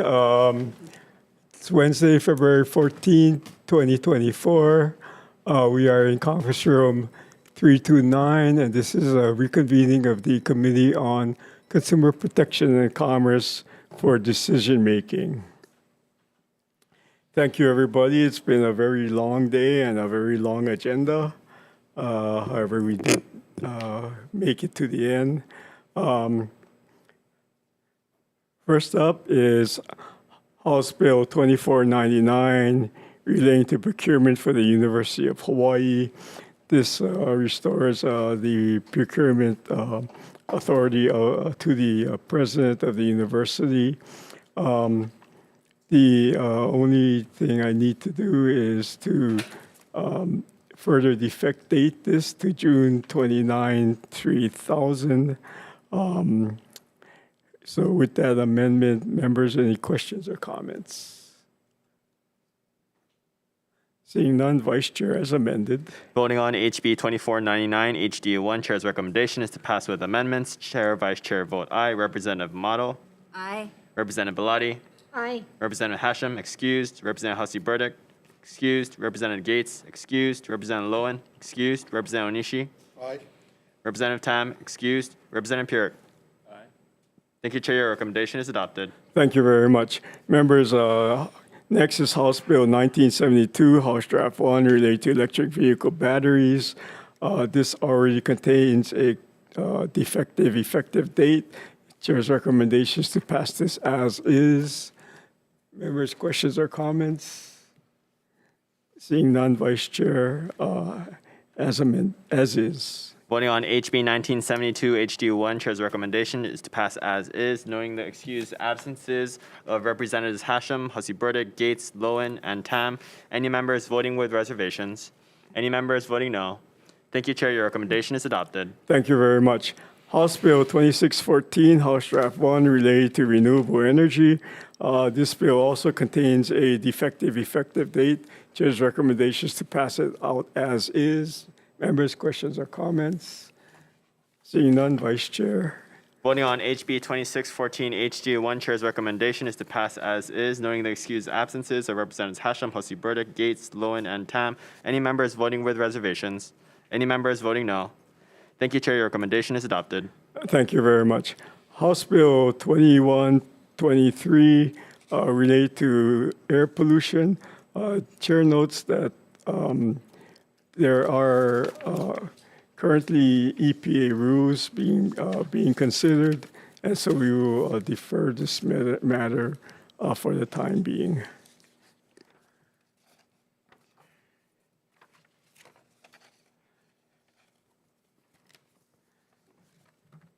Next, House Bill 2378, House Draft 1, related to the Hurricane Reserve Trust Fund. Chair's recommendation is that we adopt the recommended amendments from Budget and Finance. And that be it. Members, questions or comments? Seeing none, Vice Chair, as amended. Voting on HB 2378, HD1, Chair's recommendation is to pass with amendments, knowing the previously excused members. Any members voting with reservations? Any members voting no? Thank you, Chair. Your recommendation is adopted. Thank you very much. House Bill 2136, House Draft 1, related to agriculture. Chair will note that this also contains a defective effective date. I would also like to incorporate the Hawaii Crop Improvement Association to remove lines 5 to 7 relating to geospatial data. Members, questions or comments? Chair? Yes, Representative Onishi. Yeah, I appreciate your amendment, but, this attack on agriculture continues when you look at the facts of what is actually the problems. Many of it doesn't reside with the agriculture community. And, you know, there was testimony that 2 of the incidents that could be verified out of 171 incidents were related to agriculture, and that's out of 300 licensees.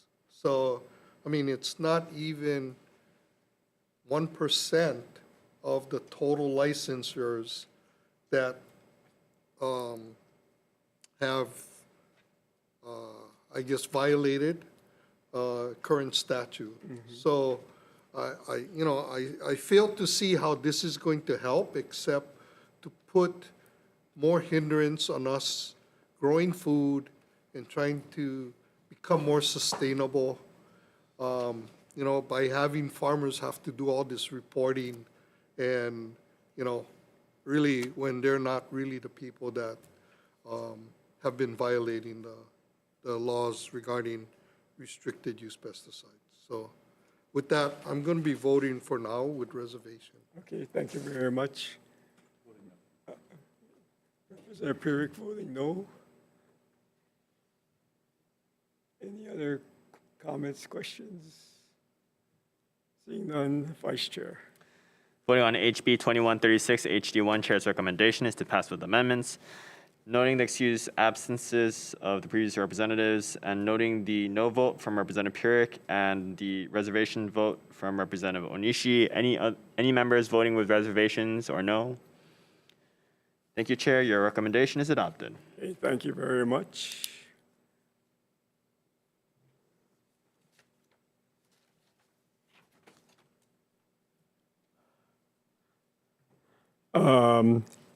House Bill 2758, House Draft 1, relating to agriculture.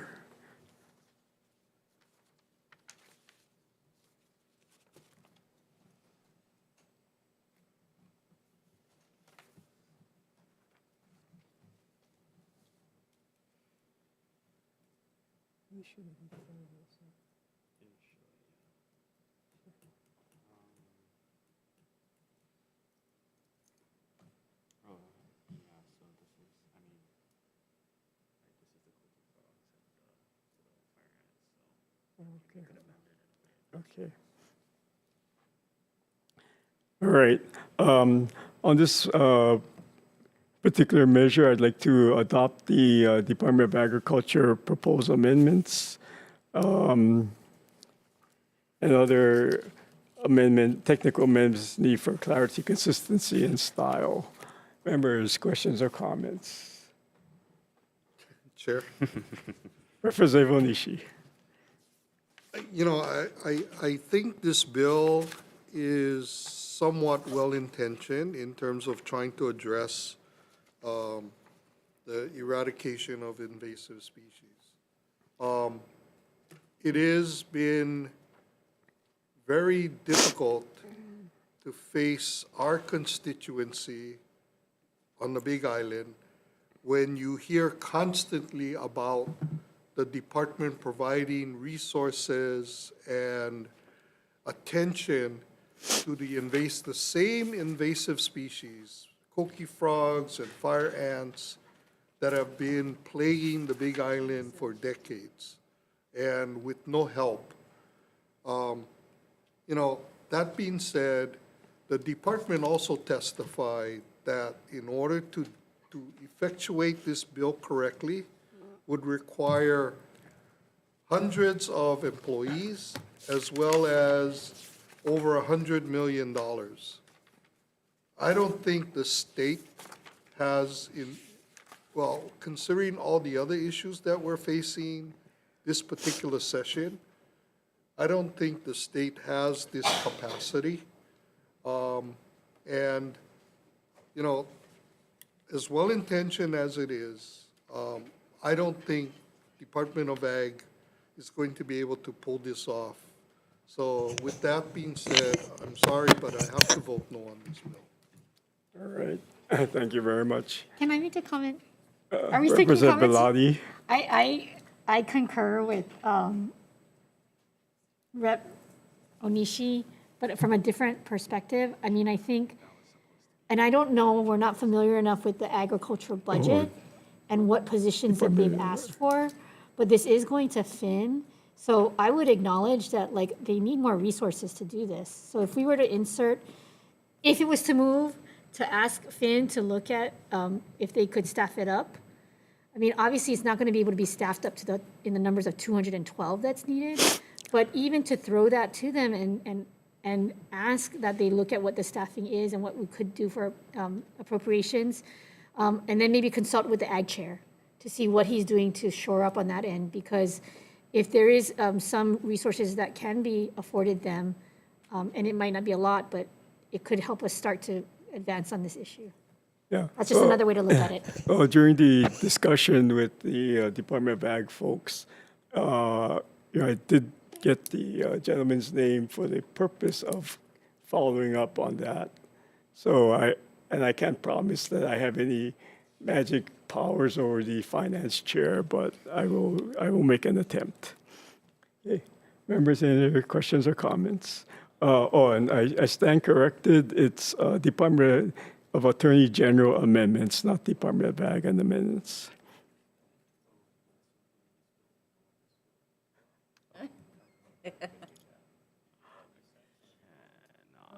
Yeah, the vote is done. Sorry. Okay. Members, questions or comments? Seeing none, Vice Chair as amended. Voting on HB 2758 HD1, Chair's recommendation is to pass with amendments, noting the excused absences of the previous representatives, and noting the no vote from Representative Onishi. Any other members voting with reservations or no? No from Representative Purick. Okay, thank you, Chair. Your recommendation is adopted. Okay, thank you very much. Members, House Bill 2028, House Draft 1, related to labeling of products. The bill does contain a blank appropriation and a defective effective date. Chair's recommendation is that we also adopt the Department of Agriculture's proposed amendments on this measure. Members, questions or comments? Seeing none, Vice Chair, as amended. Voting on HB 2028 HD1, Chair's recommendation is to pass with amendments, noting the excused absences of the previous members. Any members voting with reservations? Reservations from Representative Bellotti. Any members voting no? Okay, thank you, Chair. Your recommendation is adopted. Thank you very much. House Bill 2613, House Draft 1, related to agriculture. Chair's recommendation is to move this as is. Members, questions or comments? Seeing none, Vice Chair, as is. Okay. Voting on HB 2613 HD1, Chair's recommendation is to pass as is, knowing the excused absences of the previous members. Any members voting with reservations? Any members voting no? Okay, no vote for Representative Purick. Thank you, Chair. Your recommendation is adopted. Thank you very much. House Bill 2278, related to the labeling of macadamia nuts. Chair's recommendation is that we defectate this to July 1st, 3000, and other technical amendments for clarity, consistency, and style. Members, questions or comments? Chair? Representative Onishi. Yeah, based on the testimony, I have a real problem in understanding what this label is actually going to say. I think that, without clear language, it's hard for me to make a decision as to whether or not to support this or not. Obviously, we don't want to pass a bill that would violate the federal law. I mean, after all, it was the macadamia nut industry that really, I believe, asked for macadamia nuts to be included in order for, I guess, their ability to be able to bring in nuts and utilize them. But, you know, there is very little clarity in regards to this bill on what would be the appropriate labeling. So with that, at this point, I'm going to be voting with reservation. All right, thank you very much. Any other questions or comments? Okay, seeing none, Vice Chair, as amended. Voting on HB 2278, Chair's recommendation is to pass with amendments, knowing the excused absences of the previous members. Any members voting with reservations? Reservations from Representative Bellotti. Any members voting no? Thank you, Chair. Your recommendation is adopted. Thank you very much. House Bill 2113 relating to pharmacy. Oh, I'm sorry. Oh, no, yeah. Yep. Yeah. 2113 relating to pharmacy. Chair's recommendation is to move this as is. Members, questions or comments?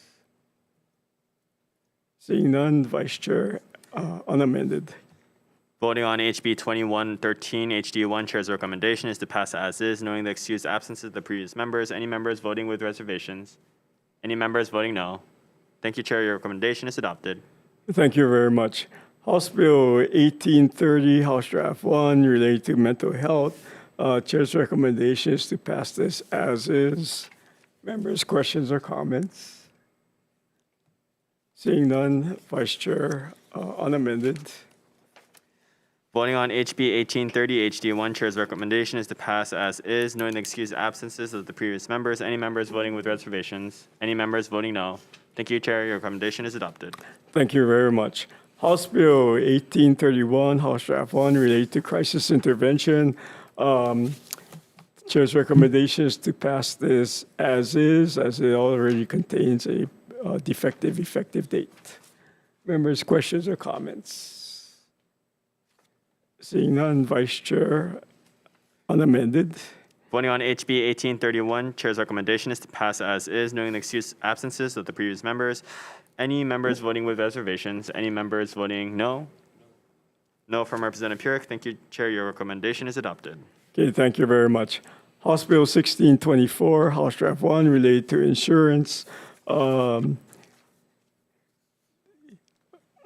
Chair's recommendation is technical amendments needed for clarity, consistency, and style. Members, questions or comments? Chair? Yes, Representative Onishi. There were a few people who testified in regards to separating storage, or at least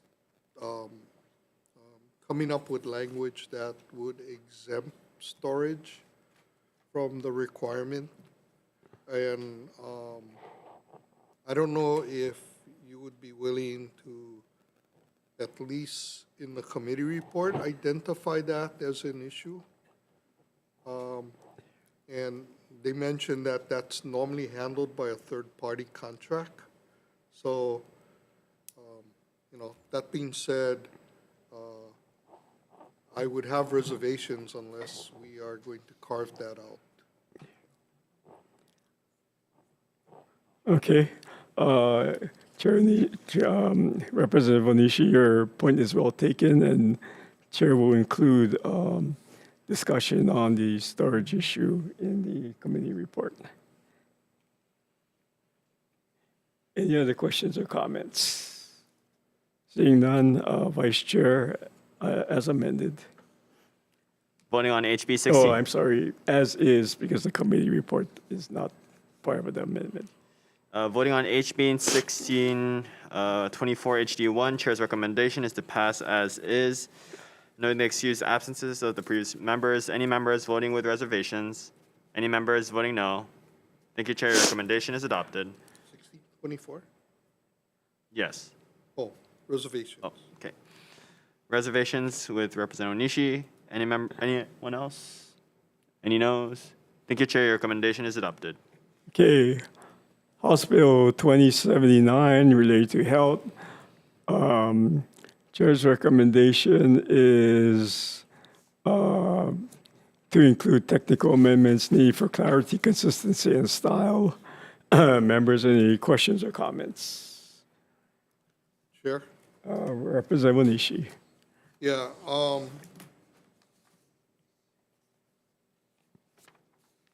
Oh, I'm sorry. No comment, no comment. Okay.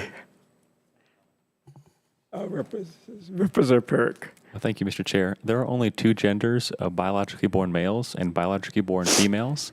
When this bill is encouraging people to affirm people of a gender that they're not biologically born with, that's not a good idea. I'm voting no. All right, thank you very much. Members, any other questions or comments? Seeing none, Vice Chair, as amended. Voting on HB 2079 HD1, Chair's recommendation is to pass with amendments, noting the excused absences of the previous members and the no vote from Representative Purick. Any other members voting with reservations? Any other members voting no? Thank you, Chair. Your recommendation is adopted. Okay.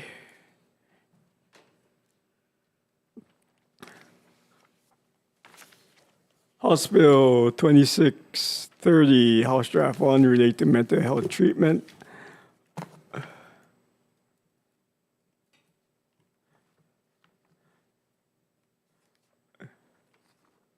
So, Chair finds that in the bill, the term primary caregiver is not adequately defined, and the recommendation is to insert an appropriate definition, and a similar definition is found in Chapter 329-121 HRS related to the medical use of cannabis. So they have definitions for a qualifying patient and a qualifying caregiver in that particular statute. So I'd like to incorporate that into this particular measure as well. Members, any questions or comments? Chair, did you want to incorporate the amendments offered from Ms. Sheen from the governor's office? Oh, I'm This is sorry. the person that just sent us the email. Oh, okay. Oh, okay.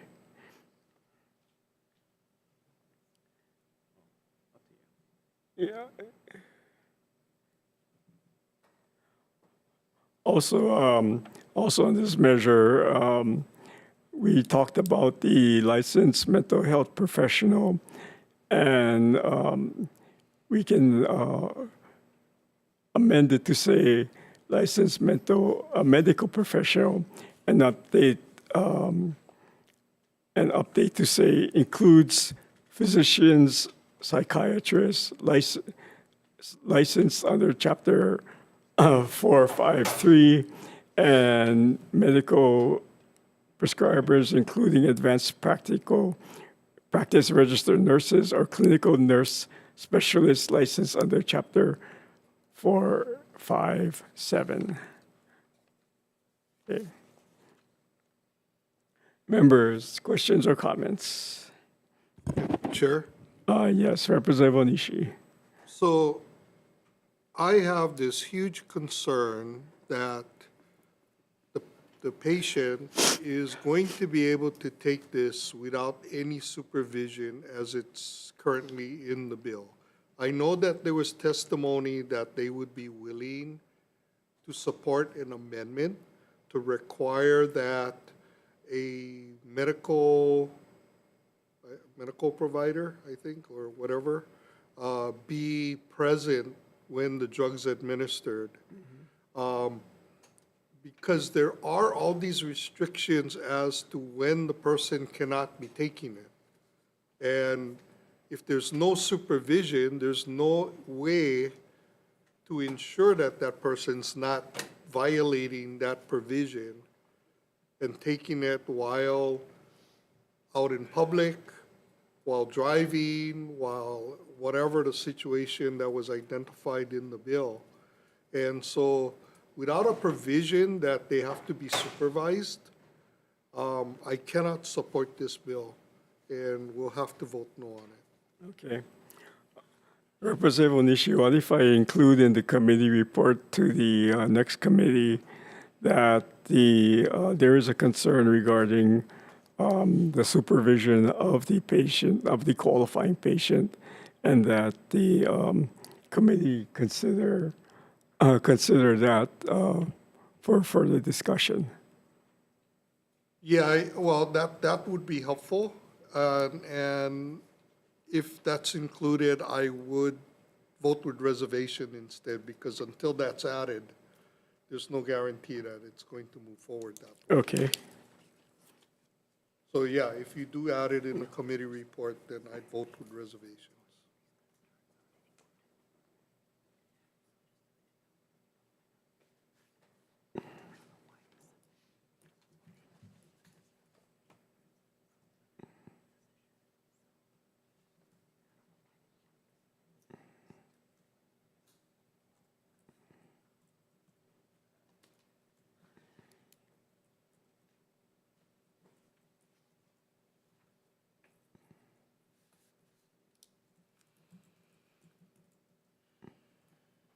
All right, members, any other questions or comments?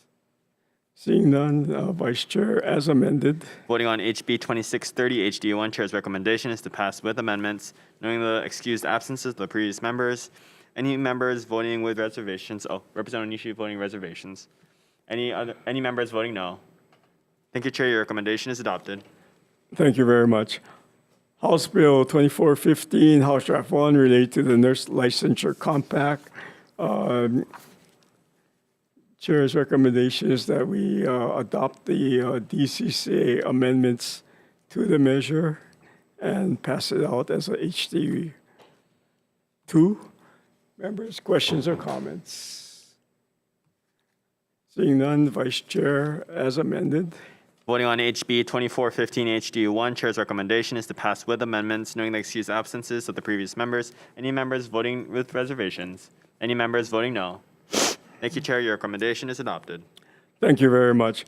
House Bill 2757, House Draft 1. Chair kind of went back and forth on this, and the final recommendation will be to pass as is. Members, any questions or comments? Yes, Chair. Representative Pierrick. Thank you, Chair.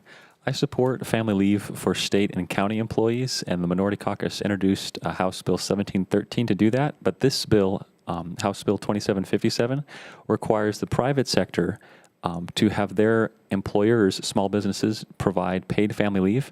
This is a burden on small businesses in Hawaii. If we want the people of Hawaii to have access to paid family leave, then the individual workers can choose which employers they want that offers those programs. We shouldn't be dictating or regulating how the businesses offer benefits. Okay, thank you very much. Chair. Representative Onishi. Yeah. Again, I think we heard testimony that this could jeopardize Hawaii's exemption in regards to the prepaid insurance law that we have. I cannot support any bill that would jeopardize that, because it would then take away the requirement for employers to provide healthcare insurance to employees, which many, many, many states do not have, which does not have protections for working individuals and having the employer provide them with an insurance health insurance plan. So to pass this bill as is could jeopardize our exemption, and so I'm going to be voting no on this bill. All right, thank you very much. Any other questions or comments? Seeing none, Vice Chair, as is. Voting on HB 2757 HD1, Chair's recommendation is to pass as is, knowing the excused absences of the previous members. Any members voting with reservations? Reservations for Representative Bellotti. Any members voting no, with noting Representative Onishi's no vote? Representative Pierrick? No vote. Okay. Thank you, Chair. Your recommendation is adopted. Thank you very much. House Bill 2357 related to the Hawaii Broadband and Digital Equity Office. Chair's recommendation is that we pass this with amendments incorporating the proposed amendments from charter on page 3, line 6, and page 6, line 10, regarding broadband infrastructure definition and eligible projects. Members, questions or comments? Seeing none, Vice Chair, as amended. Voting on HB 2359 HD1, Chair's recommendation is to pass with amendments, knowing the excused absences of the previous members. Any members voting with reservations? Any members voting no? No for Representative Purick. Thank you, Chair. Your recommendation is adopted. Thank you very much. House Bill 2641, House Draft 1, relate to appraisal management companies. Just recommendations that we pass this as is. Members, questions or comments? Seeing none, Vice Chair, unamended. Voting on HB 2641 HD1, Chair's recommendation is to pass as is, knowing the excused absences of the previous members. Any members voting with reservations? Any members voting no? Thank you, Chair. Your recommendation is adopted. Thank you very much. House Bill 2579, House Draft 1, relate to the Hilo Community Economic District. Chair's recommendations to pass this as is.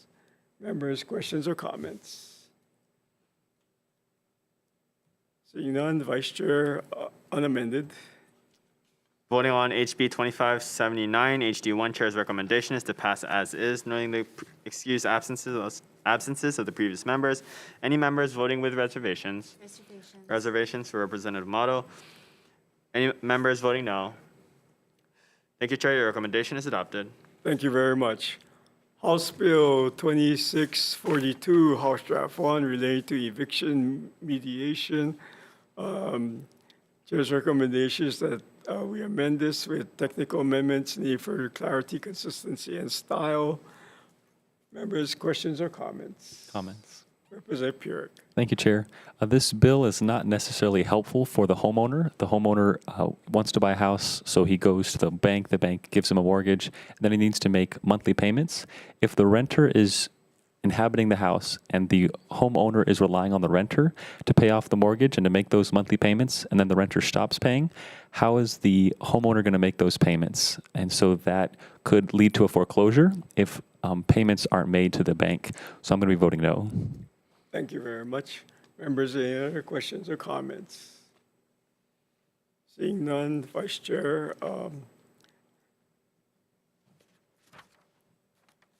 technical amendments as amended. Voting on HB 2642 HD1, Chair's recommendation is to pass with amendments, knowing the excused absences of the previous members, and the no vote from Representative Purick. Any members voting with reservations? Any members voting no? Thank you, Chair. Your recommendation is adopted. Thank you very much. And members, finally, House Bill 2067, relating to condominiums. Chair's recommendation is that we amend this by the effect dating it to July 1st, 3000. Members, questions or comments? Seeing none, Vice Chair, as amended. Voting on HB 2067, Chair's recommendation is to pass with amendments, knowing the excused absences of the previous members. Any members voting with reservations? Any members voting no? Thank you, Chair. Your recommendation is adopted. Thank you very much. We are adjourned.